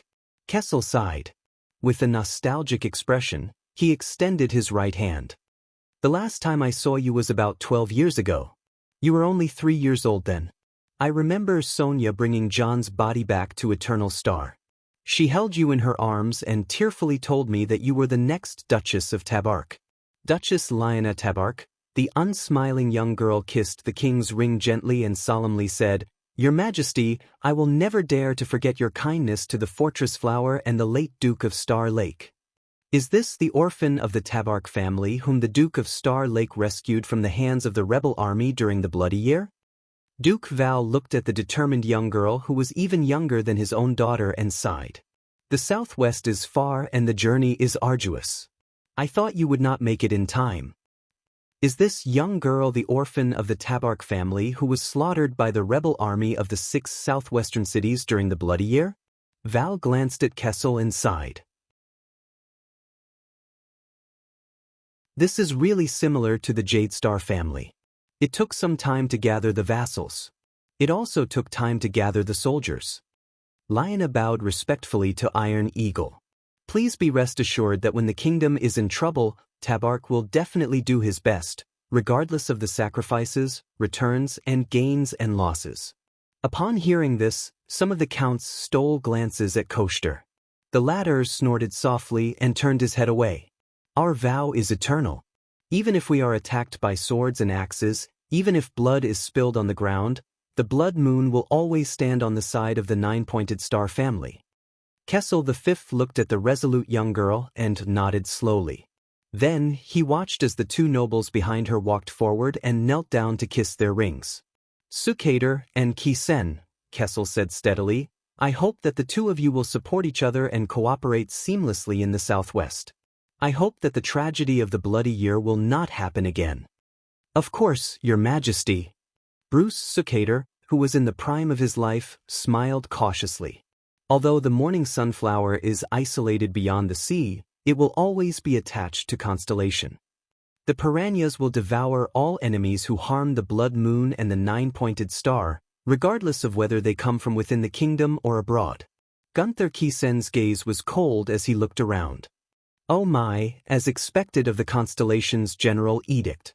Fakenhaz's mocking and unpleasant laughter rang out again along with his applause. "The 6 great clans and the 13 distinguished families have gathered in the capital. This is a sight that has not been seen in 12 years. Cyril's shrill laughter continued. "It would be even better if there was no war with Extet. Of course, if there was no war, we would not be here." No one paid attention to him. Everyone was calculating the impact that the sudden appearance of the three great clans in southwest Blade Edge Hill and their stance would have on the situation. Koshter's expression changed drastically. He looked at Duke Cullen, his eyes full of urgency. But the old guardian Duke of the Eastern Sea did not even look at him. He only said with a trembling voice, "Coincidentally, Duchess Lyanna," but he was quickly interrupted by a girl with a cold expression. "Cut the nonsense. Grandpa, I'm afraid that if you continue talking, you'll have an asthma attack." Duke Cullen choked. He opened his mouth in a daze and did not know how to react. The Castellan of Blade City, the Duchess of Blade Edge Hill, Lyanna Tabark nimbly turned to Thales. Thales quickly coughed and put on an amiable smile. Lyanna's sharp gaze swept up and down. Thales noticed that she had a pair of green eyes. He could not help but puff out his chest and stand a little straighter. Then, just as he was about to bow, "Fortunately, you are not too ugly." Lyanna nodded coldly and snorted. "Just a little skinnier, a little despicable, and a little short." "A little despicable? And this?" Thales also stood there in a daze. His hand, which was about to bow, was raised in midair before he retracted it resentfully. He exchanged glances with Duke Cullen, who was in front of him, and saw in each other's eyes that they were in the same boat. Lyanna turned around and stared firmly at all the nobles. She said loudly, "Regarding whether he can become a prince or not, I, Duchess Tabark, vote yes." Before everyone could react, Count Sukater and Count Kisen, who were behind her, each took a step forward. One chuckled, and the other scanned the crowd with a ferocious gaze. They spoke in unison. Gilbert's hand, which was on Thales' shoulder, unintentionally tightened in his agitation. But Thales had no time to care.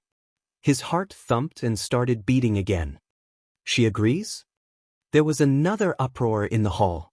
Star Plaza began to rumble with noise again. Duke Cullen sighed.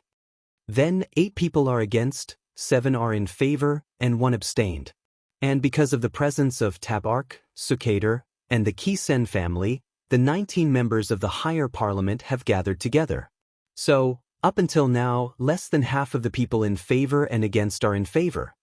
Only Javier of the Eastern Sea, Count Amund, and an old fatty like me are left." Koshter clenched his fists and his heart sank.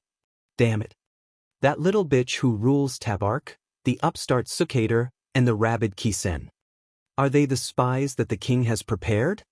Impossible in such a short time. Fortunately, Cullen and the 2 Eastern Sea families under his influence are still on our new star side. If they vote against, that boy will not have the right to inherit, and we can take our time to think about it."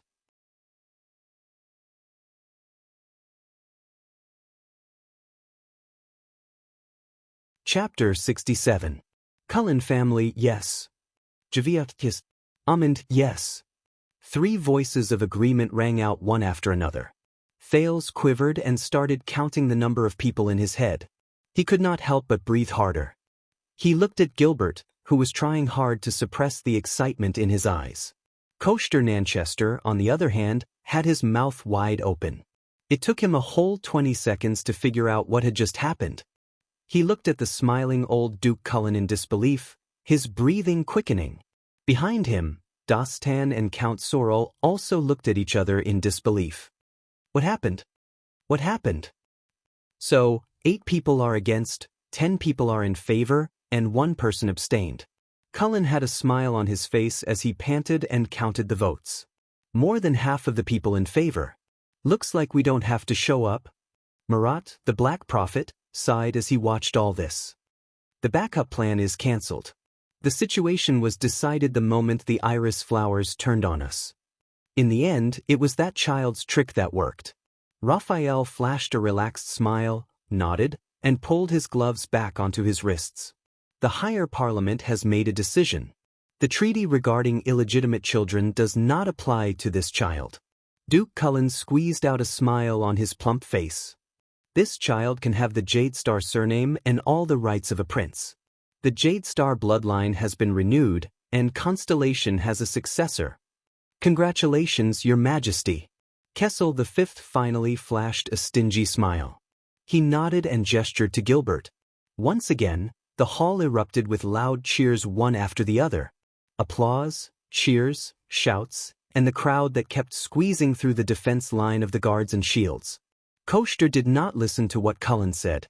He only stared at Duke Cullen with his single eye wide open. Bob Cullen, you are the one who started all of this. You are the one who, traitor. Let him be your future king. Koester glared at Duke Cullen, gritted his teeth and spat out a few words. You will regret this one day. The dukes all had different expressions.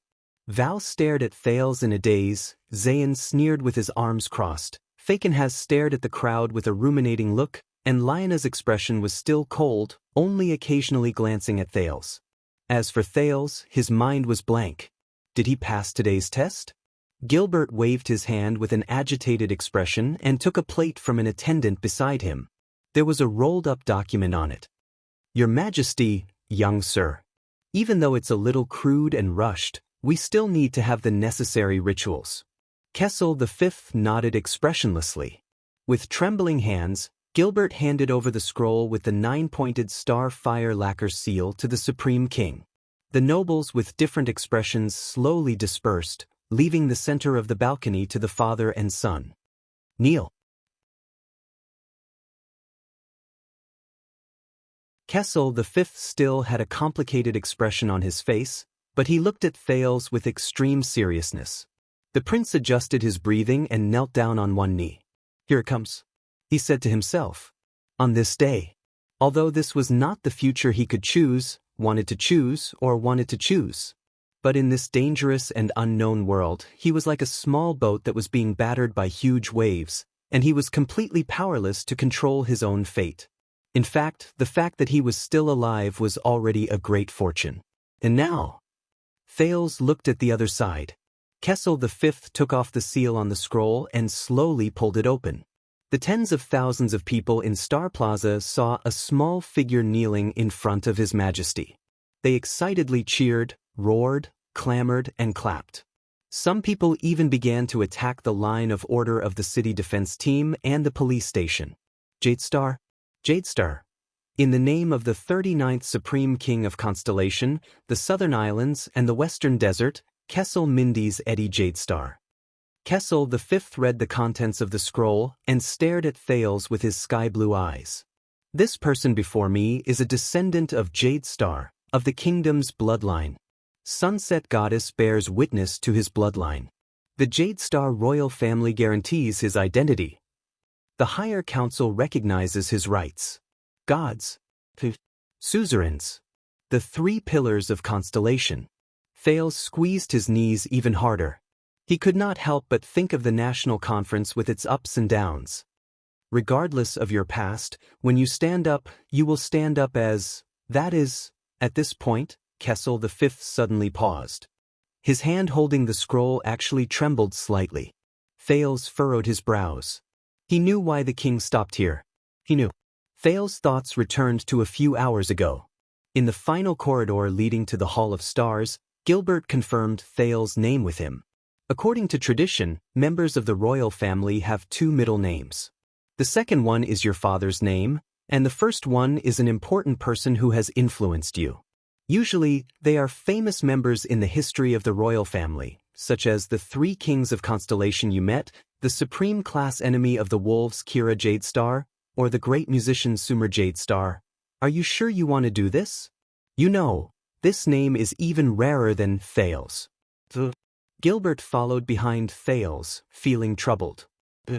Mr. Gilbert, I have already decided. This is like the brand and memory on my body. Thales' gaze was firm as he walked forward step by step. No matter what the price, I do not want to give up. I am about to become a Jadestar. He panted slightly as he recalled what he saw in the royal family's cemetery. But if I cannot control my future, at least, please let me control my name. Thales raised his head and walked forward with determination. He had no intention of turning back. Gilbert exchanged glances with Gines, who had a complicated expression on her face, and nodded helplessly. His Majesty will probably not be happy. Time returned to the present. Just as the nobles began to frown and discuss the king's abnormality, Kessel V took a deep breath, as though he was gathering his courage and perseverance. With a deep breath, he shouted in a voice that was filled with dignity and calmness, "Do you know that His Majesty is the King of Hell?"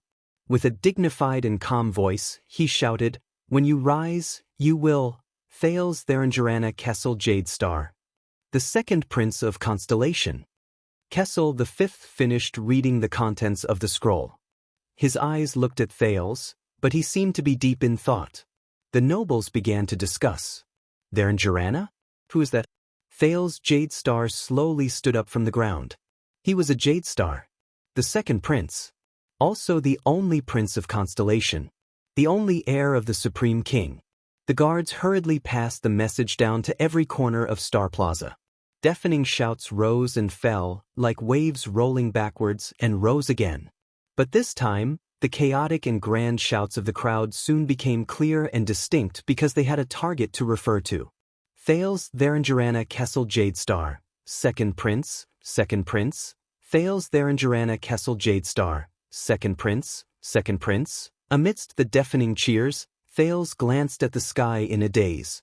The setting sun was hanging in the west, emitting endless red light. It illuminated the outer walls of the magnificent Renaissance palace in a bright red light. It was like the color of blood. Dusk had arrived. "You have worked hard today."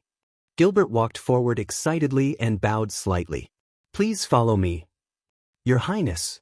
Somewhere in the Eastern Peninsula, in a dark and dilapidated building, two men sat around a fire. They wore white robes with golden suns embroidered on them. "Master Affairs Officer, have you heard?" One of the younger men raised his head and asked curiously, "Night Kingdom has been in a commotion recently. I heard that many vampires have left and fled to the Western Peninsula." The older affairs officer nodded with a cold expression. "The temple has sent people to investigate. But if it's the Western Peninsula, Sunset Temple's power should be stronger than ours, right?" The young man saw that the affairs officer did not reveal anything, so he asked tentatively, "I heard that the people of the Western Peninsula coexist peacefully with the vampires and werewolves. Sunset Temple no longer hunts dark creatures. Can our people pass through Sunset Temple's power?" The affairs officer raised his head and looked at him coldly. "Why do you think our world is called Errol?" "Huh? I saw it when I was learning the language." The young Sunrise Temple priest scratched his head. "Errol is the god of the holy sun.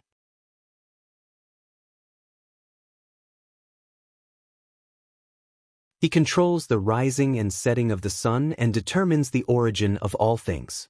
That's why our world is called Errol, isn't it?" The Sunrise Affairs officer snorted and smiled mysteriously. "You were sent to guard the seal, but you are not qualified to read those historical records. That's all you know." The young priest's face was filled with desire and curiosity. "Our world was not originally called Errol. It was only after the Battle of Eradication that it changed its name." The affairs officer said quietly. "At the end of the war that almost destroyed the world, the god of the holy sun, Errol, sacrificed himself. Otherwise, the world would not have been as simple as being split into two continents. From then on, the world was named Errol to commemorate the god of the holy sun and his heroic act of sacrificing himself to save the world." The young priest widened his eyes in shock. "So the legendary god of the holy sun was killed by those calamities." The affairs officer raised his hand with a cold expression and interrupted the priest's rhetorical question. He continued, "In the embers of the holy sun, the two gods inherited his light and rose again." The young priest suddenly understood something and opened his mouth wide. "Yes, the Sunrise Lord and the Sunset Goddess were originally one and controlled the holy sun together." The affairs officer's eyes glinted coldly. "The holy sun shines on all things. How can there be a difference? Can the sunrise priests move within the range of the Sunset Goddess? This is the answer." But when the administrator looked at the jubilant priest, he secretly added another sentence in his heart, "That's right. Of course, at least that's what we think." As for the Sunset Goddess, at this moment, A strange tremor suddenly came from the dilapidated and dark building. Dust fell from the collapsed stone pillars. Their expressions changed at the same time. No way? They leaped up and ran towards the center of the building with cold and vigilant eyes. Prepare the communication candles. Don't be stingy. The affairs officer shouted as if he was facing a great enemy. To deal with that kind of evil, prepare for the worst. They arrived at their destination. On the stone floor at the center of the dark building, a strange pattern was drawn with strange paint. It was a circle nearly 10 meters wide. It was filled with strange formulas and letters. In the middle of the circle was a 6-fingered black claw. The tremor continued. The young priest's eyes were filled with doubt. He put away a white candle with golden patterns. He frowned and said, "The seal pattern is still intact. It hasn't broken free." But the affairs officer was still on high alert. He felt the tremor and turned to ask with a serious expression, "But what's going on?" This tremor? The young priest seemed to have thought of something. In a flurry, he brought out an ancient black book from his bosom. He flipped to one of the pages hastily and read it with great difficulty. Strange tremor. Strange tremor. I got it. It's here. But the priest looked at it for a while before raising his head and looking at the affairs officer with a troubled expression. "What's wrong?" the affairs officer asked unhappily. "You're the only one here who has received complete training in the language of the ancient empire." This notebook says that the occasional agitation of the seal is very normal. The young priest frowned. But the sudden activity of the sun, the tide of the moon, the change in the flow of Hell's river, even the 7 kings of Hell picking their noses and yawning, the kingdom of 10,000 gods decorating their bedrooms for no reason. My God, what kind of disrespectful term is that? Multiple supreme-class elites passing by, and even the name of a sealed artifact being called by many people at the same time, all of these might cause energy fluctuations and agitation. The degree of intensity varies. The priestess flipped through the notes. Amid the sounds caused by the tremors, she exhaled in resignation. Heavens, I really have to give it to these mages. A single question has 6 to 7 different conditions and more than 20 possible answers, and they even have to mark it with, "To be continued." What's the difference between that and not being able to find the answer? No wonder they became extinct. There has to be someone with the highest possibility, right? Are we just going to ignore it? The administrator suppressed his anger and asked. The young priest flipped through his notes anxiously and furrowed his eyebrows. "I don't know. I'm just a third-rank white-robed priest of the Sunrise Shrine." "I'm not." At this moment, the tremors suddenly stopped. The two of them raised their heads and looked at each other, seeing the doubt and relief in each other's eyes. The tremors did not come again. The administrator finally breathed a sigh of relief. He glared fiercely at the priestess, turned around and left. The priestess looked at the administrator's back and continued to speak, feeling wronged. "It's not like you're an extinct mage or a witch.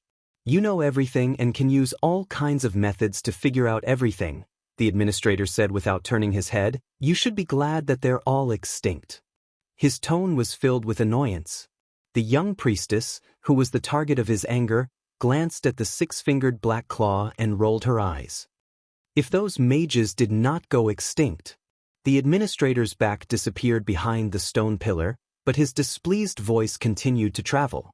"How could a rookie like you have the right to sit here and guard the seal?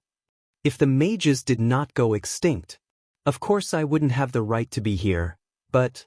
The young priestess raised her eyebrows and glanced at the circle on the ground. She shook her head and spread her hands in resignation.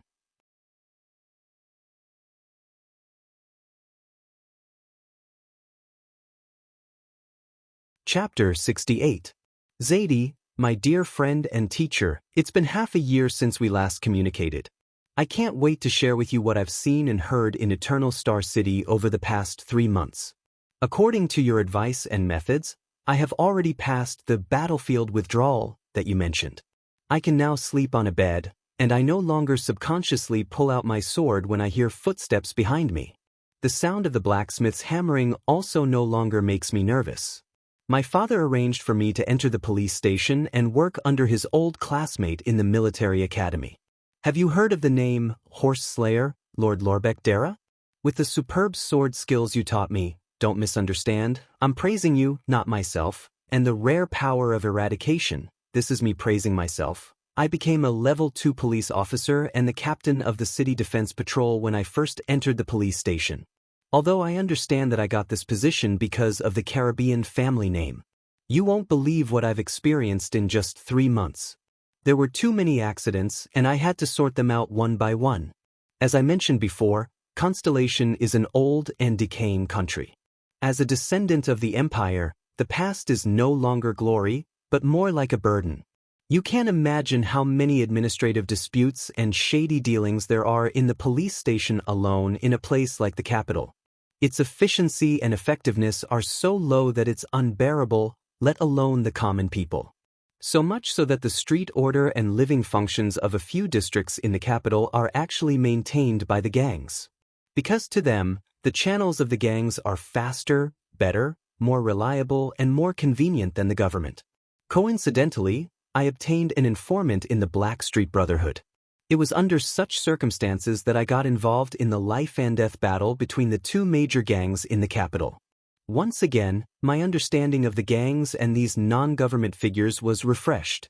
Regardless of the innumerable ordinary class and superclass elites, there were also quite a few psionic warriors, and each of them had the right to occupy a place in the legendary Wings Stardust unit. There was only one thing that I was very concerned about.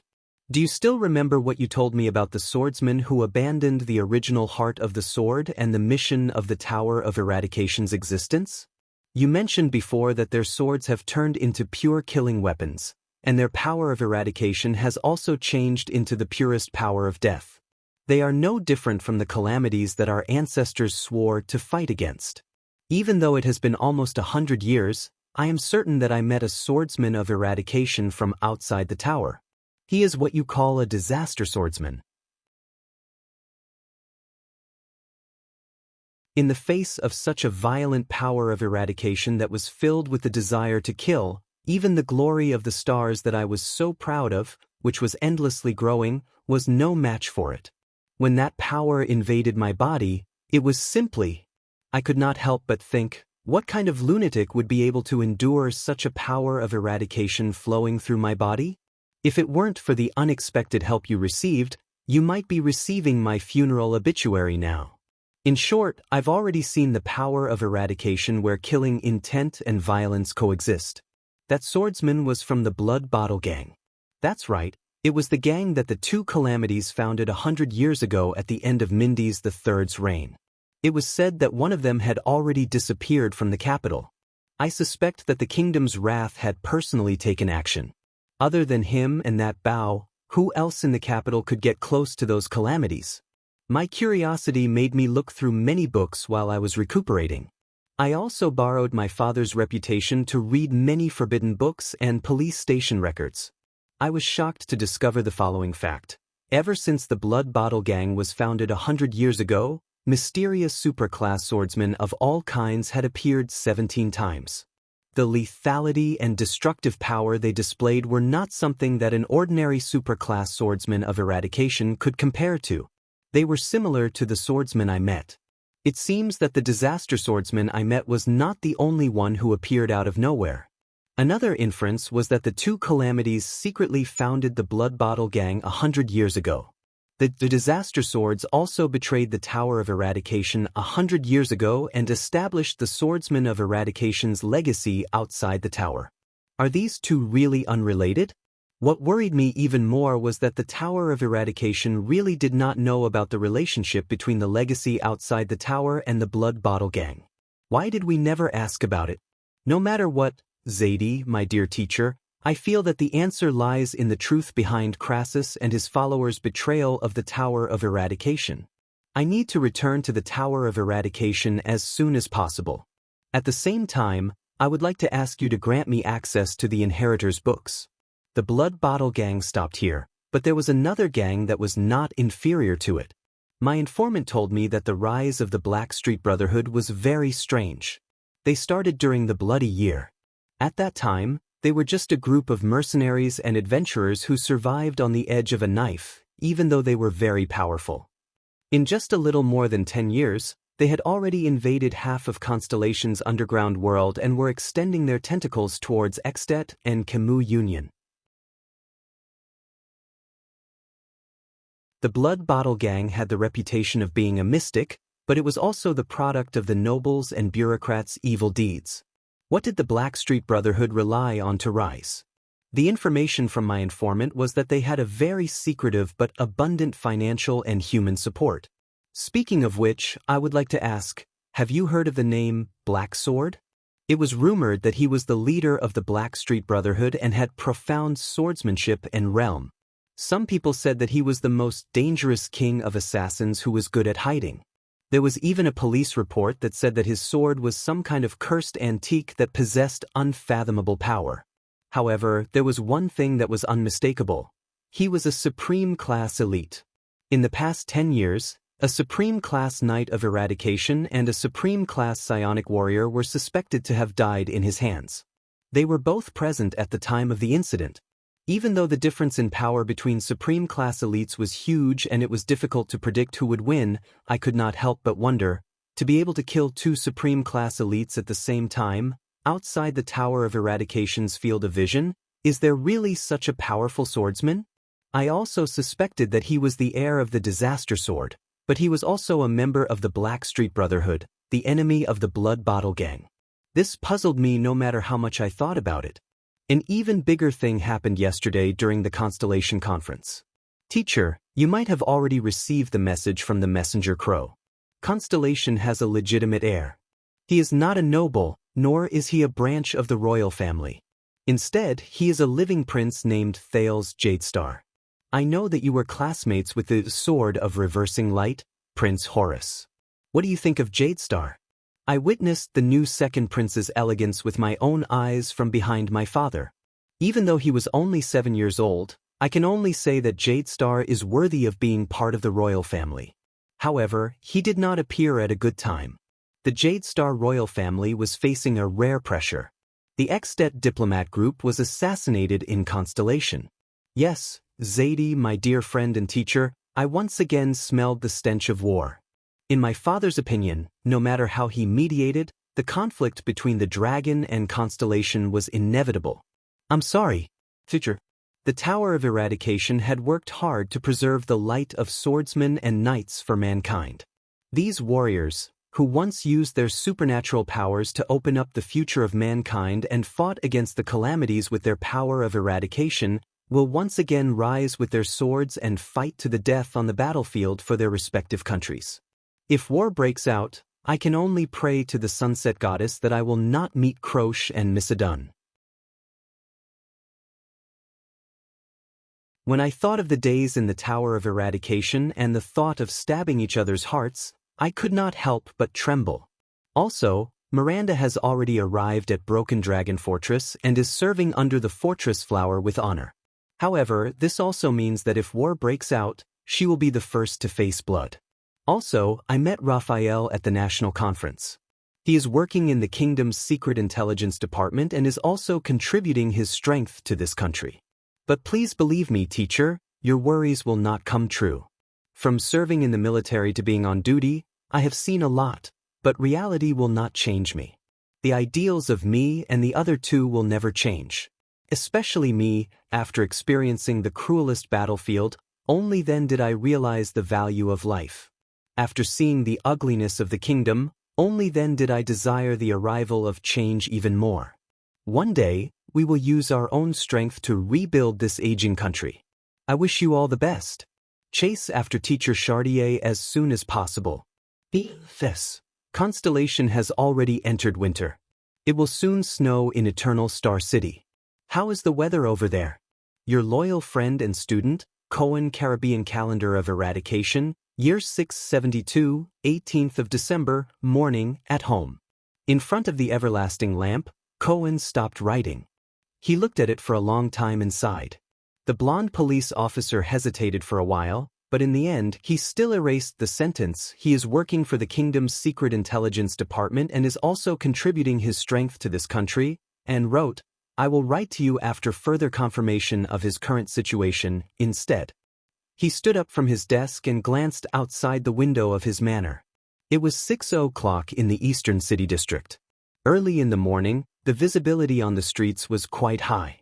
Even at this early hour, there were still many nobles' servants running back and forth, especially with the recent occurrence of major events in and out of the country. Thinking of this, Cohen shook his head. The kingdom had an heir, but it also caused the confrontation between the royal family and the noble suzerains at the national conference yesterday. How were they going to resolve the conflict with Ekstedt? He did not think that the Duke of Manchester, who had experienced such humiliation, would still answer the king's call without hesitation. The petty suzerains of Western Desert did not look like noble gentlemen who would go through a national crisis together. The fat Duke of the Eastern Sea was even more famous for being stingy. Only the unexpected young Duchess of Blade Edge Hill and the rebellious Iris Flower of South Coast Hill remained. At least, the first battle would be carried out by the Northern Territory and the royal family? Constellation is really like a multi-headed snake, Cohen thought. But then he remembered that the multi-headed snake, Kilika, was killed by the human hero, the founding monarch of Ekstedt, Riker Ekstedt. His heart became even more gloomy. The sound of hooves could be heard from the road outside the window. A group of knights rode out of the inn that was specially used to entertain foreign nobles. But the rhythm of their riding and the strength of their whips were different from the usual Constellation knights. The riding of Constellation's cavalry emphasized harmony, stability, and the whips of the horses were just right. But the rhythm of this group of knights was fierce, and the whips of the horses were extremely heavy. Their steps were uniform, and their discipline was awe-inspiring. They were a little like the knights of the Northern Territory. Wait a minute. Cohen's pupils suddenly shrank. He saw the flag that the group of knights were holding. Asterisk bang. Asterisk Cohen suddenly pushed open the window. He stuck his head out, trying to see the flag clearly. That flag with a color that was incompatible with constellations. The flag had a red border and a black base. On the flag was a roaring crimson dragon. The dragon's claws were ferocious, the dragon's wings were wide open, and the dragon's eyes were pure black. What a rough and violent style. The blonde police officer was slightly taken aback. Did they arrive in the wee hours of last night? The city gate did not stop them and let them rest in the inn outside the city, but let them in? Is this His Majesty's will? Suddenly, the coldness on his face caused Cohen to shiver. Cohen reached out and touched his face. He felt a crystal on his face. The police officer was stunned. He reached out and caught the second and third crystal outside the window. White stars fell from the sky. It was snowing. Cohen took a deep breath and looked at the sky. Winter had arrived. Early morning. He woke up on the hard stone bed that was unique to Renaissance Palace. He slid down the bed and stepped on the same cold stone floor as yesterday. It seemed even colder than yesterday. Thales felt as if he was living in a dream yesterday. Step by step, he followed Gilbert to the starry blue carpet from the Hall of Stars yesterday afternoon. He no longer cared about the king and suzerain's argument behind him. The nobles, bureaucrats, and citizens on both sides bowed to him. They addressed him as Your Highness. Prince Thales. Are you hallucinating from the excitement?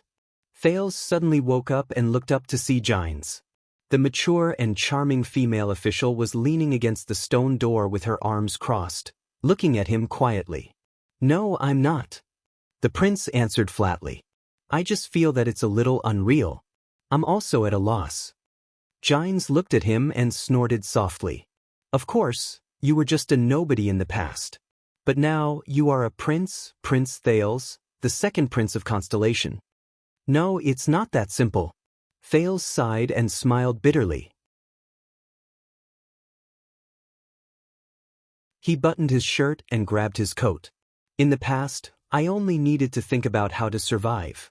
From today onwards, what I need to think about is how to survive, Thales answered quietly. He buttoned the last button on his belt.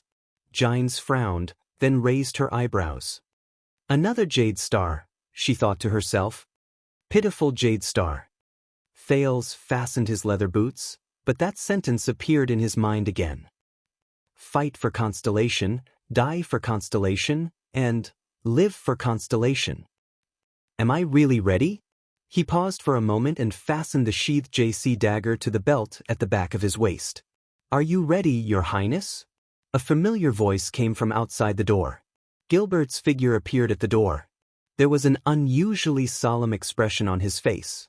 Gines sighed and made way for the former Foreign Affairs Minister.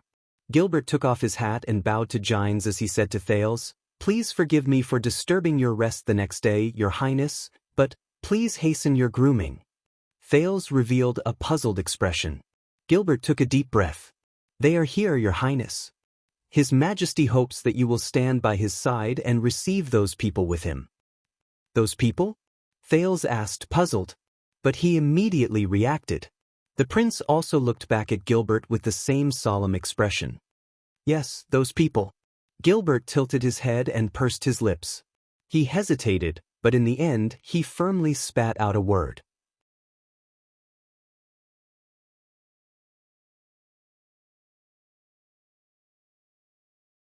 Chapter 69. When most constellations thought of extensions, their first reaction would always be tough and hardy. Their second reaction would be different. Most of the civilians would touch their heads in confusion and say that they were barbaric or boorish, while the merchants would probably laugh and say, "Honesty makes business easier," while the mercenaries and adventurers would smile mysteriously and tell you that they were the first choice regardless of whether they were the vanguard or the rearguard. The veterans who had fought against them would frown and sigh deeply in their memories amidst the ale and tobacco, leaving behind a sentence, "They are not to be trifled with." However, from what Thales had read about the history of the continent, at least the nobles and suzerains of Constellation had a completely different and complicated impression of their powerful northern neighbor. As the strongest country in the Western Peninsula, Extet had an intimidating and powerful army and shocking battle records. It was a trustworthy and solid ally during the Peninsular War, but also a ferocious and terrifying dragon when the three strongest forces in the Western Peninsula fought. Compared to the orderly and refined Constellation, this was a valiant country full of romantic spirit and rebellious heart. It was a martial and heroic country. Its long tradition even predated the ancient empire. From the distant, uncivilized era, the king of the north, Takmu, and the orcs formed the alliance of 10,000 beasts, to the Iron Blood King's heroic sacrifice to fight against the orcs as the humans' last line of defense. In this northern territory of the humans, the bitterest cold wind had once blown the humans awake from the weak and uncivilized era. Then, during the Age of Kings, during the decisive Battle of Queequor, 2,000 human Iron Cavaliers charged forward with indomitable will and launched a holiness exorcism campaign against the 20,000 orc heavy infantry formation. Then, the valiant knights in the north gathered under the emperor's banner and conquered the world with swords and fire to build the ancient empire. The land in the north witnessed how the humans' single saber and thin sword became the sharpest blade in the world. During the age of the empire, Northland Province's king of rebellion, Quiso, rebelled against the tyrant. Although he was not famous in Constellation, which considered themselves to be the rightful descendants of the empire, Thales had read that the king of rebellion attacked the three main armies of the empire with his remaining 300 men at the side of lonely Old Peak. In the end, he died heroically in the battlefield. This awakened the seemingly powerful empire's accumulated diseases and internal injuries, and started the first civil strife in the empire. The closest thing to the current Extet kingdom was the Battle of Eradication, where the hero Riker descended from the sky with his knights during the darkest and most desperate moment. They charged straight into the heart of the enemy's army, igniting the Northland province and even the entire world's hope of resisting the Battle of Reversal Cold Wind. He saved the northern and western fronts, which were in imminent danger, not to mention the post-war division of the Peninsular. He and his 10 loyal knights created the legend of Extet's founding. More recently, the legendary adventure of Extet's hero Chara, the prophet Kai Ping, and Constellation's Oathkeeper Midir, as well as how they fought side by side against the Eastern Peninsula's allied forces during the Second Peninsular War and Turn the Tide were stories that people in Errol loved to talk about. At least, this was the case in the Western Peninsula. Compared to Constellation, which was like an old gentleman who shouldered the heavy orthodoxy of the empire and whose founding story was full of sorrow and bitterness, Extet was full of heroism and resistance. It was more like a warrior in his prime who was full of hope and passion. Wherever the tip of the sword pointed, it would move forward with indomitable will, and it would have no regrets even if it meant death. Just like the Extension in front of Thales. Extet's emergency envoy, Baron LaSalle Weeder, stood upright in the meeting hall in Renaissance Palace, which was second only to the Hall of Stars. He did not care about the hostile gazes of the Constellatiate officials and nobles in the hall. He stood casually with his arms crossed. He lowered his head and looked at the ground. Occasionally, he would raise his eyes to sweep his surroundings, but he did not seem inelegant or rude at all. It was as if this was how he should be. However, the faint smile at the corners of his lips made the onlookers frown. LaSalle appeared to be in his early 40s. He held a scroll sealed with a red dragon seal in his hand. Not only was there no fear on his face, there was even a hint of arrogance on his face. When the people in the hall were swept by his eyes, which were filled with fighting spirit, they had the illusion that they were not the ones sizing up the envoy, but the Extension who stood in the meeting hall was sizing them up arrogantly. Under such circumstances, Thales pursed his lips tightly and stood together with Gilbert. They stood inconspicuously next to the Constellation throne, which was located several steps above the stairs. In the hall, from the dukes of the 6 great clans, the heads of the counts of the 13 distinguished families, to the members of the Imperial Conference, Chief of Intelligence Morat Hansen, Minister of Finance Kirkirk Mann, Military Advisor Sauter Ryder, and so on, all of them stood quietly at the side of the throne. The center of power in the entire constellation was waiting for Kessel V to speak on the throne. Kessel V's sky-blue eyes were also carefully sizing up the person in front of him. He was the emergency envoy sent by Extet after Prince Mariah was assassinated. The envoy was able to cross the border from Dragon Cloud City without stopping and rush to Eternal Star City 6 days after the incident. It was enough to show the urgency of the matter and the envoy's attitude. "What have you brought, envoy of the Great Dragon of the North?" Kessel's voice spread. "Me? Humph, I personally didn't bring anything." The Extension's emergency envoy, LaSalle, chuckled. His gaze instantly turned cold. "But very soon, all of Extet will bring their sorrow, their despair, and their anger." The entire hall fell silent. Baron LaSalle stared straight at King Kessel without flinching. In the suffocating silence, just as Thales was wondering which party should be the first to bring up the main topic, a voice suddenly rang out. Kessel V broke the silence. "I recognize you." The king spoke slowly. His deep voice echoed throughout the entire hall. 12 years ago, the current Archduke of Black Sand Region, Chapman Lampard, who was still the Count of a city at that time, visited Constellation on behalf of Extet as the Archduke's son. "You led his horse during that diplomatic mission." LaSalle frowned at first, a little surprised at Kessel's memory. But then he chuckled. "What a shocking memory, Your Majesty." LaSalle flashed a smile that made people uncomfortable. "I also remember very clearly that you were still the 5th prince at that time, and you were standing alone in a corner." He placed his hands behind his back, took a step forward, and continued. "I watched Chapman Lampard strongly suggested to the white-haired, old King 80, who had suffered greatly from the rebellion, that as long as the territories of the 5 counties that originally belonged to us Northlanders and Extet are returned to their owners, Extet would then generously send troops south to help our longtime ally quell the growing rebellion." Many people furrowed their brows. Troubled by the rebellion? The Bloody Year? Thales remembered this. But Thales also noticed that the envoy placed the words, "us Northlanders," before Extet. What does this mean?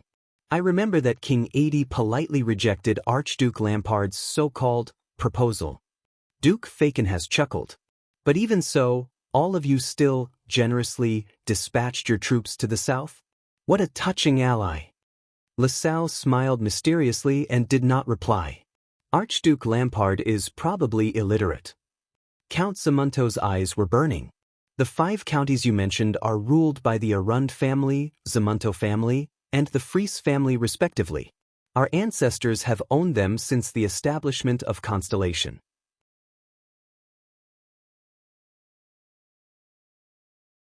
It is indisputable that they are Constellation's territories. Out of Thales's expectations, LaSalle chuckled. Under the angry gazes of the people in the hall, his chuckle gradually turned into a loud laugh.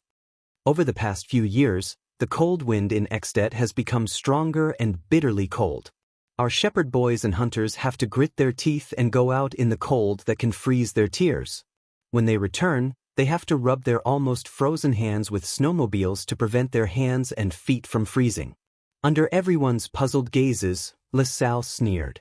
Only after several years, even decades, can we turn our trembling hands, which are used to wield bows and whips, into a pair of strong and sturdy hands suitable for wielding swords.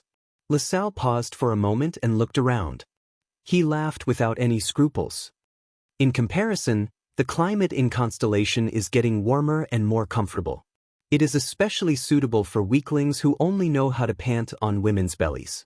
These are the descendants of Oath-keeper Midia. The hall immediately burst into an uproar. Thales widened his eyes. A person who refuses to cut to the chase and insults the envoy of the visiting country the second he opens his mouth? But he immediately realized that Constellation was at a complete disadvantage in the matter of the prince's assassination. And when it came to military strength, the number of troops that Constellation could gather at the moment. Just look at yesterday's national conference. Whether to hold the prince accountable, when to hold him accountable, and how to hold him accountable, the entire matter was in Extet's hands. Thales sighed softly.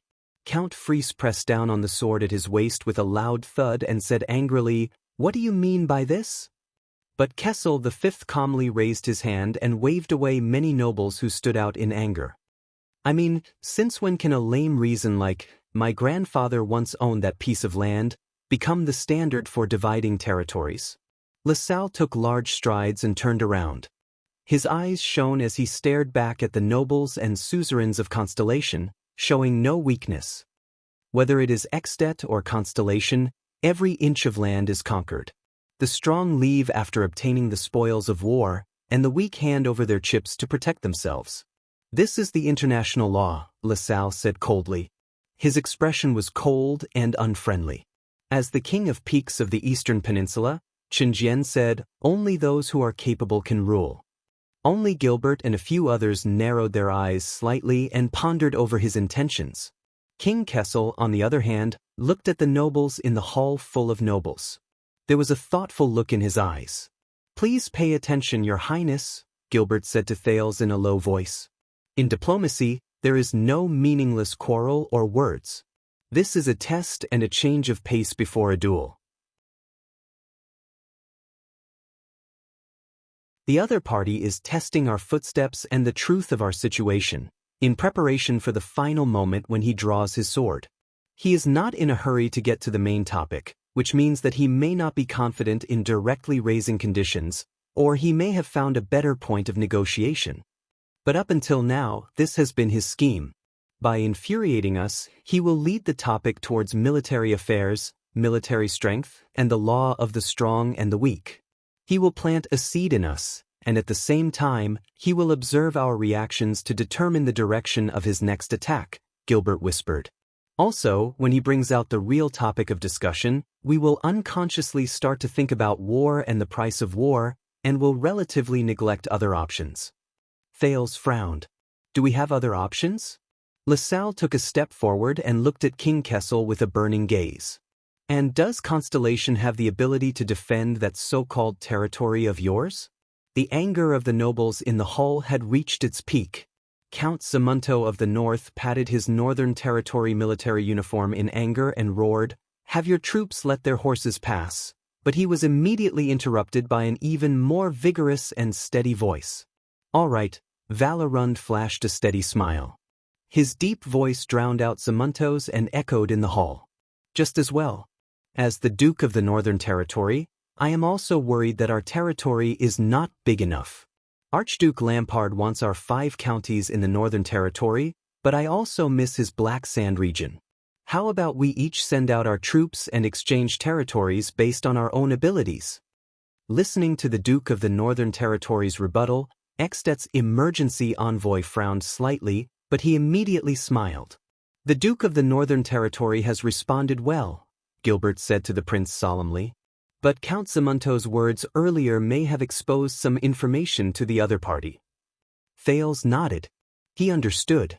In the face of provocation, Zamunto angrily asked the other party to let their horses pass, but Val smiled and said that he also wanted the other party's territory.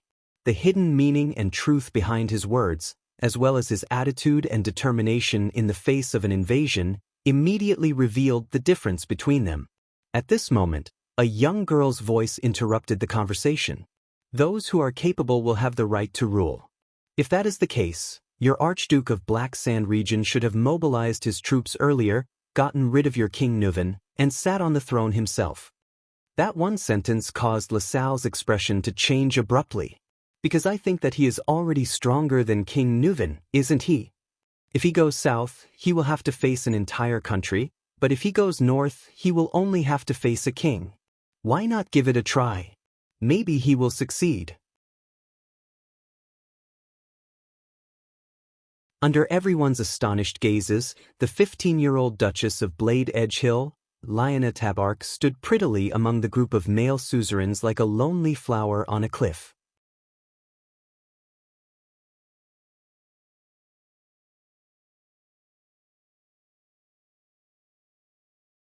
Chapter 70.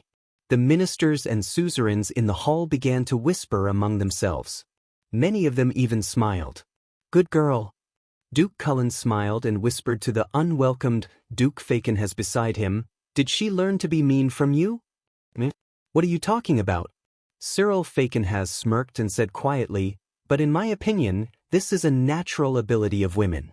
In the hall, LaSalle's expression froze. Then his eyes shone with anger. Using this kind of trick to drive a wedge between Ekstedt's ruler and his subjects? This is really the style of the Constellation Empire, just like how you shamelessly tried to murder our Prince Mariah. Thales's heart raced. Here comes the main course. Upon hearing this, most of the Constellation nobles in the hall revealed indignant and angry expressions. However, a few of them began to ponder. That Duchess' reflexes are really outstanding. She has already counterattacked without realizing it. Before Thales could react, Gilbert flashed a praising smile. Your Highness, Duchess Tabark's attack has already yielded results. Thales turned to look at the elegant Duchess. Lyanna seemed to have felt Thales' gaze. She turned her head and stared at him with a piercing gaze. Thales shuddered and immediately smiled. Then, he pretended to look around as if nothing had happened. It was as if he had just inadvertently glanced at the Duchess. Gilbert chuckled. This is not a simple attempt to drive a wedge between us. It is to test whether King Nuven and the Archduke of Black Sand region's will and goals are the same in this crisis. This is very important. Thales' eyebrows twitched. Gilbert said patiently, and LaSalle's haste to bring us back to the main topic is an answer. Obviously, he himself knows that he cannot be entangled in the topic of who is stronger between King Nuven and the Archduke of Black Sand region. In the first round of the sword duel, he was already the one who was forced to draw his sword first. Thales suddenly understood. He recalled Gilbert's deduction in the carriage. The assassination of the Ekstedt diplomat group was also the wish of some people in their own country. It seems like, although there is no evidence. But no matter what, at least in the eyes of many, the discord between the Archduke of Black Sand region and King Nuven is indeed not small. Thales' vision returned to the hall. We plotted against your prince? Nanchester's one-eyed dragon snorted. Even an idiot can see that the assassination of your diplomat group is a plot to incite a war between the two kingdoms. Does Ekstedt like being used by others so much? Even my hunting dogs aren't as obedient as you. Constellations, do you think we care whether you are innocent or the mastermind? LaSalle said slowly. Since you're not interested in the truth, why did you come here?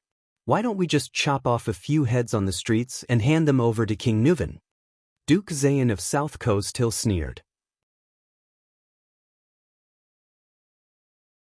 Hearing this, LaSalle's eyes burned with anger and hatred. Under the gazes of all the nobles in the hall, he suddenly took a step forward and raised the red dragon seal scroll high in his right hand. On the throne, Kessel V clenched his fists tightly and lowered his chin slightly. His gaze was gloomy and deep. No matter who is despicable enough to murder His Highness, we will tear him to pieces. Extet will uphold justice on its own. There is no need for others to do it. But our prince, the only son and heir of the common-elected king of Extet and the Archduke of Dragon Cloud City.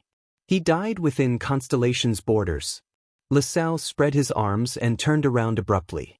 His fiery gaze swept across every suzerain, noble, and official in the hall. His last drop of blood fell on Constellation's soil, his last breath was Constellation's air, and his last sight was Constellation's scenery. He came to Constellation with a mission of goodwill, but you failed to protect him. Whether it was intentional or not, it was your incompetence and indulgence that caused his death. That is enough. Constellation must take responsibility and pay the price. LaSalle's eyes widened in anger. He tore open the seal on the red dragon seal and pulled the scroll open. Both Extet and King Nuvan must receive an explanation from Constellation. The 6 dukes frowned at the same time. Thale's pupils shrank. He saw that there was no signature or seal at the bottom of the scroll that was filled with words. There was only a handprint. A bright red handprint. Could that be King Nuvan's bloody handprint? The hall immediately burst into an uproar. He did not sign or seal. I saw him cut his palm with my own eyes and pressed the handprint on it. This is King Nuvan's anger and despair. Do you understand? A constellatiate? LaSalle's last few words were almost spat out through gritted teeth. The uproar in the hall began to slowly die down.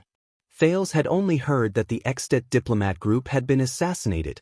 To him, that foreign prince did not seem to bother him at all. But now, he finally understood the severity of the matter.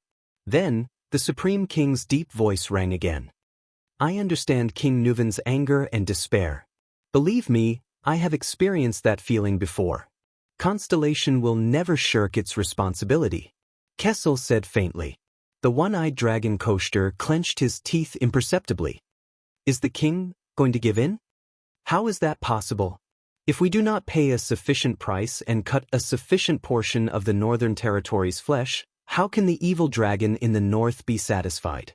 If we give in, Kessel V will not only end up with a weak and incompetent reputation, it will also be destined to worsen his relationship with the Northern Territory, which was already at odds with each other. When he thought of this, he could not help but look at Vala Rund, who was standing opposite him.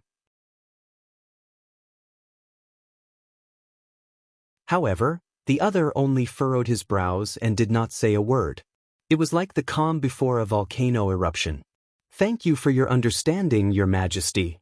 LaSalle put down his hand and said coldly, Yes, I remember now. You hee-hee, of course, I can understand your words. Many people had a strange expression on their faces. But Kessel ignored his sarcastic words and said directly, Save the nonsense. What are King Nuvan's conditions?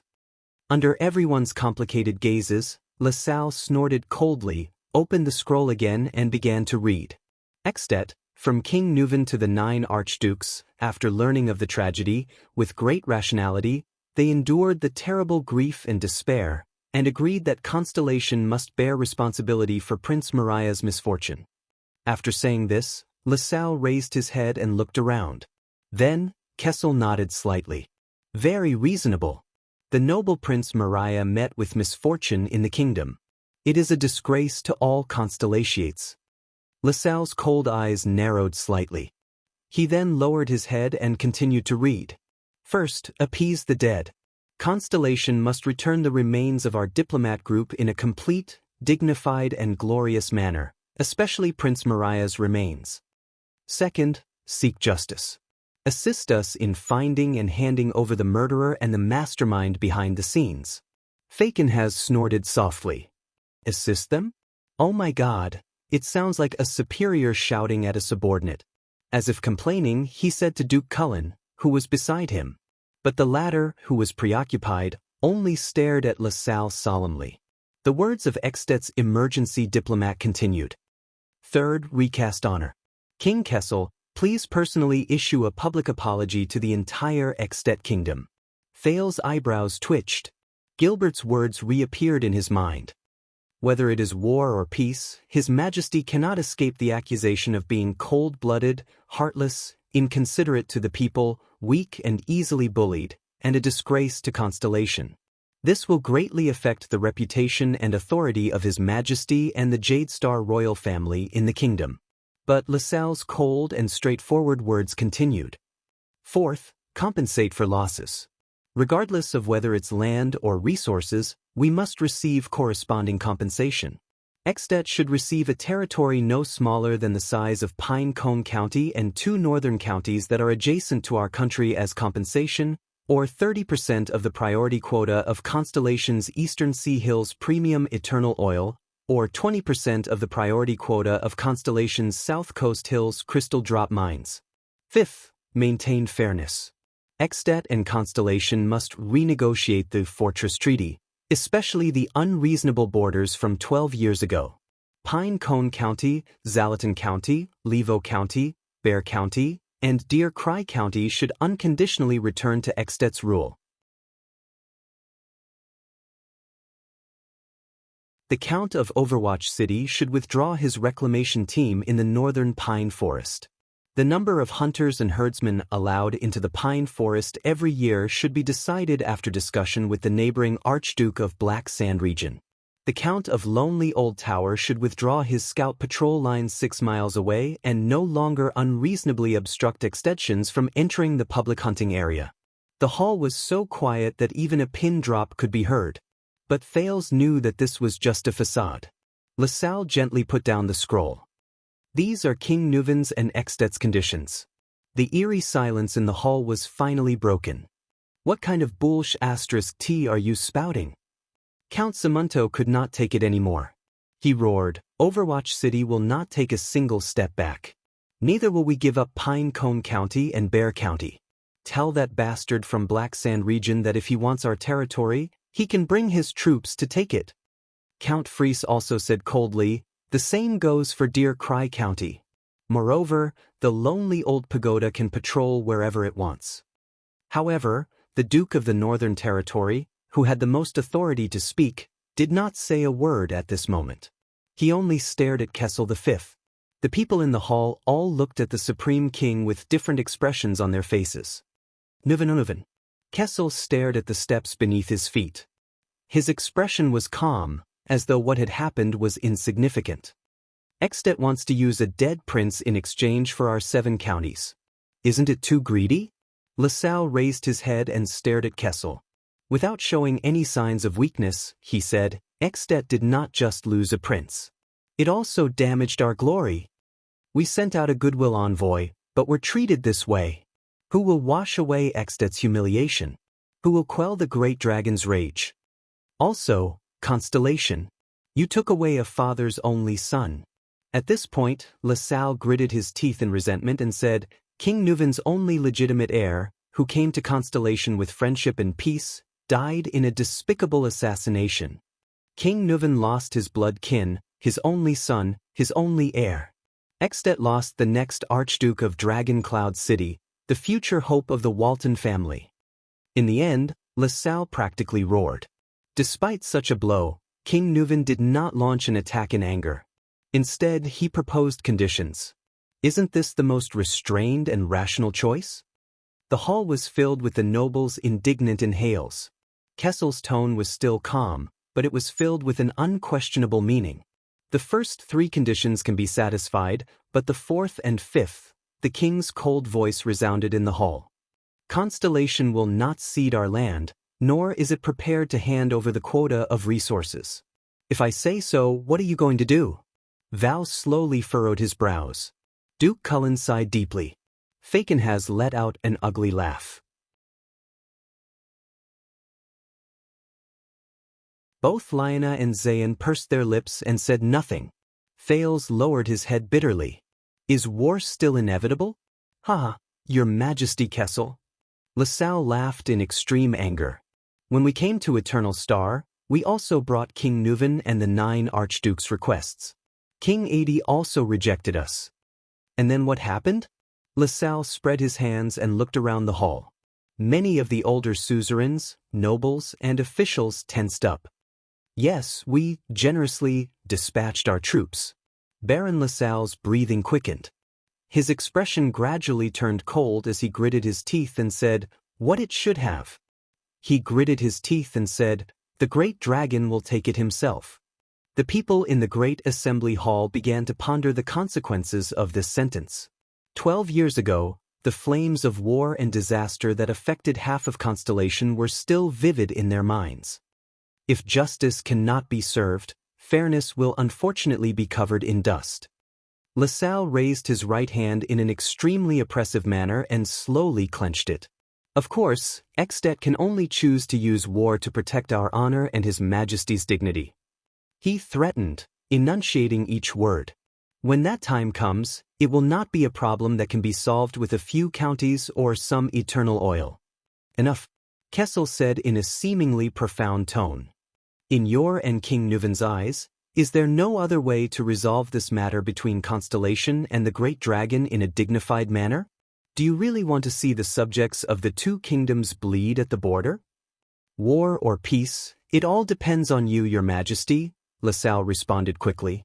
Are you going to tolerate humiliation and sympathize with your subjects, or are you going to wage war at all costs? He glanced coldly at the Constellatiate vassals, especially Count Samunto. He laughed mockingly and said, "Especially when your northern territory does not even have enough troops to defend Broken Dragon Fortress in front of the Archduke of Black Sand Region's army." The Duke of the Northern Territory clenched his fists. During the bloody year, the Northern Territory faced Extet's most powerful army and suffered great damage. It was second only to Blade Edge Hill in the southwest. Gilbert sighed beside Thales' ear. There was a period of time when the Northern Territory had more widows than children. You want me to make such a difficult decision? Kessel snorted coldly. Why don't you just let Constellation have a new king?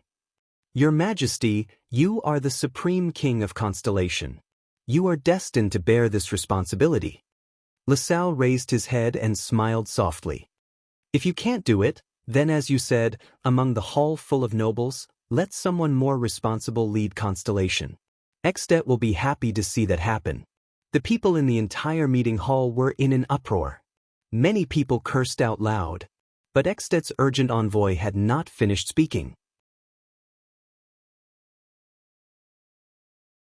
Anyway, LaSalle said viciously, the next king of Constellation is also destined to not be a Jade Star, isn't it? Many nobles looked at Kessel with a strange expression, but more people looked at Thales. This envoy still doesn't know about the national conference? Thales' mind suddenly went blank. As expected, the diplomat group was assassinated, the suzerain forced to abdicate, and the great dragon's envoy arrived.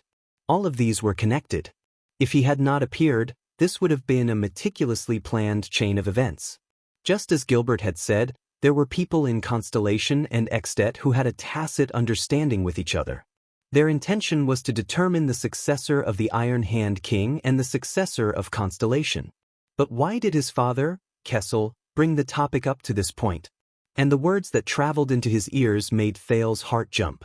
So you're saying that Extet, or rather, the nobles of Extet, favor a certain noble from Constellation to be the supreme king of Constellation?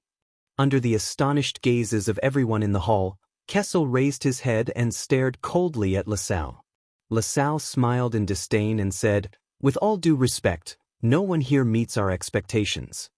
Extetians only admire heroes on the battlefield, even if they are our enemies. Is there anyone among you who can achieve such a condition? Yes, my vassals are either too far away, or they are unwilling to send their troops. Kessel sighed for no reason. Those who can gain prestige and recognition on the battlefield, only those who have no choice but to fight for their own territory, right? The entire hall suddenly fell silent because of the king's baffling words. LaSalle seemed to have realized something. He looked at someone and gradually revealed a puzzled expression. That's not right. While everyone was confused, the plump Duke Cullen seemed to have realized something. He sighed deeply and looked at that person with a pained expression. Under Thale's surprised gaze, Gilbert let out a low cry as if he had suddenly realized something. But then, he clenched his teeth and lowered his head to sigh. While the hall was filled with puzzlement and surprise, Kessel V took a deep breath, closed his eyes and said, "I see." The king said quietly, "From colluding with Extet's ambitious schemers to assassinating the diplomat group and stirring up conflict, to stating the possibility of war in front of me and proposing to issue a general edict. Then, to instigate the restless suzerains to force me to appoint an heir and watch us fight among ourselves endlessly. Until this Extension diplomat before me forced me into a dilemma. No matter which step I took, it would be the greatest blow to me. In the end, you successfully provoked the war and colluded with Extet. Of course, you could easily gain prestige on the battlefield and force me to abdicate. For this, you even sacrificed your own land, your own people, and your own country. Is that so, traitor?" The Supreme King's words were each more frightening than the last. Thales listened to everything with rapid breathing. The Iron Hand King, Kessel V, opened his eyes desolately and looked at a person at the side of the hall who had been silent for a long time. At that moment, the king's eyes were filled with darkness. "It's you," he said slowly, "the mastermind of all conspiracies." The king's deep and murky voice uttered a name that no one expected.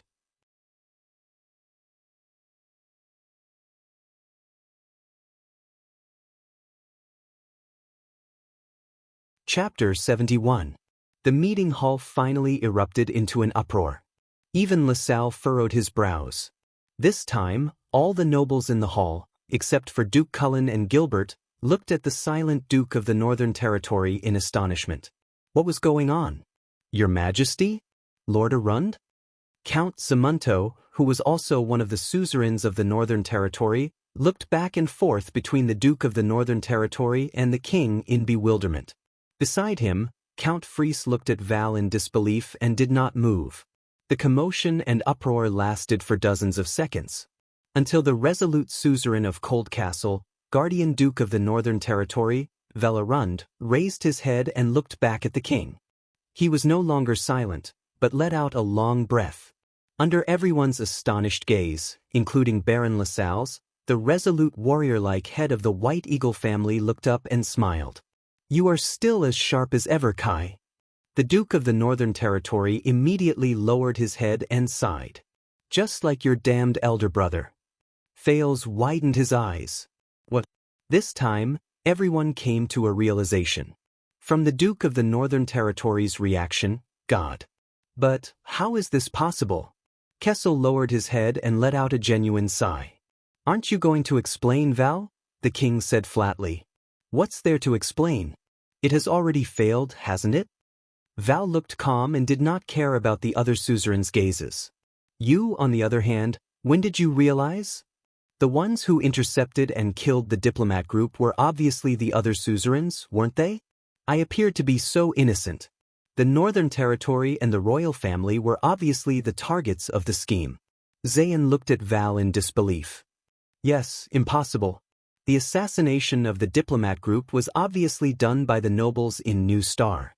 And the Duke of the Northern Territory was not even in our group." Kessel lowered his eyebrows and said gloomily, "Yesterday, during the national conference, during the Heir Parliament's vote, you voted against it too hastily." The king's voice was filled with complicated emotions. "I had my suspicions at that time. You know, compared to Koster's help, I would not sit idly by and do nothing about the Northern Territory. You have no reason to oppose my son becoming the heir just because of the one-eyed dragon's promise."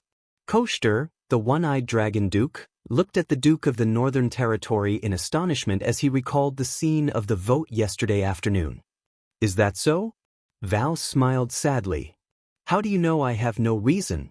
You know I hate you, don't you? Because Lycia, the person you hate is me." King Kessel was expressionless, but his fists under his sleeves, which no one could see, were trembling slightly. But you are a noble person.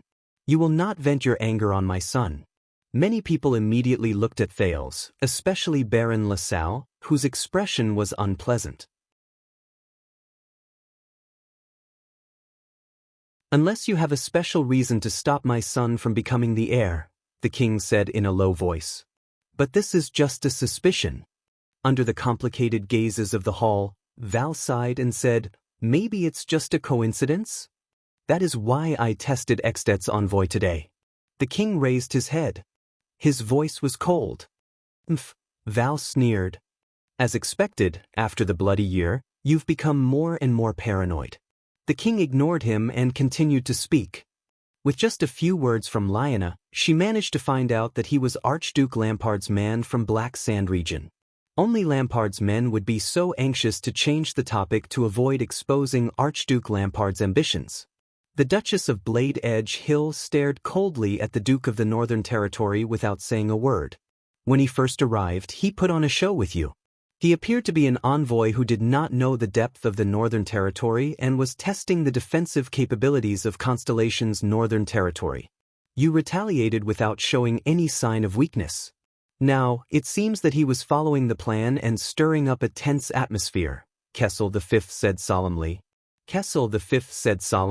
However, when I deliberately refused to choose between war and compromise, he clearly threatened me that the Northern Territory did not even have the military strength to defend Broken Dragon Fortress. Don't you think that this is contradictory? Suspicion began to deepen at that time. LaSalle's face immediately turned pale. The king lowered his head and said, moreover, he was obviously more interested in attacking me, provoking me, and even changing the king of Constellation than negotiating properly and fighting for Extet's interests for King Nuven. Is it not enough for Lampard to obtain the land in the Northern Territory? Why is he still so interested in me and changing the Jadestar royal family? Obviously, he is working with someone from within Constellation, and my crown is the will of the collaborator. The problem is, who is qualified to work with the powerful vassal of Extet, Archduke Lampard of Black Sand region? Who can benefit together with him and achieve a win-win situation? I thought about it for a long time and considered Nanchester, Covendier, Cullen, and even Fakenhas. The most unlikely person is you, Val. Because when war breaks out, the Northern Territory will be the first to bear the brunt. You are more like a pitiful person who has been schemed against, a sacrifice, just like me. Fakenhas' voice was sharp. Unless this is his voluntary sacrifice. Kessel V's gaze was as sharp as a blade as he stared at Val Arund. But when I think about it from another perspective, what can Archduke Lampard gain? King Nuven's only son died in the Northern Territory, and the Walton family is destined to withdraw from the next King Selection Congress. So, what Lampard can gain is the territory in the Northern Territory, and the death of his competitors in the Northern Territory. In Constellation, who can ensure that these two things happen at the same time to the greatest extent possible? Kessel silently raised his gaze.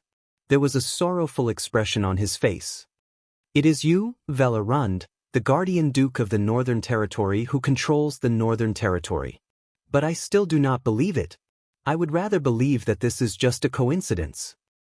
No, the Duke of the Northern Territory said coldly. In fact, you already believed it a long time ago. You just needed to exhaust everything to prove your suspicions, didn't you?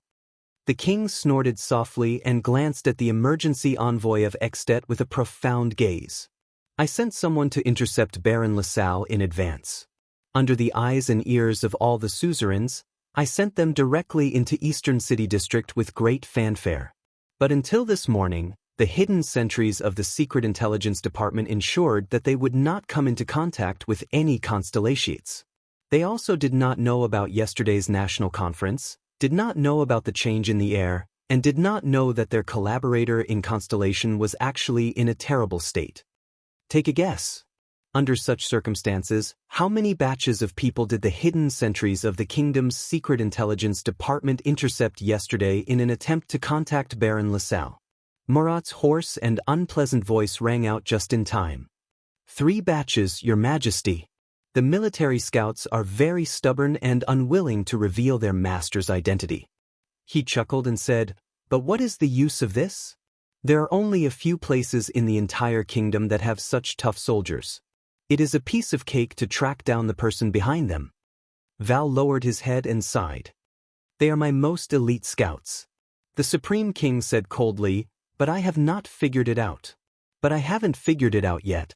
What exactly is your agreement with Lampard, and how can it be fulfilled?" Until this extension said that extensions prefer heroes on the battlefield. Yes, when war comes, the hero will always be the most dazzling person. Isn't that how Extet was built?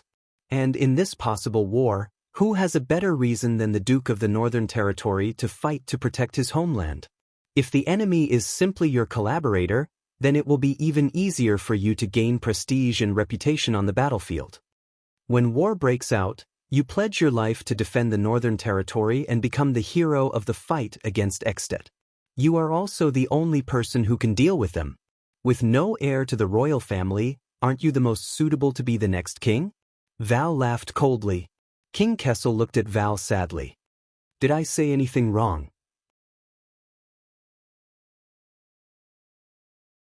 "The one who betrayed the Northern Territory, the guardian duke of the Northern Territory?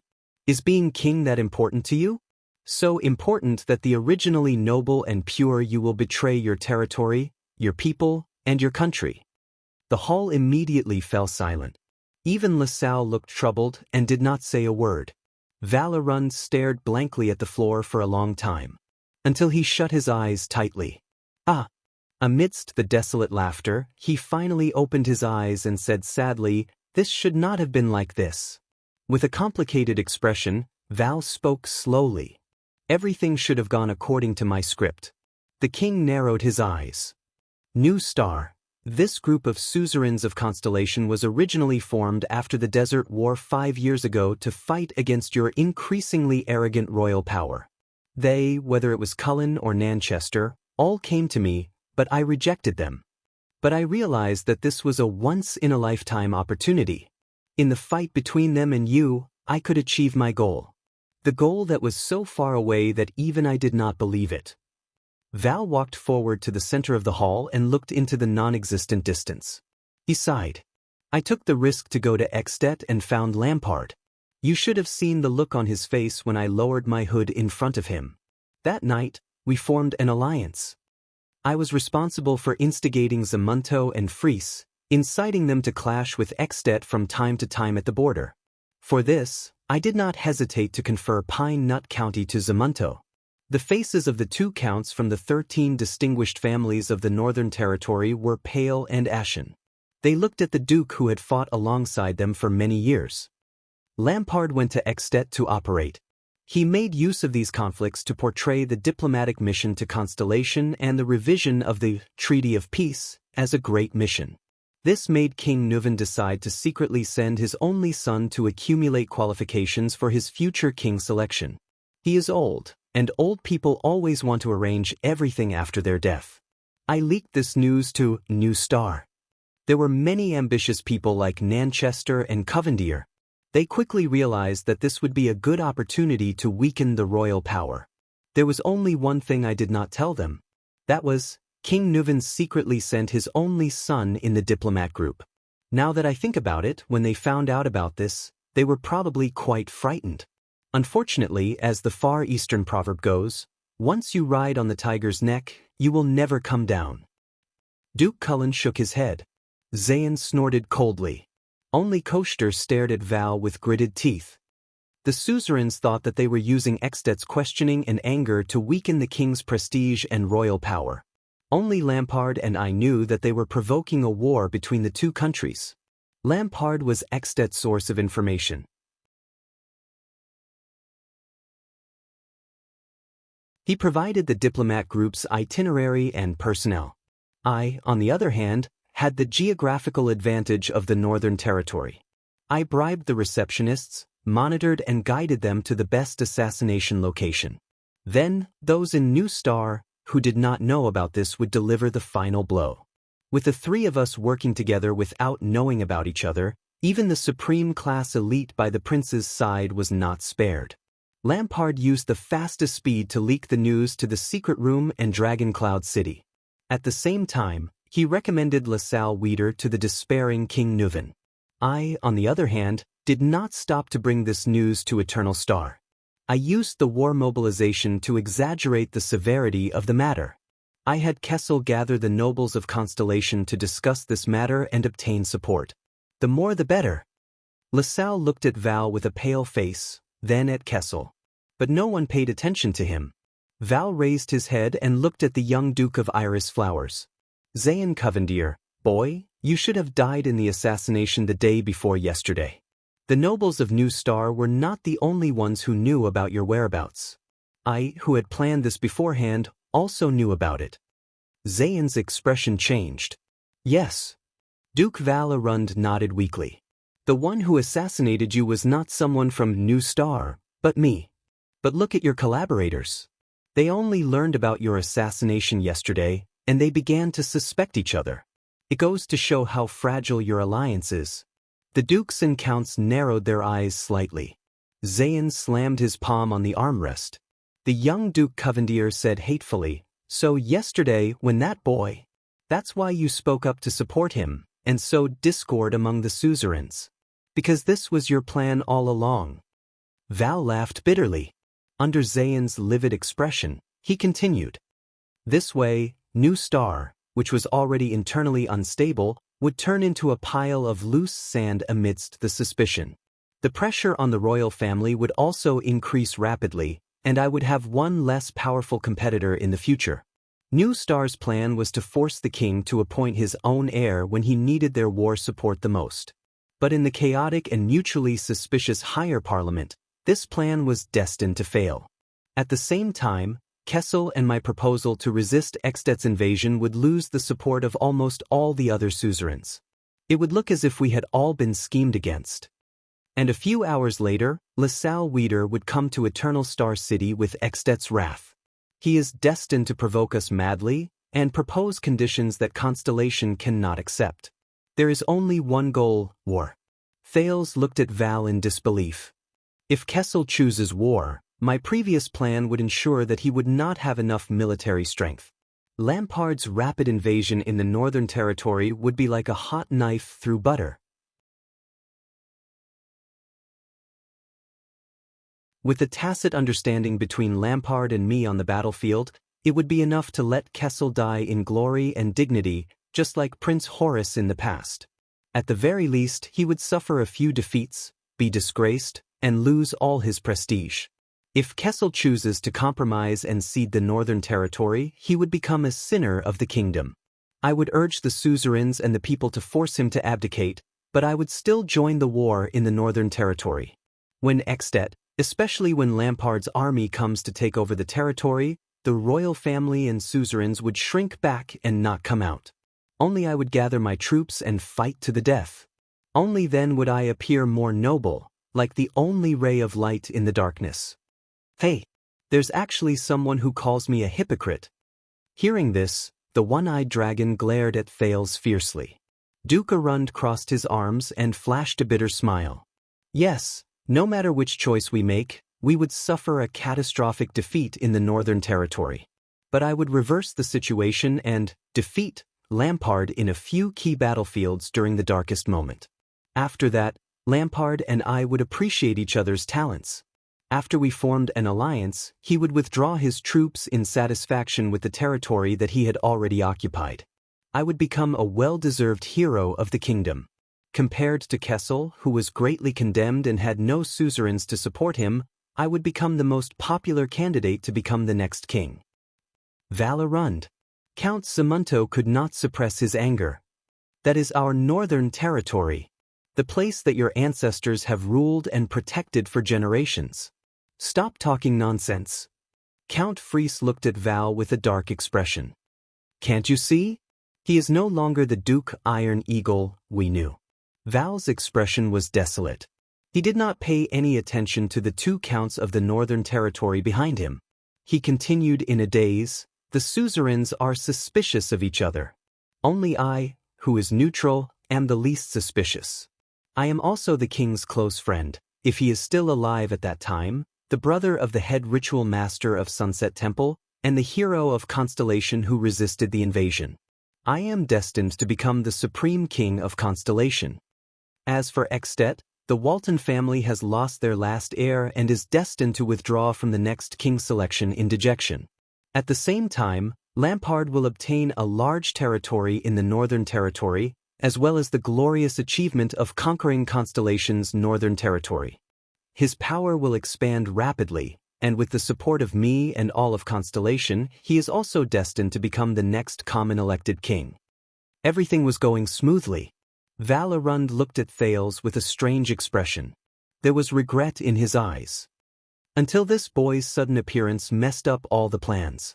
Zayn did not die.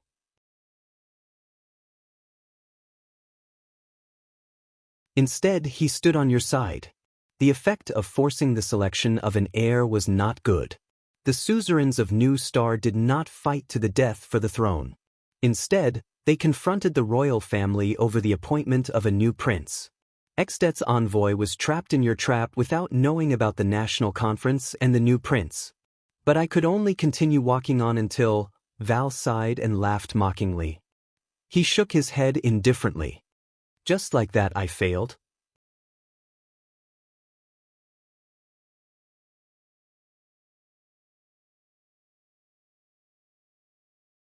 Chapter 72. Is that so? After listening to Val's statement, Kessel's expression was unusually complicated. But why is it you? You are supposed to be a noble person, a pure warrior. You have your own creed. Val laughed inexplicably. Why can't it be me? Kessel paused and looked sadly at the scar on Val's chest that extended to his chin. You used to be my most trusted friend and brother. We grew up together in the capital. We were the best partners, the closest of brothers, even better than biological brothers like Midir. We even promised to marry each other's younger sisters. Enough. Val raised his head abruptly, his eyes filled with anger. You are not allowed to mention Lycia and Constance. You are not worthy. Thales had a thought. Lycia Arund and Constance Jadestar appeared in his mind, the lonely head ritual master and the small stone urn. The king's expression was gloomy. I know you hate me, but I thought it was all because of Lycia. As a suzerain, you are still loyal to me and to Constellation. Your creed is still noble and inviolable. Isn't that so? I do hate you, but... The Duke of the Northern Territory, who had betrayed the Northern Territory, said resentfully, everything I do is for Constellation. The king narrowed his eyes. What? Val Arund stepped out of the ranks of his vassals. His gaze was firm. If I can succeed, with a small price to pay, a short period of bloodshed, Constellation and the dragon, the shield and blade of the Western Peninsula will turn a new page.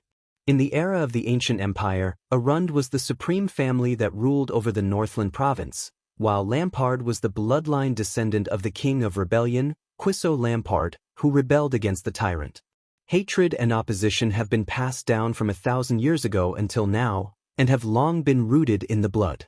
But if even archenemies like us can reconcile, what else is impossible? Thales sighed. No, you are not reconciling. This is an exchange of benefits. Val took a step forward and looked at the crowd with a fanatical expression. The conflict and hatred between the two countries will be overshadowed by the heroic friendship and loyal cooperation between me and Lampard. The descendants of the two countries, our children, will make a marriage contract. Their children will inherit both Constellation and Extet.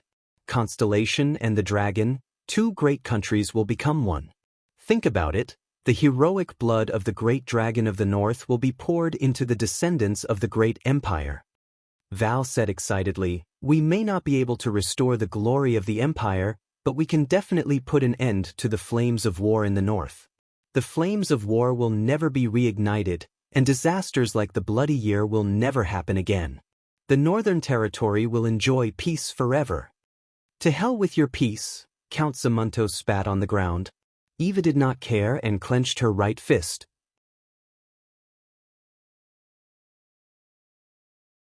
We can even take it a step further. A new power will be established in the Western Peninsula. We will hold a shield in one hand and a blade in the other, pointing our swords at Camus Union and dividing the land of the merchants to benefit ourselves. After breaking the balance of power between the three strongest forces in the Western Peninsula, the rest will not be a problem. The Western Peninsula will soon be unified. So, the Duke of the Northern Territory gritted his teeth and looked around at the nobles and officials. This is all for Constellation, so that it will no longer have to suffer disasters, so that it will become stronger in the end, and so that Constellation and the dragon can have eternal peace. Thales frowned. Baron LaSalle coughed and said awkwardly, "About this, I thought." Bang. Kessel V punched the left arm guard. "Shut up, Extension. We'll settle our scores later." The Supreme King's voice was powerful, and he said in an unquestionable tone, "Right now, this is Constellation's internal affair." Russell was at a loss for words. The king stood up slowly and looked down at Val. "For Constellation?" Kessel V's hair and beard stood on end, which was rare for him. His face was filled with anger. Betraying your own king and vassals, all for the sake of Constellation? Betraying the land and people of the Northern Territory for Constellation? For the sake of the throne, you didn't hesitate to bring death and injury to war. Is this also for Constellation? Kessel Jadestar. Val Arund clenched his fists and faced the king. "Do you think you're nobler than me?" Val trembled, as if he was suppressing his emotions. "You, your Jadestar family, do not deserve to point fingers at me." In the next second, he lost his composure and roared, "Your Jadestar royal family is the biggest source of disaster in this country. You were the ones who brought the disaster 12 years ago. Until now, we are still atoning for your mistakes." Thales could not help but clench his fists. Everyone in the hall looked at the king in unison. Many of them had strange expressions on their faces. The king shut his eyes tightly. "The bloody year? The bloody year? The bloody year." Val laughed bleakly. He raised his hands and clenched them into fists. The doubt in Thales' heart grew stronger. He looked at Gilbert. "What secret is there about the bloody year that cannot be divulged, but is also of utmost importance?"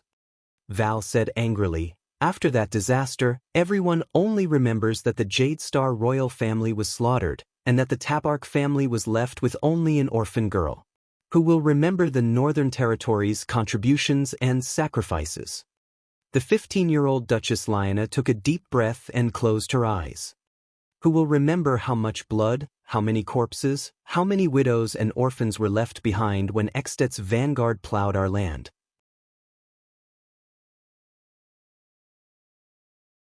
Who will remember that when the bloody year ended and the whole country celebrated the Fortress Treaty, almost 3/4 of the men and 1/2 of the women in the Northern Territory died? The remaining old and young had to go out to look for food in the cold winter, or else they would starve to death at home. Half of those who went out to look for food froze to death in the wild. When I was crowned with the title of the Guardian Duke of the Northern Territory, the first thing I did was not to help them find food, but to bury those who starved to death or froze to death. Otherwise, their corpses would be dug out and eaten by the starving people who could not even walk. Have you ever seen such a scene, young master of the capital city? Who will remember that my father refused to surrender after Cold Castle was breached? His head was hung in front of Cold Castle city gate for an entire month. When I untied him, and every day when I went in and out of my own castle, I saw that damned city gate. The sword of reversing light, Prince Horus, penetrated deep into Extet's encirclement. He was courageous and unyielding. He fought to the death without retreating. He was wounded 11 times and died a heroic death. How glorious was that!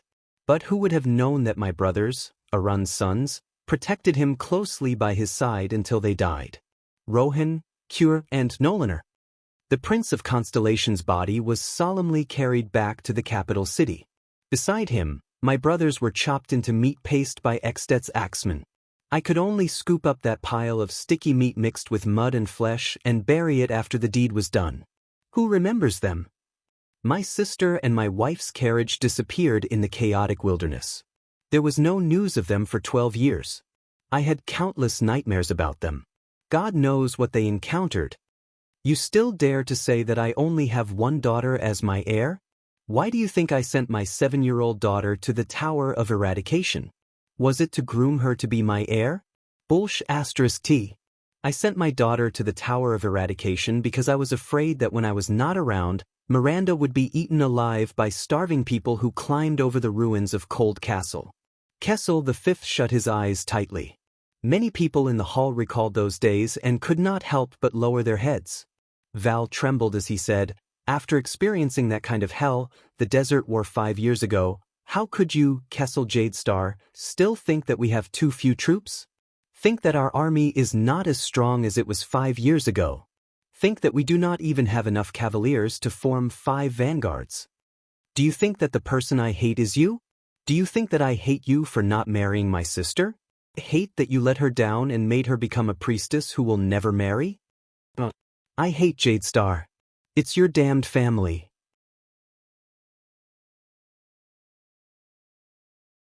All the disasters are because of your delusional, idiotic father, your uncle, who treats rudeness as humor, your gloomy eldest brother, your conceited, condescending and good-for-nothing brothers, and you, the supreme king who was born with the blood of a tyrant of the empire. It's this Jadestar family, who is always associated with the calamities, who brought the bloody year to Constellation, who brought this kind of hell. Calamities? Associated with the calamities? He subconsciously looked at Gilbert, who was beside him. But the latter only pursed his lips tightly and did not say a word. Do you think that you are some kind of tragic king? A Jadestar royal family that only has one person left? Eva roared crazily, "You've only ever cared about yourself, your will, and your world. Why do you think that you have come this far? Everything that happened to you in the bloody year was brought upon yourselves. Just like that damned father of yours, both of you knew what your choices would bring about, but you never cared. You never understood your own vassals, never cared about your subjects, never cared about the people around you. Iron Hand King. Don't you find it ironic when they call you that? You are not an Iron Hand, you are simply cold-blooded." Val, whose emotions had reached the peak, roared in misery and despair. "Charlton and Shadow Shield, why didn't they kill all of you in one go? If you did not bring that monster back." The king suddenly opened his eyes and shouted, "Enough!" Kessel looked agitated as he rebuked Arund. "Val, you are still as stupid, as extreme, and as stubborn as before." Kessel stared at Val with a complicated look in his eyes. "You only believe in what you are willing to believe. You are like a stupid piece of wood, ridiculously ignorant." Val panted and stared at the king in a daze.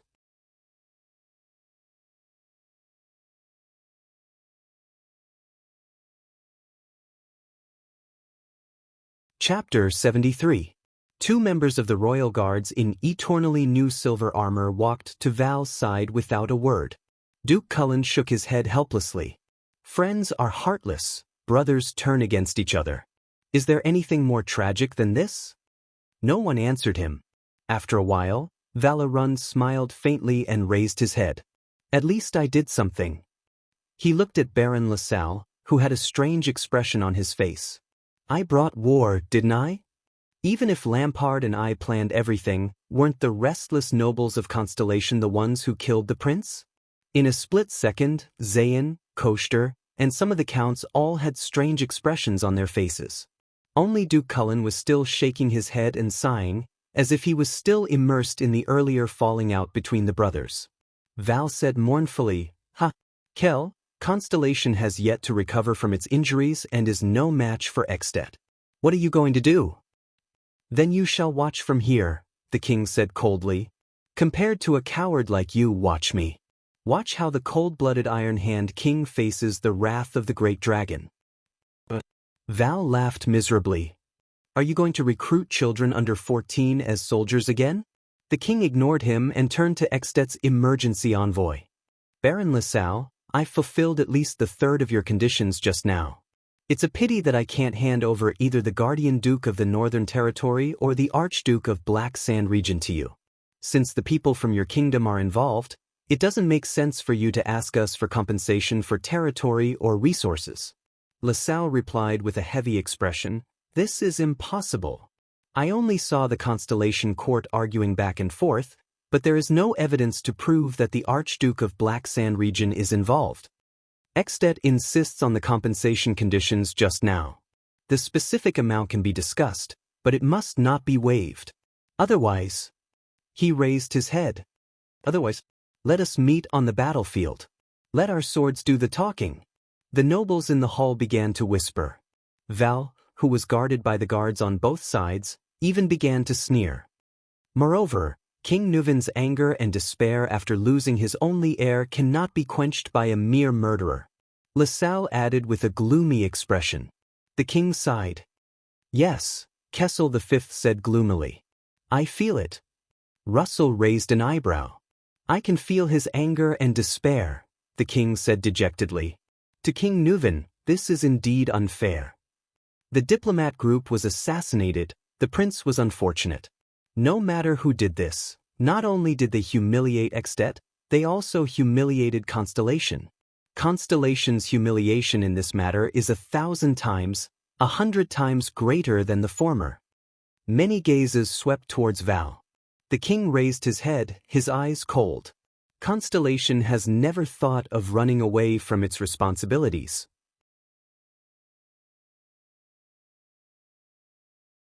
Since it is unfair, we must pay the price for it. The two counts of the northern region immediately tensed up. Was the king really going to sacrifice the northern territory? Well, after all, Duke Arund Zamunto stole a glance at Val, who was smiling nonchalantly. "Your Majesty is indeed a responsible and courageous person." Baron LaSalle smiled.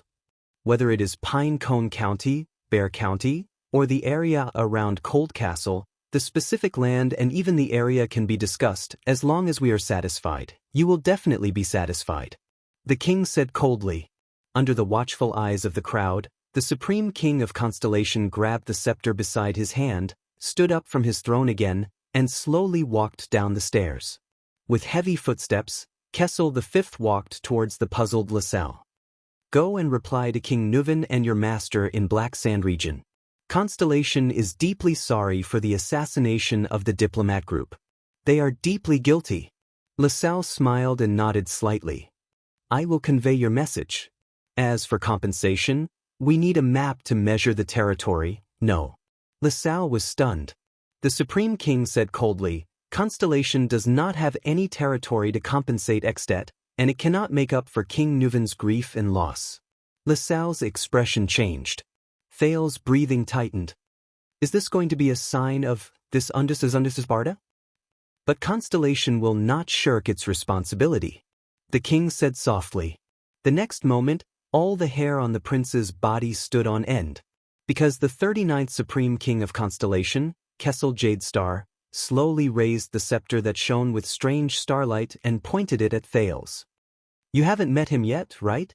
Kessel V said slowly, "This is Thales Jadestar, the second Prince of Constellation, my son, and my only heir." Everyone looked at Thales. "I will send him to Dragon Cloud City to apologize to King Nuvin and Extet." Thales was stunned. So was LaSalle. The king did not even look at Thales, but his cold words continued, "If this is not enough, if the grief of losing a son cannot be quelled with an apology, didn't King Nuvin want fairness? Then I will give him fairness. Tell King Nuvin that he can kill my son, the only heir of Constellation, and avenge his only son and heir who died in Constellation. Let him use blood to fill the emptiness, and slaughter to wash away his hatred.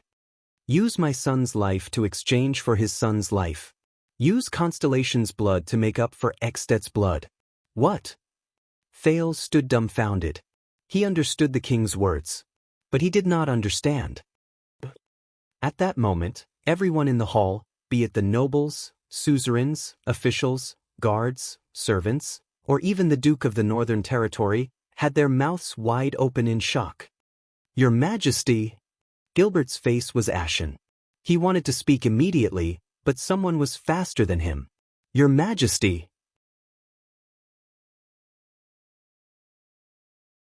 For the first time in his life, Duke Cullen looked serious. With a nervous expression, he said loudly, Do you know what you are saying? Thales trembled and his ears rang. But he could not feel his own breathing. Shut up, Bob, Kessel replied coldly. Your king has already made his decision. Cullen stared at the Supreme King in a daze. He could not say a word. Even Fakenhas could not laugh. Behind him, Zayn looked at Thales with a complicated expression. The one-eyed dragon lowered his head in deep thought. At that moment, the 9-pointed star crown on Kessel's head shone brightly. Like a heartless god, he said to the completely stunned LaSalle, on a personal level, one father's only son in exchange for another father's only son should be able to alleviate his anger and despair, right? On a personal level, the heir of Constellation's king in exchange for the heir of the Archduke of Dragon Cloud City. This is fair, isn't it? The king stepped on the ground. His deep and awe-inspiring voice boomed like thunder. Since we are both stained with the blood of each other's only heirs, Constellation no longer owes Extet anything. This is fair, isn't it? At that time, we will no longer be able to turn back. We will let go of all our worries and burdens, and with the determination to completely destroy each other, we will wage an all-out war. This is fair, isn't it? LaSalle's pupils shrank continuously. He was already dumbfounded by the king's sudden and shocking words. He raised the scroll in his right hand, and his chin trembled. He wanted to say something, but nothing came out. It was one thing to use a bad diplomatic incident to fight for Extet's, and perhaps Archduke Lampard's, interests. But sacrificing their only heir, and Constellation was not like Extet's king selection system. If the prince who inherited the throne was killed, this would be a blood feud that would last for generations or even dozens of generations. It would make the two countries irreconcilable enemies that would fight to the death and trigger a war to destroy the country. This was another matter. Under King Kessel's awe-inspiring and powerful gaze, LaSalle broke out in a cold sweat. His eyebrows kept changing, as if there was a fierce battle going on in his mind to decide on his reaction and wording. With my level, I am unable to give an immediate answer to this matter. He stuttered. Kessel V roared angrily, then go and ask your king. LaSalle was so frightened that he took a step back. The Supreme King did not look at Thales. He continued to speak gloomily. Tell him that last night, I have already dispatched Baron Arakamerch with 2,000 regular soldiers of the royal family to Broken Dragon Fortress. Prince Thales will depart soon after and personally meet King Nuven. He will be at his disposal. This is the price that Constellation can pay. The people in the hall did not even dare to breathe loudly. The king glanced at LaSalle, who was frowning and at a loss for what to do. As for Archduke Lampard of Black Sand region, I know that he has already deployed a large number of troops and is ready to invade the northern territory at any time. Should he step aside and escort my son to Dragon Cloud City to apologize, or should he recklessly wage war against Baron Murch? I look forward to his choice. LaSalle retreated dejectedly. He panted heavily, like a drowning man. Your Majesty! The one who spoke was the 15-year-old Duchess Lyanna. This elegant young lady's face was pale. His Highness is your one and only heir.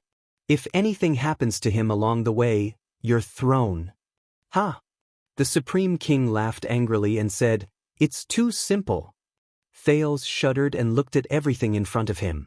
Kessel V turned around and faced the suzerains in the hall. No matter what happens to the second prince and causes the royal bloodline to be severed, the enemy who completely destroys Constellation, the one who successfully avenges the last Jadestar prince, the one who finally avenges the disgraced Constellation, the king turned around abruptly and raised his scepter high. He is the next Supreme King of Constellation. If Constellation does not even have such a person, Kessel coldly swept his gaze over the nobles in the hall. His words were as sharp as a knife, and he spoke with great force. Then what is the point of its existence? The entire hall was silent. The meeting is adjourned, Kessel concluded coldly. I await King Nuven's reply. At this moment, Kai. The pale-faced Duke Val Arun struggled to open his mouth. He looked at Kessel in disbelief, then at Thales. What kind of madness are you going through now? Kessel V sneered. Madness? The king snorted coldly. As if mocking him, he repeated what he had just said to Val. Everything I've done is for the sake of Constellation. 2 guards walked forward and escorted the dazed duke away. LaSalle left with his face drenched in sweat.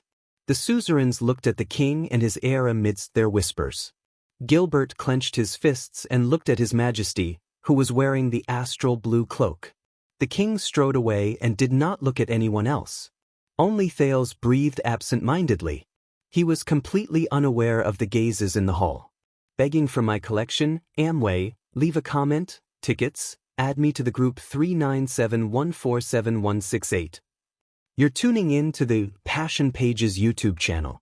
We're so grateful for your support, and don't forget to subscribe to join us on this incredible journey through captivating stories.